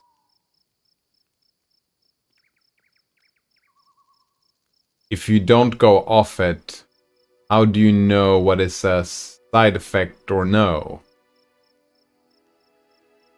How do you know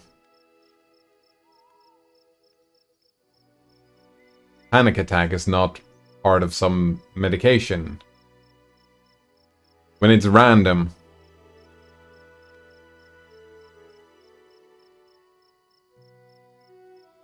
I guess that's something that I've always had terrible understanding with. Like, I notice the difference when I start and when I stop. That was the case with the SSRIs, right? I went on the SSRIs. When I started taking them and when I increased the dosage, I noticed a difference in how my mind did things. But then I got used to it and, right, that was the new normal. But then when I took it off, then I started to notice, oh, there was a difference here. Now I notice the difference again. That's just how I work, though. That may be something special with how my mind works. Because of, yeah, how my brain works, I suppose. Another says, but keep in mind that these medications take sometimes months to start working. Yeah. You have to... That's when you start taking them, right? You start taking them and you slowly increase the dosage and then you slow the dosage down after a few months. But I only may... That's how they worked for me, though. They were completely different because I noticed that difference immediately in my mind, but I did not see any life improvements from those differences even after months of taking them. Yeah, I think it was a year and a half, where I was maybe more. I don't even remember. Between 1 and 2 years. Maybe closer to 2. Maybe closer to... Maybe just down the middle. I don't know. But where I went on a bunch of different medications. I was heavily medicated during that time and did not like it.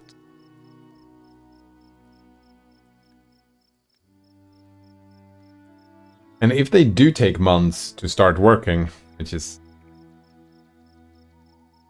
Correlation does not imply causation, right? Usually a depression only lasts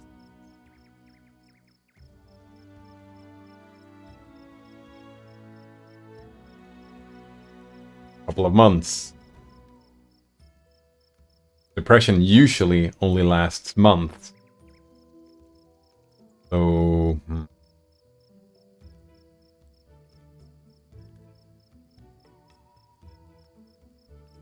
I lost my train of thought here. Where was I going with this? I don't know if I was going somewhere with this. They didn't help me and I'm bitter. Bitter and angry. No. I think I do have a little bit of bitterness.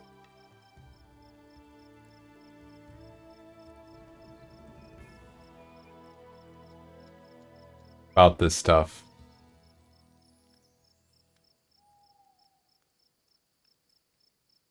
That jealousy? I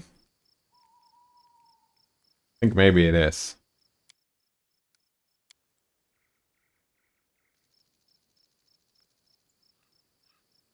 Either way, I hope you feel better. Yeah. And it's lunchtime, yeah. So, have a good one. Cheers. Shit, I did not get a lot of gaming done today. Alright, cheers.